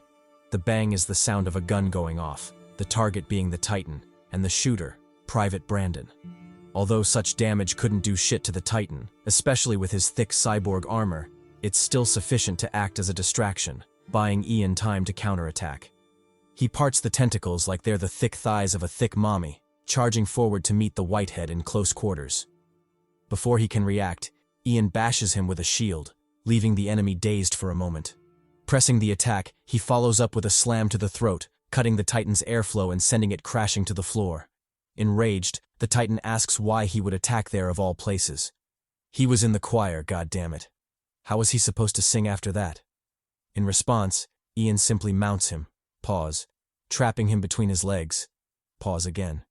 He draws his blade, telling the Titan that's the least of his worries right now. Does he still remember what Ian told him before? No one, and he means no one, can massacre his men and leave unscathed. Well, it's time to make good on that promise. He slashes his blade forward, making a clean cut across the bastard's neck. Upon his death, the tentacles cease functioning, freeing Brandon, who'd been trapped by them. As for Inspector Ian, he makes a face tinged with regret. Sure, they'd won, and the bastards were dead, but at what cost? It definitely doesn't feel like a victory to him. Fast forward to later that night at the Red House, the Parliament building of Trinidad. The 10 council members are holding another meeting, probably to discuss the genius idea the chairman proposed in their last session. Speaking of the chairman, he's the first to speak, reiterating the current dire situation in Trinidad. In addition, he talks about the Kimyo ban and specifically the man who caused it in the first place, Rokash Rampersad. The whole ban was implemented because of that bastard, but since then, a lot has changed, and several lives have been lost. So, while discussing the topic, the chairman asks if anyone has anything to say about it. Some regrets, maybe? Or even an inclination to retract the ban? The Epstein Files-looking bastard responds, expressing his willingness to retract it. The whole point of the ban was to make them feel safe against Kimyos, but with the situation escalating and Kimyos getting arrested for basic shit like activating their talents, it was time the ban was lifted. Temu Blade chimes in, asking Richard, Epstein Files, if he's lost his mind. They banned Kimyos for a reason, because their talents are a threat, necessitating strict control. Has he forgotten the various lives lost to Kimyo conflicts, let alone Titan massacres? Chairman Abel cuts in, saying the lives lost are mostly their fault because they haven't been handling the situation correctly. If they'd done so from the beginning, things wouldn't have ended up like this. Intrigued, Nepo Baby and Black Yakuza speak up in surprise, asking Abel what he means. Does he perhaps have something to share? Abel explains that the high casualty rates are mostly because they're spreading their resources far too thin. If they pull all those resources into a single mission, a single location, the casualty rates among soldiers and police will decrease significantly. Silver Cougar counters, saying the plan is far too dangerous. Hasn't he seen the casualty rates when the Titans attack? Gathering all their forces in one location will just give the Titans more people to kill, especially if more than one Titan is drawn in. Abel replies that her thinking is far too narrow-minded. Sure, gathering a group of normal soldiers won't do much, but what if they gather Kimyos too? Wouldn't that change things? He explains that his plan is simple. Gather all Kimyos in one location and promise them complete safety if they stay there. This will make things more convenient, as they can concentrate all their forces in one spot instead of spreading them throughout the city in fear of Titan attacks. The Titans are after Kimyos after all.